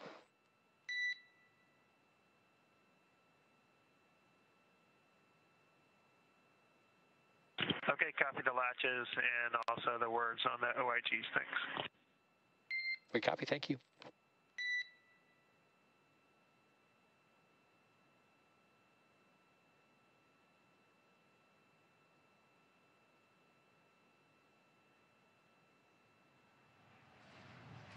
And welcome back. We just heard from the Corps and the crew that they are gearing up for suit donning, which just means that they are going to put their spacesuits back on. It should be starting up in a few minutes here. That should take about 50 minutes. They do them in pairs, and it's about 20-25 minutes per pair. And then about at around 5:30, they'll do suit leak checkouts in preparation for re-entry. We want to make sure that because there is nitrox or nitrogen, oxygen flowing through the suits, and they are pressurized, there are no leaks in case of a depressurization event. So that is happening here shortly, which is very exciting. Again, we are marching towards the more dynamic phases of this mission, which is re-entry, again, scheduled for 7:33 p.m. Pacific time, and that's going to be off the coast of Pensacola, Florida. So you heard that Commander Shane Kimbrough respond back to the Corps here in Mission Control Hawthorne that the crew were still fluid loading. This is part of their procedures that comes pretty much around the same time that they have the meal. So they just had about a meal and a half each getting prepared for the journey ahead. Fluid loading is exactly what it sounds like. They're taking on a decent amount of water, just making sure the extra fluids in their body helps them to take on the G-forces that they're about to experience when they go into enter the Earth's atmosphere. Right now, they are experiencing 0 Gs pretty much in the microgravity environment, and they have been doing so for about 6 months. When they enter through the atmosphere, that extra fluids will help them to do so. You heard there's a little bit of margin in there for the suit procedure. Andy mentioned that it's about a 50-minute procedure, so it'll wrap up around 5:30 before we start doing some of those suit leak checks, as long as they get through their procedures relatively quickly or in the predicted amount of time, again 50 minutes. That sets them up for at least a half an hour, maybe a little bit more, until they are getting ready for the departure phase burn. This is the last in a series of departure burns before they get set up for the big burn of the day, which is the Deorbit burn. The departure phase burn takes them away from the 10-kilometer orbit, 10-kilometer co-elliptic orbit that they're in right now, essentially following the International Space Station. They're in the same orbital plane, but this departure phase burn will take them out of that plane. They'll go into a new plane to essentially sync up with the landing site, and that is the prime site for today, still Pensacola, Florida. They're going through all of their procedures right on time today. So a couple of steps that are coming up here to get ready for these some of the major activities, and everything right now is looking pretty good. Yeah, a little bit more about the suits. Earlier in the broadcast, we did have some members have the suits on. We actually doffed them. They were able to spend some time outside of suits, enjoyed a meal. But those suits themselves, and I'm sure we'll see them later on in the broadcast as we get closer and closer to reentry, they are a one-piece one-piece suit, and the way I like to describe them is they're sort of a spacecraft inside of a spacecraft. Yeah. They are extremely intelligent. They provide a lot of communications and avionics, as well as some safety protection for the crew. And there's an umbilical on the thigh that would actually hook up to the chair of the Dragon vehicle and provide all of those, again, electronics and some of the fluids for the crew. You've been hearing that they've been prepping the environment of the International Space Station as well. Really, the suit is its own contained environment. They're pumping nitrox air, which is a mix of nitrogen and oxygen, into the space suit itself. You have the 3D printed helmet. Each component of this is form-fitted to each individual astronaut. The gloves, the suits, the helmets, everything. It is very individualized. The fit is super important for the journey home. Not only the fit of the suit, but the seats themselves are even molded for each individual seat. So got to make sure that you find your right seat. You notice that Commander Shane Kimbrough and pilot Megan McArthur have been using touchscreen interfaces. The gloves themselves are compatible specifically with those touchscreens, and then of course an extra layer of protection for the astronauts themselves, flame resistant, an added layer of protection, even though most of the spacecraft itself is designed specifically to minimize that risk of flame, just a added layer of protection. When the crew actually walks out to the launch pad, they have protective covering underneath their boots, and they're removed prior to ingressing, and those boots specifically designed to fit right into the footrests of those suits. Yeah, and the helmets themselves, they are 3D printed, and the whole suit is designed in-house here at SpaceX.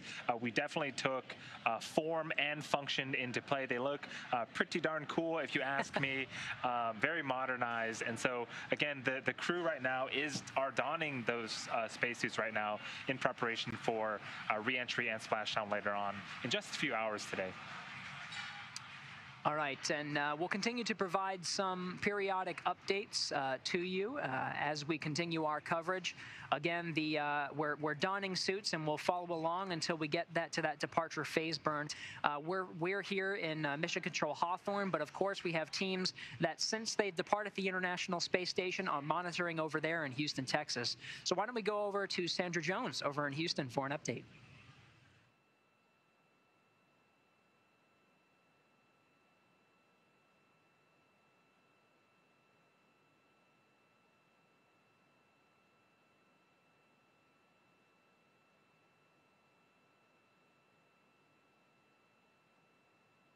Teams continue to monitor Shane, Megan, Aki, and Tomai's flight home and are playing a few key roles with Dragon's return trip and recovery. Monitoring the path of Dragon, on the lookout for any conjunctions or chances of space debris, is our Topo, or Trajectory Operations and Planning Officer.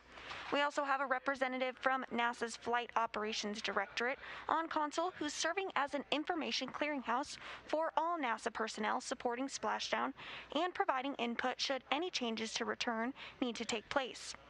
There's also the Spaceflight Meteorology Group actively providing weather data to the joint NASA and SpaceX teams as we keep a close eye on conditions to make sure they're clear for a safe splashdown today.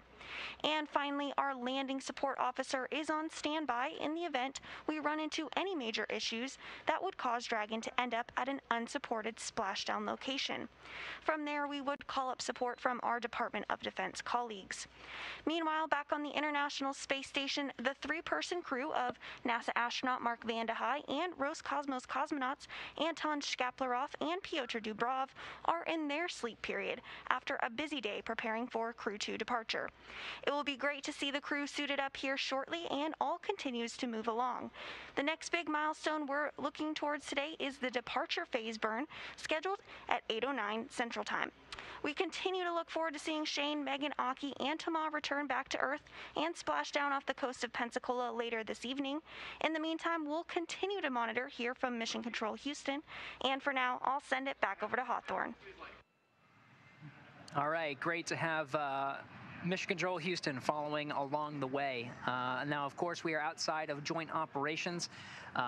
This happened shortly after the Dragon and the Dragon crew exited the approach ellipsoid. For a while, during the fly-around maneuver, we were in those joint operations, and we were on something called the Big Loop. This is a joint loop, and we'll see this again in a couple of days when Crew-3 rendezvous and approaches the International Space Station. It is a communication loop that includes the Dragon crew, the teams here in Mission Control Hawthorne, as well as the teams in Mission Control Houston and the crew on board the International Space Station, all part of that big loop. That was part of the first phase of today's departure with the fly-around maneuver and, of course, exiting the approach ellipsoid. Once we exited that, we were outside of joint operations, and now it's really up to the teams in Hawthorne to really take control of this flight and, of course, the crew on board Dragon.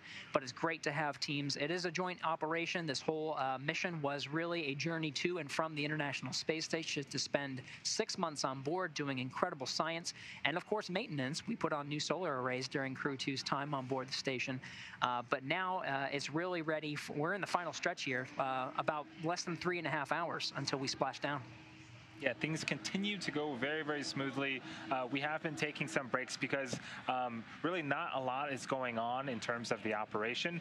Everything is going great. We hear check-ins from the core to the crew on board station. Again, things are fine. And so once we get, again, after that 6 p.m. Pacific time mark, we'll have a burn, we'll have some vehicle separation and re-entry into the Earth's atmosphere. We are going to take some more social questions, which is great. So if you want to ask any questions, use the hashtag AskNASA. We have this one here from Atlas. How much training goes into these types of missions specifically? Very good question, because this is several-fold. First, you, of course, have training for the Crew Dragon. You need to learn how to operate its systems, and each position has its own responsibilities. The pilot and commander get a little bit more training because they have the very, very important role of monitoring the more dynamic phases of flight. But in the case of, let's take, for example, Crew-3, mission specialist Kayla Barron. She was assigned to the Crew-3 mission and is launching within a 6-month period. A lot of that is the Dragon training. But also in that period is refreshers on training for life aboard the International Space Station, and that is some critical training in and of itself. You have training in T-38 jets. They train for spacewalk, so they get inside the neutral buoyancy laboratory, gigantic pool, and practice what it's like to be in a spacesuit, conducting maintenance activities outside of the International Space Station. They know how to work the science, they know how to work all the intricate components of the space station, and very importantly, each of them gets a briefing on if anything were to go wrong at any point in the flight, on board the station, on board Dragon, they are prepared for every possible scenario. So, you know, it just depends. There's a 6-month period there. There's, of course, to become a NASA astronaut, you have to train for at least 2.5 years just to get to the soft skills and the hard skills, really, ready for life aboard the station. So it could be on the order of months to years. Yeah, and I do want to echo that the training is quite extensive. Yeah. And so one thing that we do like to say here is the astronauts have almost every moment of their day planned out when they're aboard the International Space Station. That includes physical exercise, that includes science experiments, maintenance, repairs. And so as they're going through all these different tasks, they need to be able to work the tools or be able to pull up the manuals and be able to communicate with whomever they need to in terms of support down here, to make sure that they can do the tasks accordingly. So it's not just training prior to the launch. I'm sure there's a lot of training that happens during their times at the International Space Station too. Yeah, that's right. Even on board the station, you have to know how to work all the systems, and you really have to know, this is actually one of the soft skills that they learn, is really how to pace themselves. During the shuttle program, where they were up in space for maybe 2 weeks at a time, it was really a sprint. They worked long hours, they worked hard, and knowing that they were going to be returning back to Earth in just 2 weeks' time. But when you're on board the International Space Station for 6 months, you really have to pace yourself, and they are some long days. You got 10+ hour days. That includes the work itself, as well as at least 2.5 hours of exercise every single day, just to maintain your body as you're learning what it's like to live and work in space. And speaking of which, that is the next question that we have. A very good one, a very appropriate one. This one's, how does space travel affect your body? That is the question, Andy. That is why we're doing expeditions on board the International Space Station. We are trying to figure that out. We have been up there for 20 plus years now, and a lot of the research that's done on board this gigantic orbiting laboratory is figuring out this big question. What happens to your body during space travel?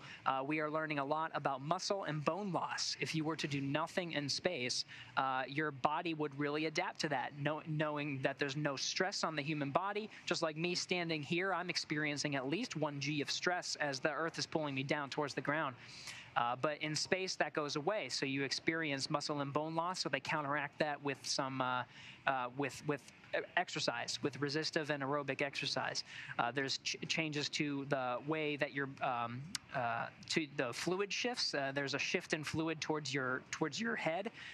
There is a change in vision. They are learning all of this from doing all kinds of good research on board the International Space Station, and that's why we're sending crews up there for 6 months at a time. And especially as we look towards longer duration missions, to Mars and perhaps even beyond that, we do definitely need to understand all of the ins and outs of long duration space travel and how that affects the human body. So all of these experiments, everything is extremely important to, again, get a better understanding of how the microgravity environment will affect people. We have another one here from Howie. I understand that the crew will be landing in Pensacola, Florida. I live in Sarasota, Florida. Will I be able to hear the sonic boom tonight? So Pensacola, Florida is right on the panhandle of Florida. And then Sarasota, I believe, Dragon, is on the west coast. SpaceX for departure phasing burn 1. Go ahead. Shane, we are go for the upcoming departure phasing burn. For awareness, this will be an out-of-plane prop wasting burn. We will be staying on orbit tanks the entire time and do not expect to take transition. How copy? Okay, orbit tanks out of plane burn in about 20 minutes. Copy all. Good readback.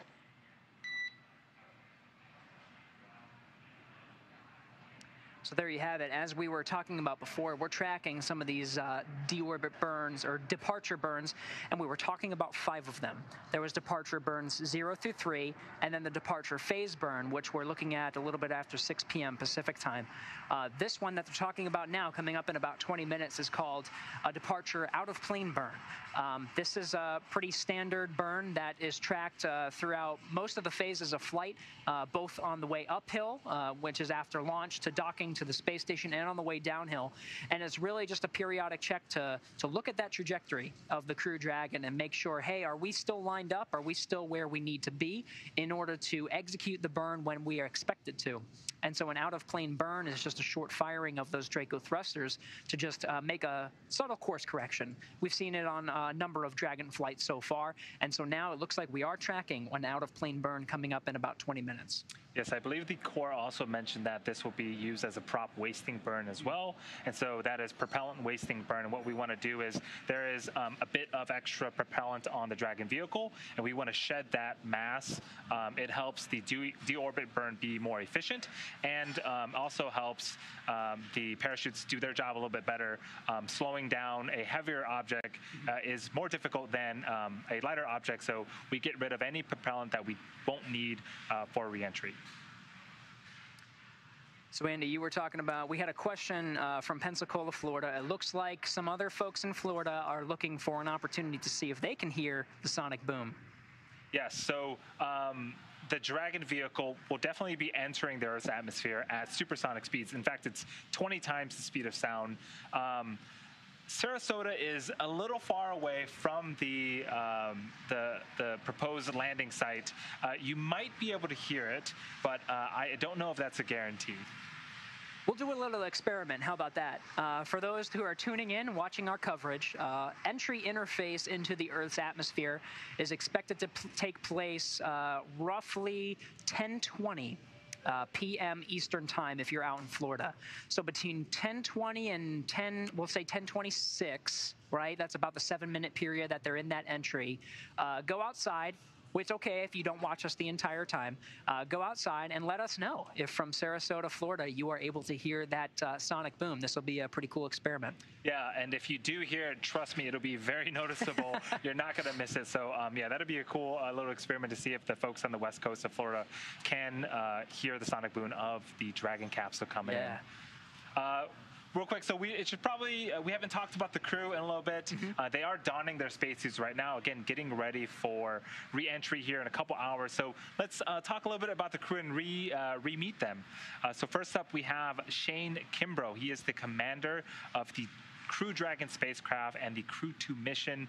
Kimbrough is responsible for all phases of flight from launch to re-entry. He was selected as a NASA astronaut in 2004. Kimbrough first launched aboard the Space Shuttle Endeavour for a visit to the space station on the STS-126 mission in 2008, then aboard the Russian Soyuz spacecraft for his first long-duration mission for Expedition 49, 40, and 50. In 2016. After 199 days in space during Expedition 65 and 66, he spent a total of 388 career days in space, the fourth highest for any U.S. astronaut, and performed 9 career spacewalks. Kimbrough also is a retired U.S. Army colonel and earned a bachelor's degree in aerospace engineering from the United States Military Academy at West Point, New York, and a master's degree in operations research from the Georgia Institute of Technology in Atlanta. Pilot for today is Megan McArthur on board the Crew Dragon spacecraft. She's the second in command for the mission. McArthur is responsible for spacecraft systems and performance. Expedition 65 and 66 was her first trip to the space station. She was selected as an astronaut in 2000.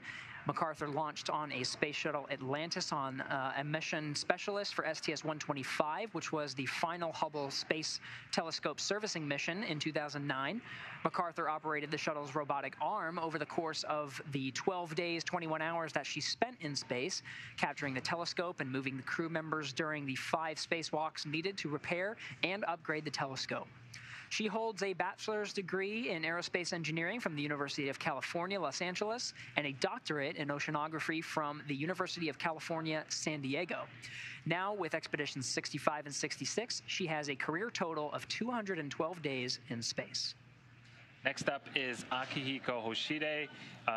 He's a mission specialist for Crew-2. And as a mission specialist, he works closely with the commander and pilot to monitor the spacecraft during the dynamic launch and re-entry phases of flight. Hoshide joined the National Space Development Agency of Japan, NASDA, which is currently known as JAXA, in 1992 and was selected as an astronaut candidate in February of 1999.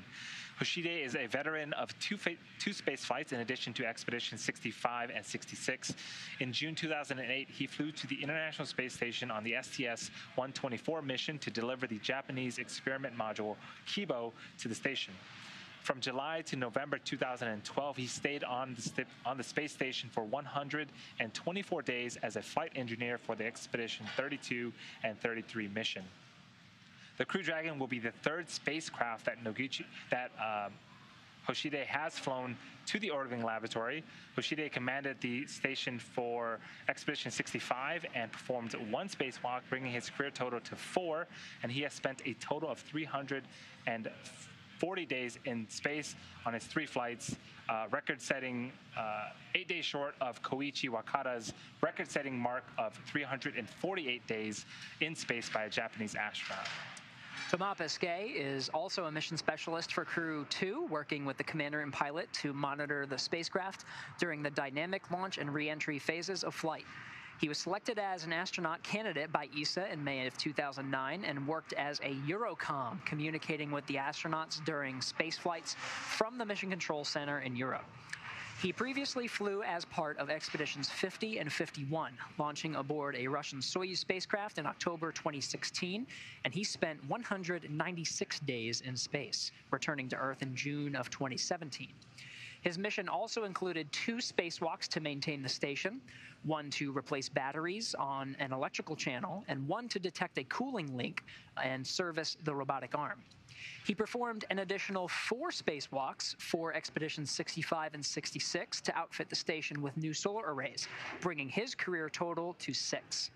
He commanded the station for part of Expedition 66 and has a career total of 395 days in space, the most amount of time in space by any ESA astronaut. Yeah, so that was a quick reintroduction to our crew who are currently on board the Dragon capsule Endeavour. They are donning their spacesuits right now and should be performing leak checks on the spacesuits in about an hour and splashdown at 7:33 p.m. Pacific time. For now, again, things are going well, Gary. Nothing new to report, so we're going to take a quick break, and we'll see you back here shortly.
Dragon, SpaceX, burn nominal.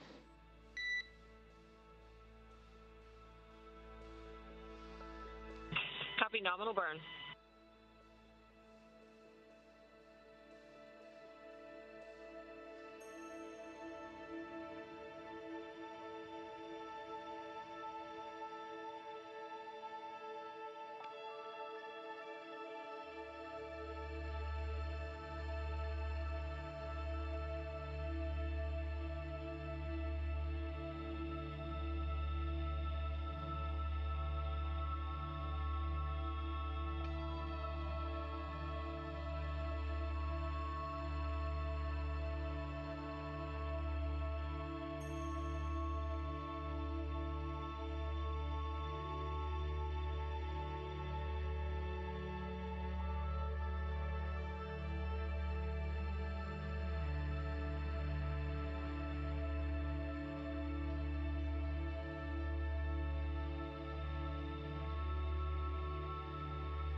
SpaceX Endeavour CDR and PLT are suited. MS2 getting suited now. MS1 will follow. Thanks, Shane. We copy. We hear loud and clear.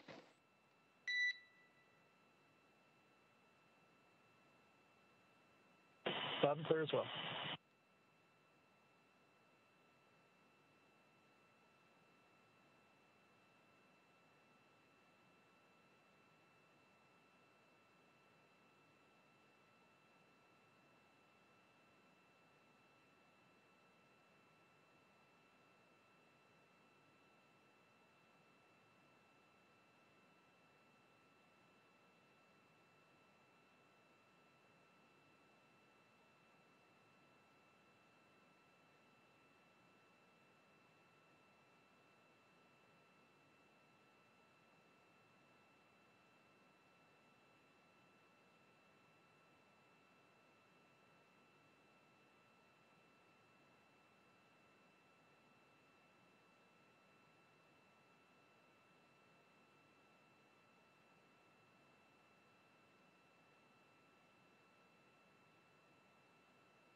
We're continuing our live coverage of Crew-2's return to planet Earth, still scheduled to return at 7:33 p.m. Pacific time, 10:33 p.m. Eastern time, splashing down off the coast of Pensacola, Florida. Everything continues to look good. We got a very brief weather report showing that the skies were very clear. All very good news, and we'll continue to monitor that weather to make sure we're good for an on-time splashdown. We heard a couple of things over the Dragon to ground loops, and also we had another burn executed here not too long ago. You just heard that we're about halfway through the suit donning procedure. Commander Shane Kimbrough and pilot Megan McArthur are in their suits. Now they're transitioning over to the mission specialist, Thomas Pesquet, and Akihiko Hoshide will don their suits. And we're, again, about halfway through that. So maybe about, we'll say, 5:30 p.m. Pacific time. We should be hearing a call, maybe shortly before that, a call to initiate a check on the suits themselves, a leak check to make sure they're in tip-top shape before we get to that next burn, which is the departure phasing burn. In the meantime, we also executed a out-of-plane burn. It was about a 3-minute firing of the forward bulkhead Dracos, and it was also a prop dumping burn. But it was one of those burns just to make sure that we are in the right phasing, and really getting prepared for that next burn, which is the departure phasing burn, to line us up with the landing site. That was a good burn. We are well on our way to the next couple of steps to get our crew home. Yeah, so in summary, all good news. All good news. It's been all good news, all broadcasts, and so things, again, are continuing to go very, very smoothly for Crew-2's return. If you have been following us, Gary, you had mentioned weather earlier. We've been watching weather at the landing site, but we've also been watching weather for the past week and a half. Originally, we were scheduled to launch Crew-3, and then they would do a handoff in person at the International Space Station. The Crew-3 and Crew-2 would do that handoff, but weather was not permitting. And so we've actually shuffled things around a little bit. Crew-2 is coming back today, and Crew-3 will be launching in a couple of days. This is a view. This is some video footage earlier from last week with the Crew-3 Dragon capsule and the Falcon 9 rocket on the pad. Sunny skies in Florida. Everything with the vehicle is absolutely fine. And so, again, the Crew-3 and the vehicle are just waiting for liftoff no earlier than a couple days from now. That's right, and it's still there. No earlier than a couple days from now is exactly right. It'll be less than 2 days from the time, at the very earliest attempt, less than 2 days from the time that Crew-2 splashes into the ocean later tonight, 10:33 p.m. Eastern. Less than 2 days until our very first launch attempt on Wednesday, November 10th. We're looking at 9:03 p.m.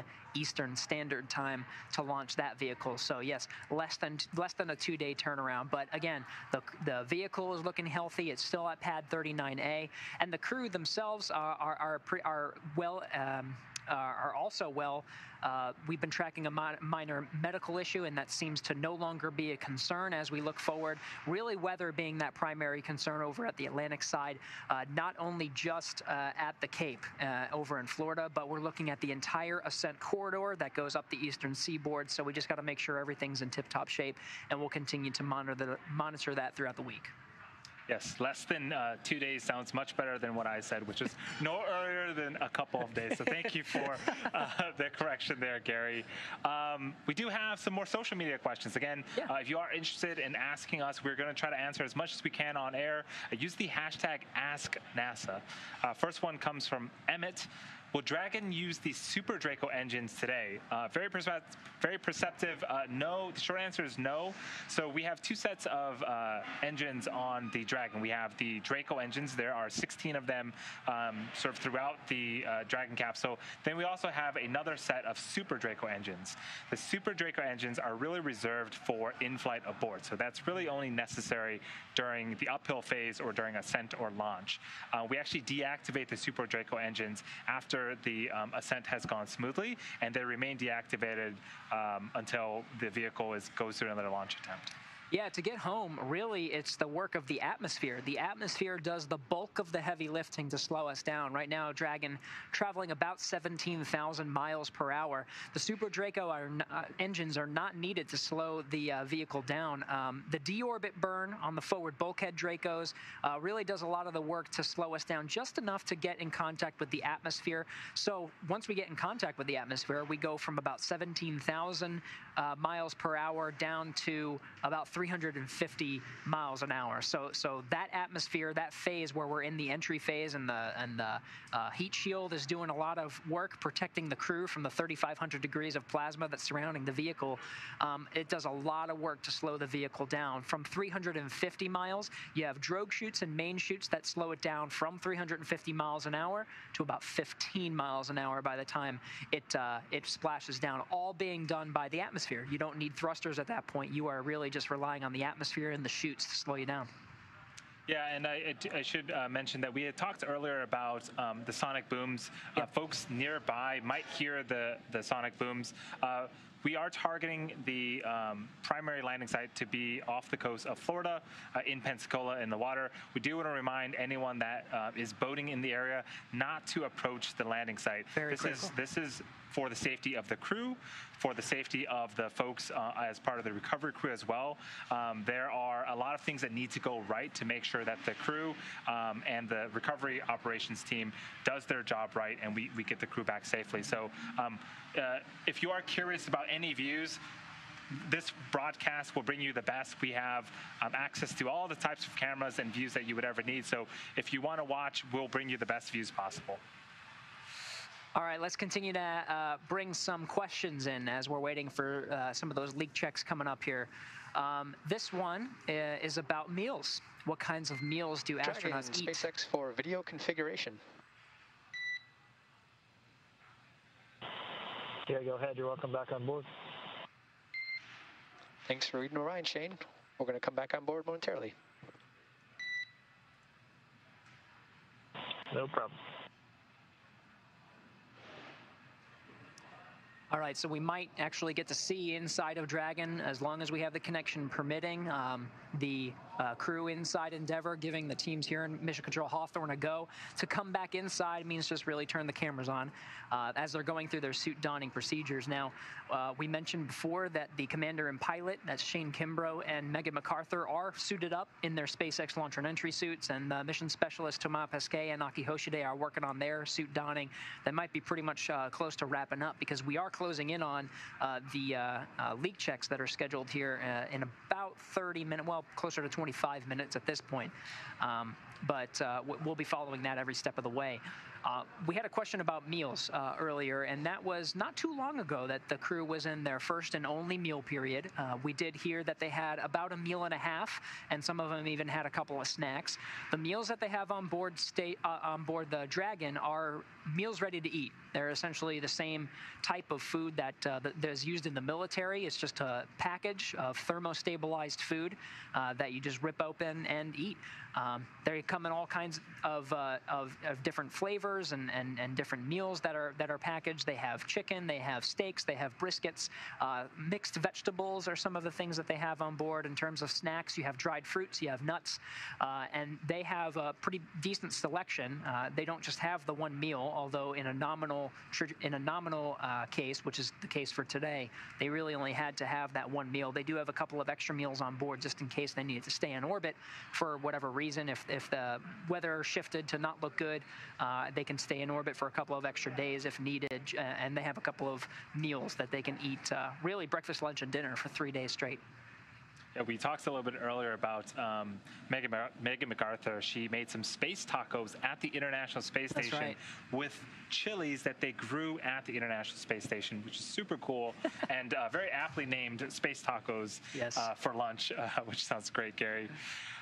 We have another question here. How do astronauts prevent bone loss while in orbit for months? And the short answer to that is exercise, lots of it.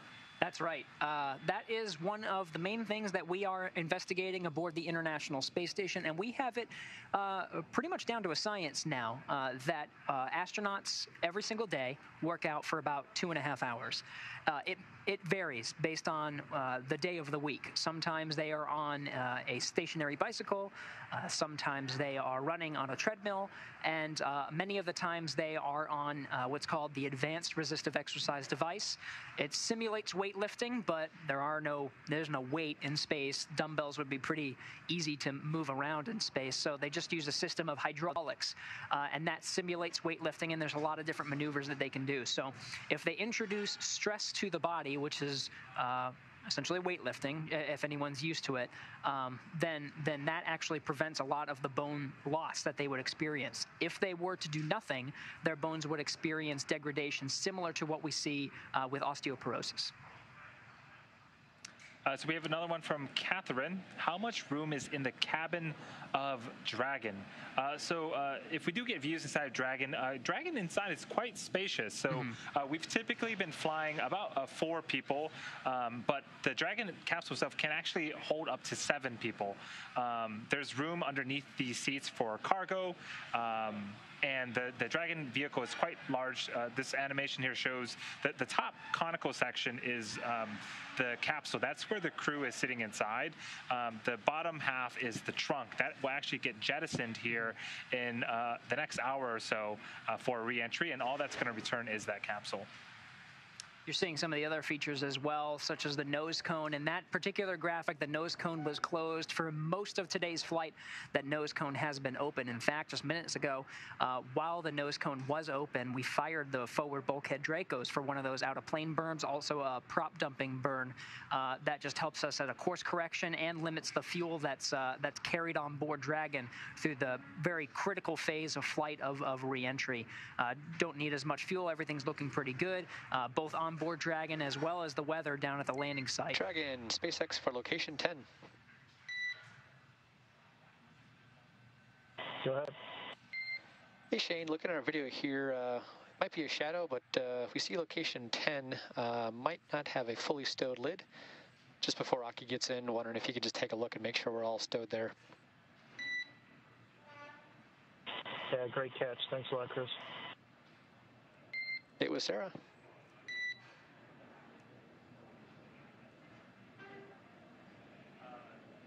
So again, we are checking to make sure everything is stowed and latched properly.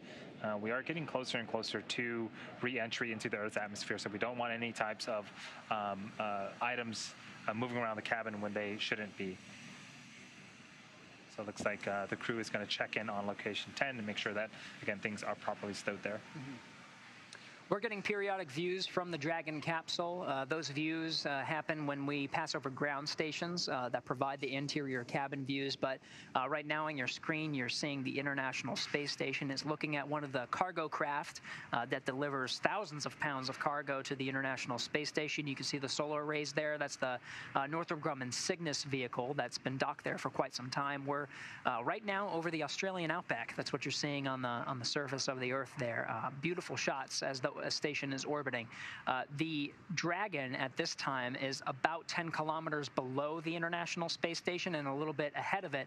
As it dropped its altitude in orbit, it goes a little bit faster just based on the orbital mechanics of everything. So it's well past that. But right now in the same plane. One final thing for you, if you could double check all the caps are still in the cameras, in particular the one located by the cargo pallet, I'd appreciate it. Okay, we'll check.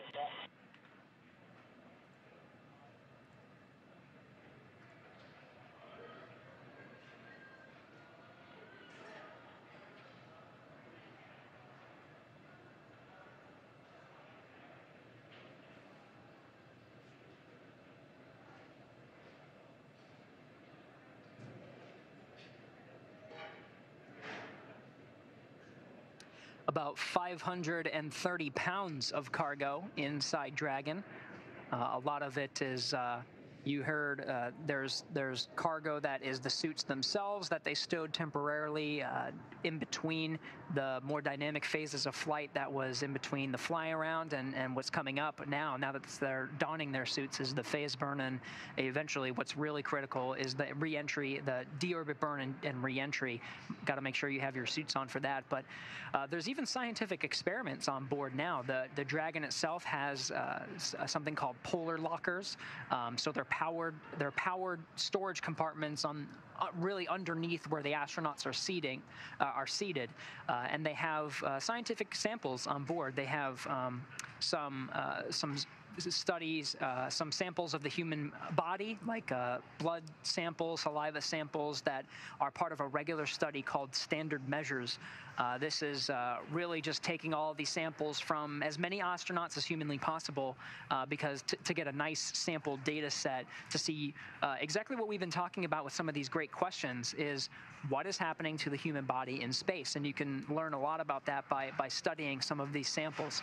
There's also microbial samples, as well as veggie samples. There's actually one of those peppers that we were talking about earlier, one of those hatch green chili peppers. There's one of them on board Dragon today. So they did make room for one of those. So that's pretty fantastic. But 530 pounds returning back on board Dragon. Got to make sure it's secured. Yes, earlier in the broadcast, we heard the crew and the core taking inventory after their meal, and so this is extremely important. We would need to know, everything that is consumed, where things are. Everything is pretty much tallied and accounted for as part of the operations for both uphill and downhill operations. We talked about some of the meals that are on board, but there's a lot of water, just about 17 gallons that are used for both the uphill trip and the downhill trip, really for any of these missions. Plenty of water on board. And we heard a little bit earlier that they were doing some fluid loading. Now we're getting some views of the crew. All of them are suited up now. You can see in the middle there, seems what I think it's Thomas Pesquet on the far left, bottom left of your screen, followed by, in order, Megan McArthur. There's a great shot of Commander Shane Kimbrough. And then just below him or towards us is Akihiko Hoshide. He's taking the far most right seat. Yes, and they are currently looking at their display monitors. There is a lot of information that the crew has access to, things like telemetry. They can see which Draco engines are firing. They can see how long the duration of the burns. Right now their gloves are off, so it looks like they have multiple hands. But if once they zip up the gloves, those gloves are also touchscreen compatible, so they'll be able to use them to access whatever information they need. SpaceX Endeavor for 4.010, section 5.2, successful intercom checks. We copy all, Shane. Successful intercom checks. One final double check. Can you confirm all the camera caps were stowed in location 8?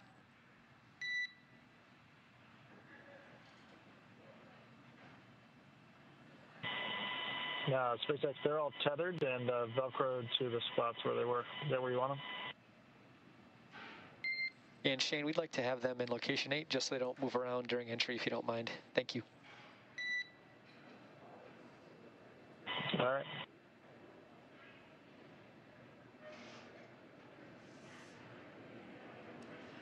So there is a little bit of time that the crew has. We saw some interior cabin views as we were passing over one of the ground stations, which is great. All of them in their seats, their respective seats that they'll use for re-entry. There is a little bit of time that the astronauts have. They're a little bit ahead of schedule now with their suit donning. So you heard the intercom checks. That's one of the series of checks. They've been using a different set of communication equipment while they had their suits off, but the suits themselves plug right into the seats, and they have intercom systems right into their suits. So they just want to make sure that the suits themselves, nothing has changed since they last had the suits on, and those look pretty good. But the cargo we've been talking about quite a bit. We just want to make sure that everything is securely fastened for that trip home.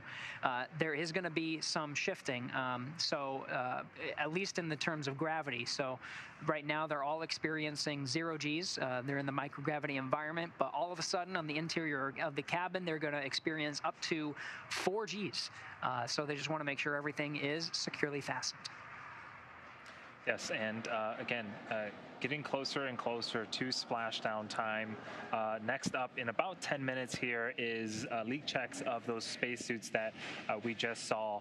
And then about 40 minutes after that, we'll have the departure phasing burn. So that is the second to last burn for today. And then we're really going to get moving, so to speak. A lot of things are going to be happening with the vehicle. Capture stowed in location 8. Anything else? That's all we could see. Thanks for obliging. I just knew that Tomanaki wanted to get out one last time. Yeah, good call. They were dying to do that, so thanks for giving them the opportunity.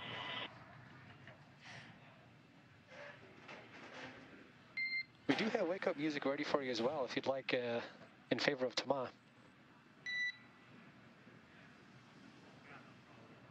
Yeah, we'll take it.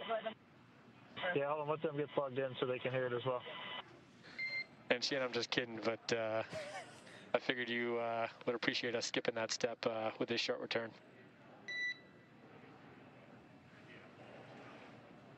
Yeah, it would take music anytime there's dead space, but understand.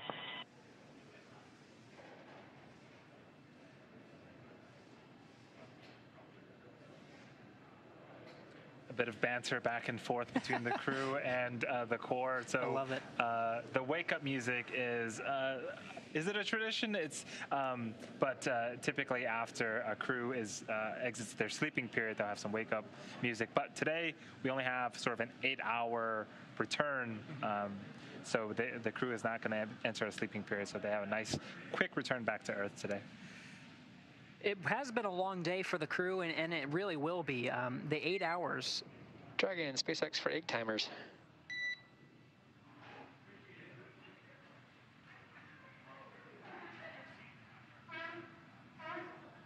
Got it, SpaceX, thanks. Copy all, thanks. And you got a location for entry. I think those go in location 14, is that correct?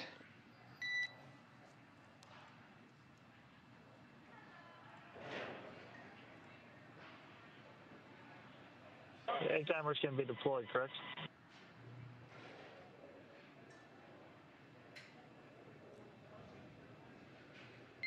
Yep, they're good to stay out, but appreciate you catching the one that was out drifting around. Okay, copy.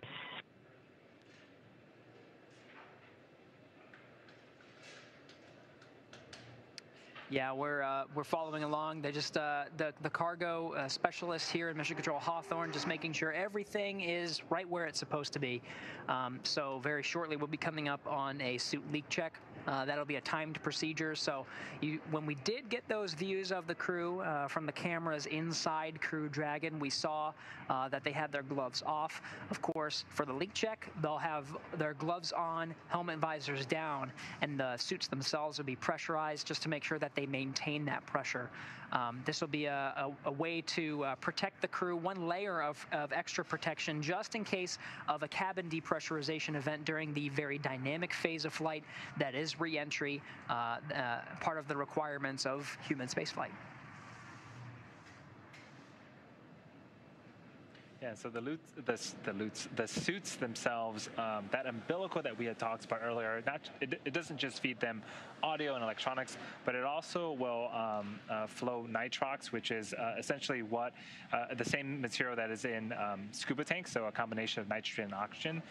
It flows cool nitrox through the suits when the vehicle is going through re-entry. The outsides can reach excess We'll of... hold off on section 6 of 4.010 until just before the leak check, so you can just let us know when you're ready for it. We copy, Shane. We're good to close out 4.010 and move on to 4.011 at your discretion.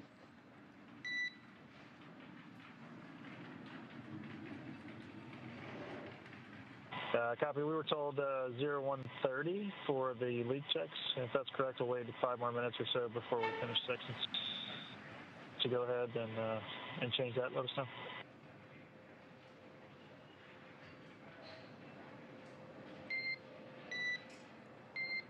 Yeah, Shane, we're good to wait 5. We're right on the timeline here, so no rush on that.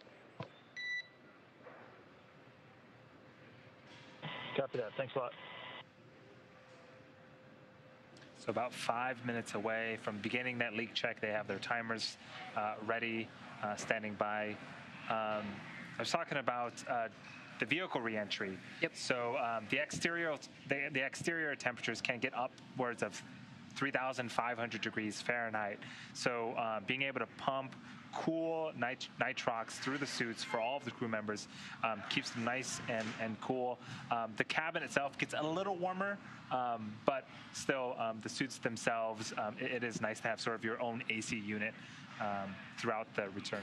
Yeah, they were doing some chilling activities of the cabin temperature itself, even earlier in today's flight, just making sure that the crew reported that they were very comfortable inside during this transit from undocking to re-entering the Earth's atmosphere. But that's part of that defense, right? To continue to make sure that the inside of the cabin remains at reasonable temperatures. The Dragon does a great job of dissipating that heat. 3,500 degrees is quite a bit, but they have the heat shield and the mechanisms needed to make sure that the crew inside remains comfortable.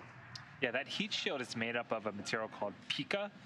It was designed collaboration between SpaceX and NASA, but that material itself is quite incredible. It is extremely lightweight. It has the density of balsa wood. So if there's anyone out there watching that has done any type of martial arts, balsa wood is the wood that you kind of crack when you're board breaking. Board breaking, yeah, yes. Yeah. So it has the density of that, but it is super lightweight. But it can help dissipate heats of, again, over 3,000 degrees Fahrenheit. So an extremely great material to have for re-entry. Yeah, and that's part of the reason why there's a lot of cargo, scientific cargo on board the Dragon. Is the Crew Dragon as well as the Cargo Dragon right now are the only ways, besides the Soyuz vehicle, which also re-enters through the Earth's atmosphere and also takes a lot of scientific samples back, particularly for this standard measure study. But it is the Crew Dragon and the Cargo Dragon that have the ability to re-enter the Earth's atmosphere, deal with those extreme temperatures because of the heat shield, splash down in the ocean and recover some of these scientific samples that are sometimes critical, sometimes have to be returned in a very quick amount of time just to make sure the samples themselves are preserved. So again, we are a few minutes away from beginning that suit leak check. We're going to take a quick break, and so we'll be back here shortly. SpaceX Endeavour for cargo. Go Endeavour. Hey Chris, location 21 filled up, so we have some extra soiled mags that went into the 2.0 that's in slot 6-3 and 6-4, so I just want to let you know for the team to pull those out maybe quickly after we get there. Okay, we copy. We filled up location 2-1, and so we've got some extra items in 6-3 and 6-4. Appreciate it. Yeah, and they are double bagged, but just things that don't belong in that 2.0. No. We copy, and we'll be tracking the action to remove them with no delay upon return. Thank you.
SpaceX Endeavour, we are complete with 4.010.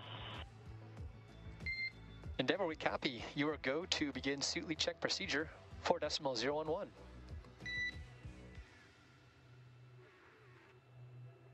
Copy 4.011 and work.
SpaceX Endeavour, 4.010, 2.2, we are ready to pressurize.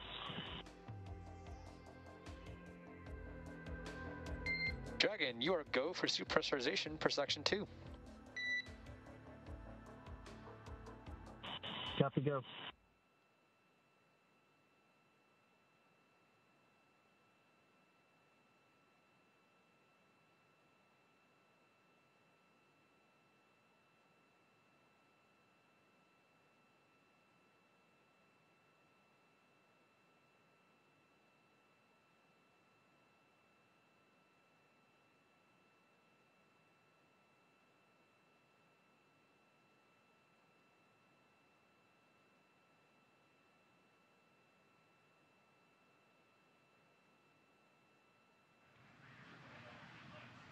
All right, so right on cue.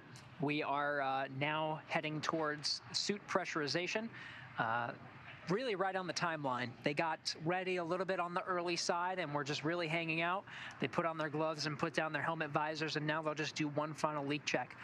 This is plenty of time before the next series of dynamic activities, which will happen after 6 p.m. Pacific time, where we'll do the departure phase burn, we'll do the deorbit burn, but right now, with plenty of time to spare, they'll do some leak checks on the suits, make sure they are in tip-top shape, ready to go.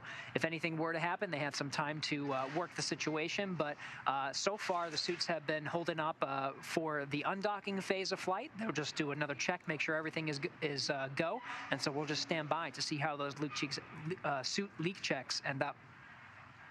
Yeah, so as you mentioned earlier, Gary, so the gloves will be zipped up, visors down, and then we're going to be pressurizing the suits to determine whether or not the leak checkouts are good. They basically just have to maintain that pressure for a certain amount of time, hence the timers that they were preparing just a few minutes ago. So the suits should be pressurized right now, and they should just be waiting to make sure that they hit the designated time they need to.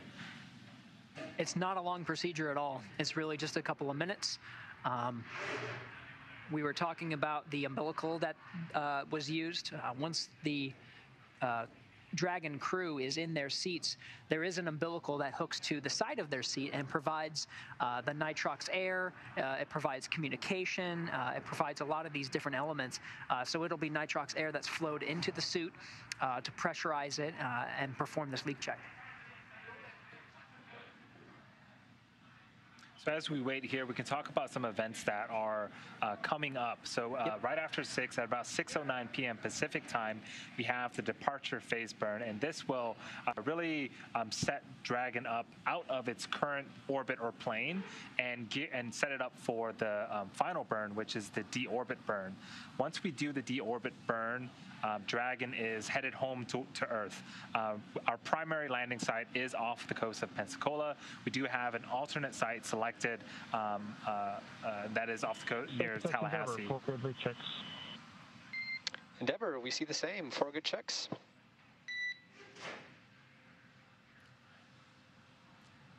Yeah, so 4 good checks. Fantastic. I was waiting to see if they were going to... we need to keep visors down, or can we raise those? You're good to keep your visors up for a while, Shane. Won't need them again until you hit entry prep state. Copy, visors coming up.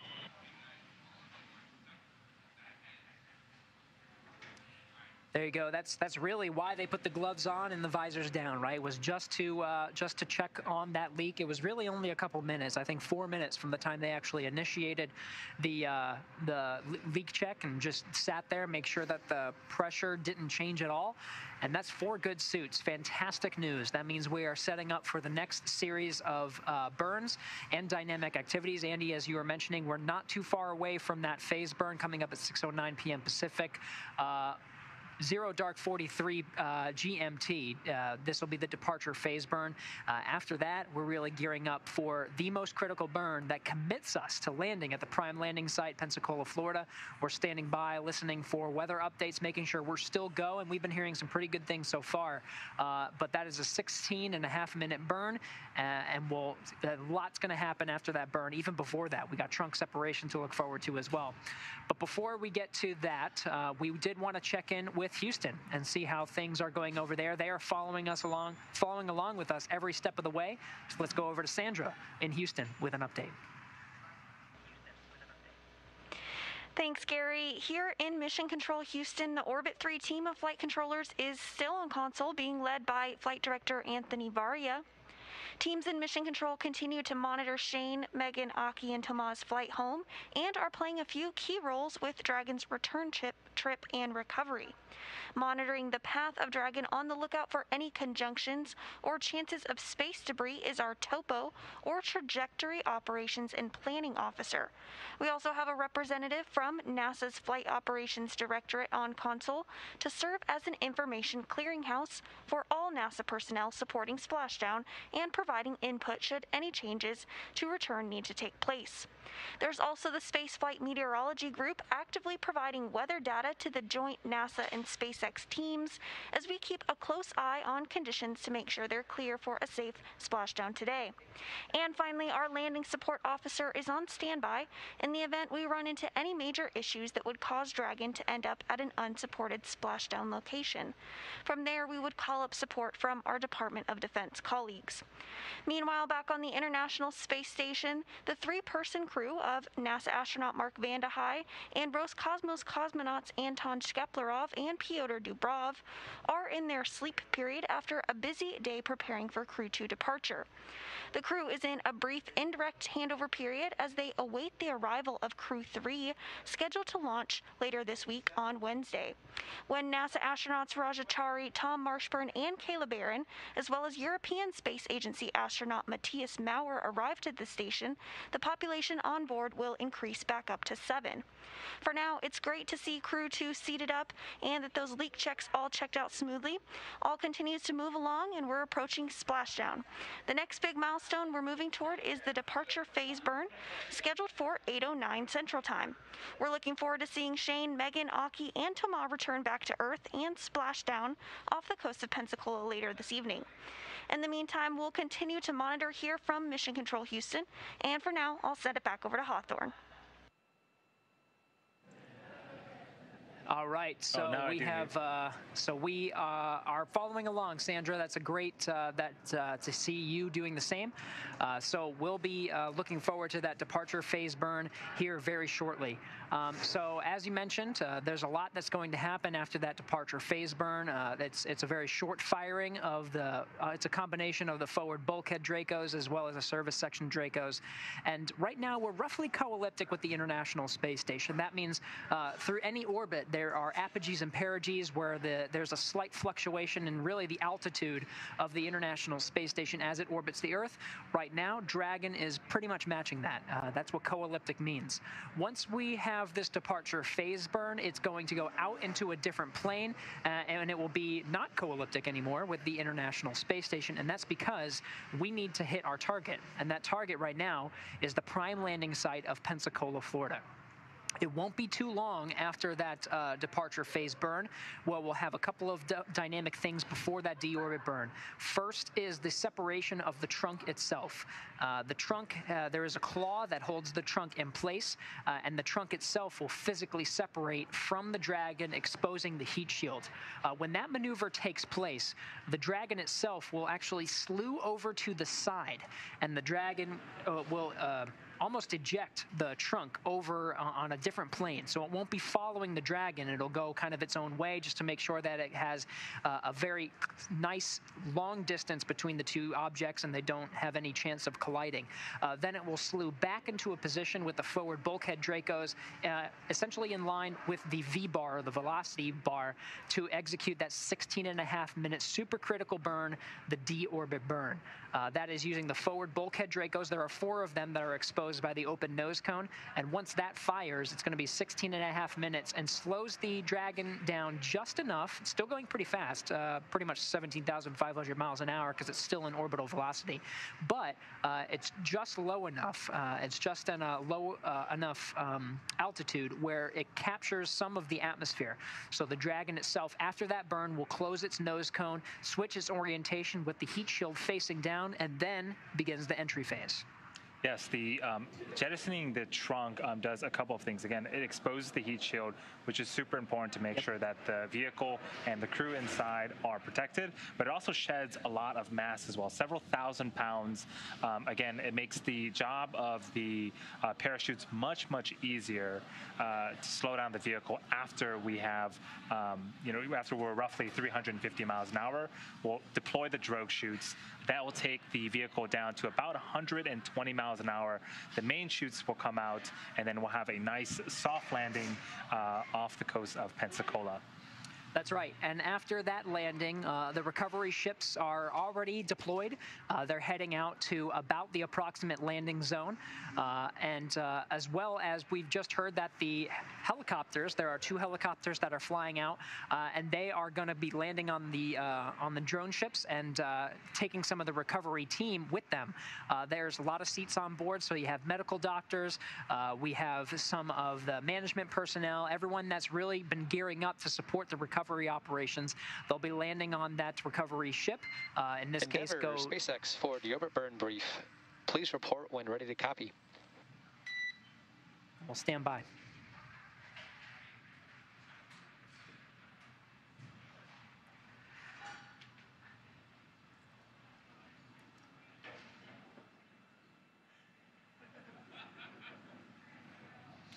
SpaceX, we are ready to copy. Okay, Shane, there are a few deltas to the timeline. Sequence start is 0231. Burn start 0239. Duration of 16 minutes 25 seconds. Blackout start 0319. Blackout end 0326. No change to splashdown time per displays 0333. I'll copy.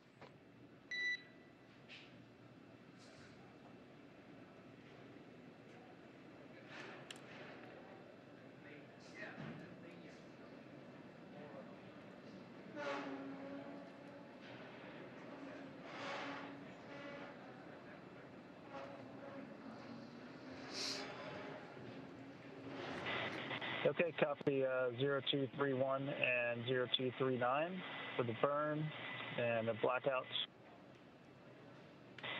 319 to 326 for the blackouts, 333 splashdown. Good readback.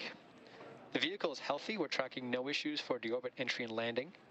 Just a friendly reminder that there is no change to the antenna driver situation that we briefed you a couple days ago. The recovery team is go. The personnel are on site and staged, ready to support. And weather is also go. Winds are currently at 5 knots, wave height less than 1 foot, period of 3 seconds. And the video from the recovery vessel shows it's basically a lake out there. I'll copy. Copy all, and that is the way we like it. Thanks for the great news.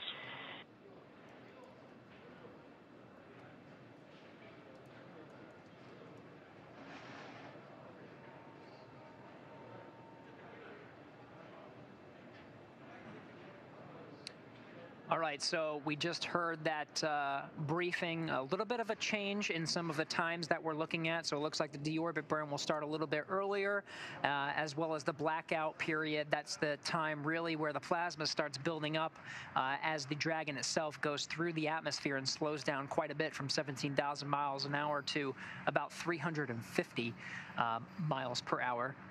So that'll be a very critical time. All of those times shifting just a little bit, and so it looks like it's going to happen a little bit earlier. Splashdown time, though, looks pretty good, and the weather, Andy, looks spectacular. Yeah, we did hear some great updates from the Corps.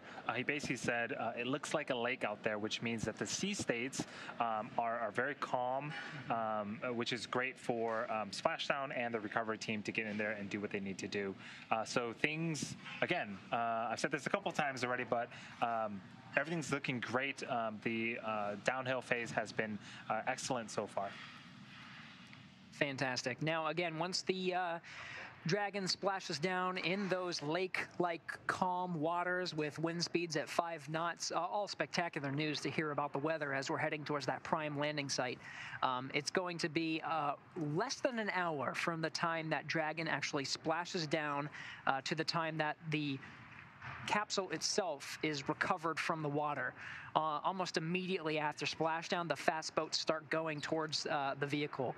They have to maintain a distance of around 3 nautical miles away just to make sure it's safe and clear, so there's no interference. But after the fast boats get over there, they'll start outfitting the Dragon with essentially rigging it with some equipment to get ready to pull onto the recovery ship, the Go Navigator, using the A-frame and some of the rigs that they have on board to pull that on board to the Dragon nest. They'll also do a quick sniff check to make sure that there are no any hazardous chemicals that are on the outside of the vehicle to allow the crew to get a little bit closer.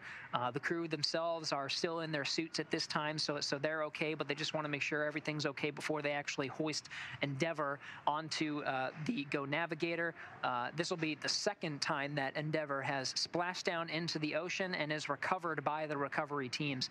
So we're looking at about less than an hour, and then from there, we'll finally see the hatches open on the side hatch, and the crew will egress or exit from the vehicle, stepping foot not quite on planet Earth yet, right on the recovery ship, but they'll get at least their land legs situated before they're taken to medical facilities for quick examinations, and then it's not too long after that until they're flown ashore.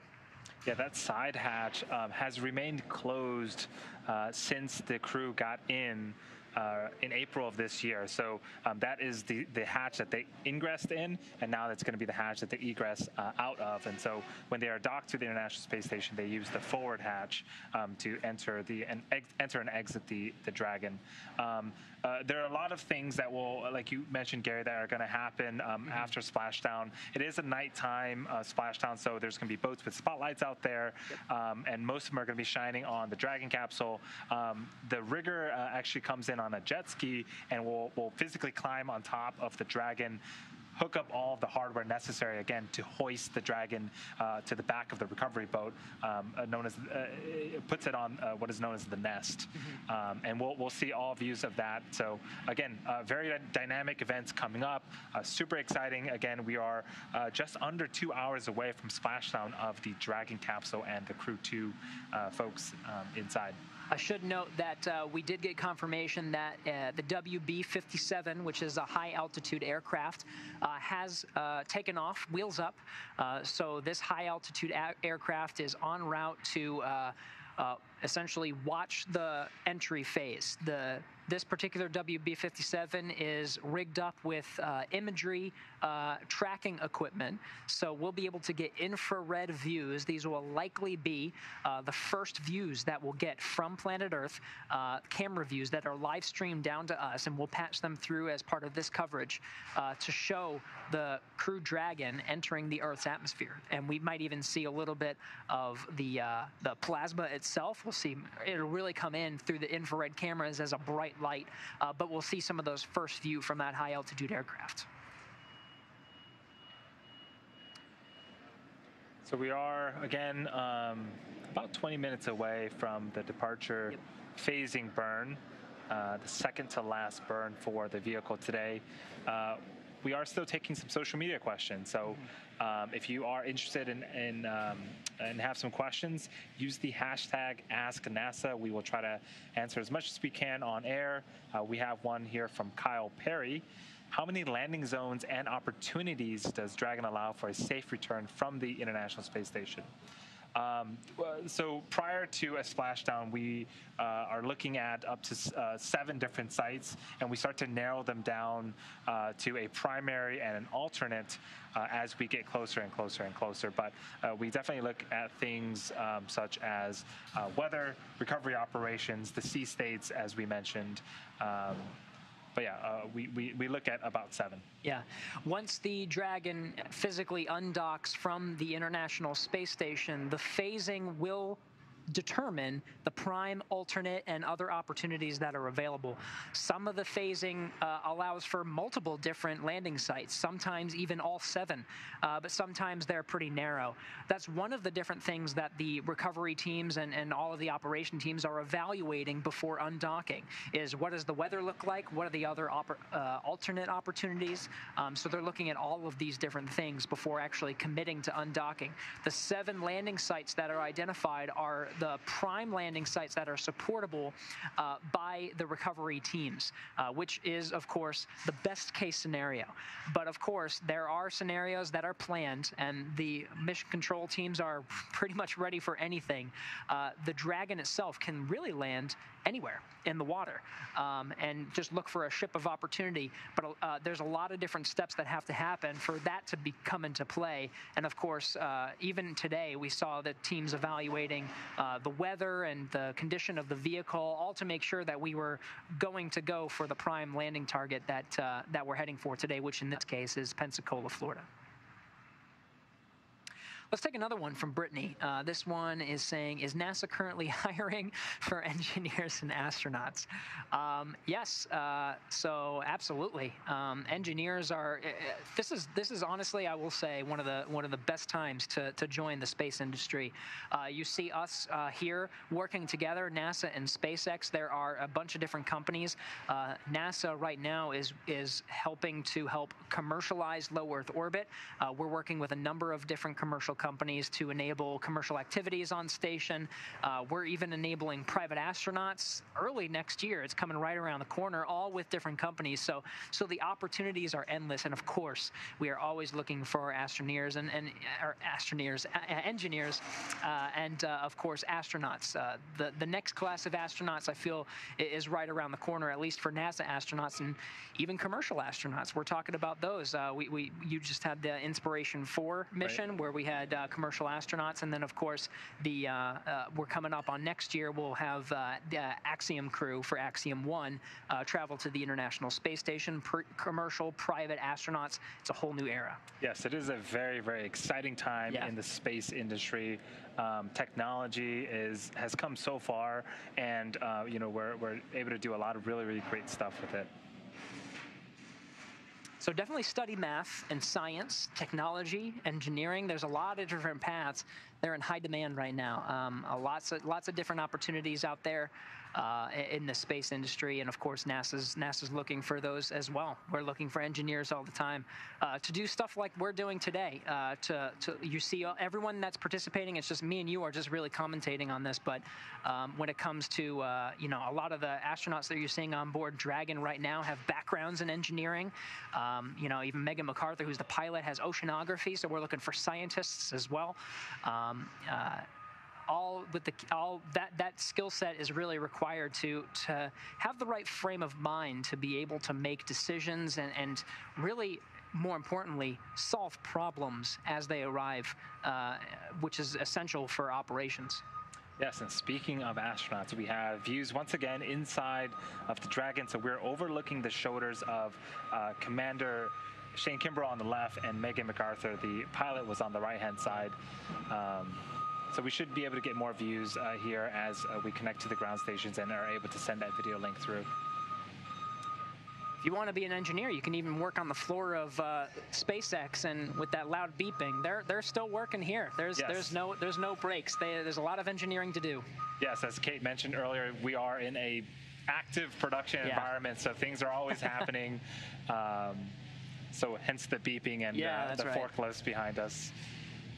Yeah, things continue to go smooth. For those just joining, we are in the middle of the Crew-2 return. We just saw a view of Mission Control Hawthorne. Now we're again seeing views inside the cabin of the Dragon spacecraft with the Crew-2 aboard. They have donned their spacesuits. The leak checks have been done, and we are gearing up for the departure phasing burn in a couple of minutes here. So that's going to come up after the top of the hour. We're coming up on 6 p.m. Pacific Standard Time. So we are providing continuous coverage. And of course, we're going to cover some of these more dynamic phases. If you are watching on YouTube, we're going to take a moment to switch the links. And so take a look in the description for where that new link is if you want to continue watching. And then if you're watching on NASA TV, you'll notice no change. Just keep watching. Yeah, so sit tight and enjoy some space tunes and some cool views from space, and we're going to make the swap real quick.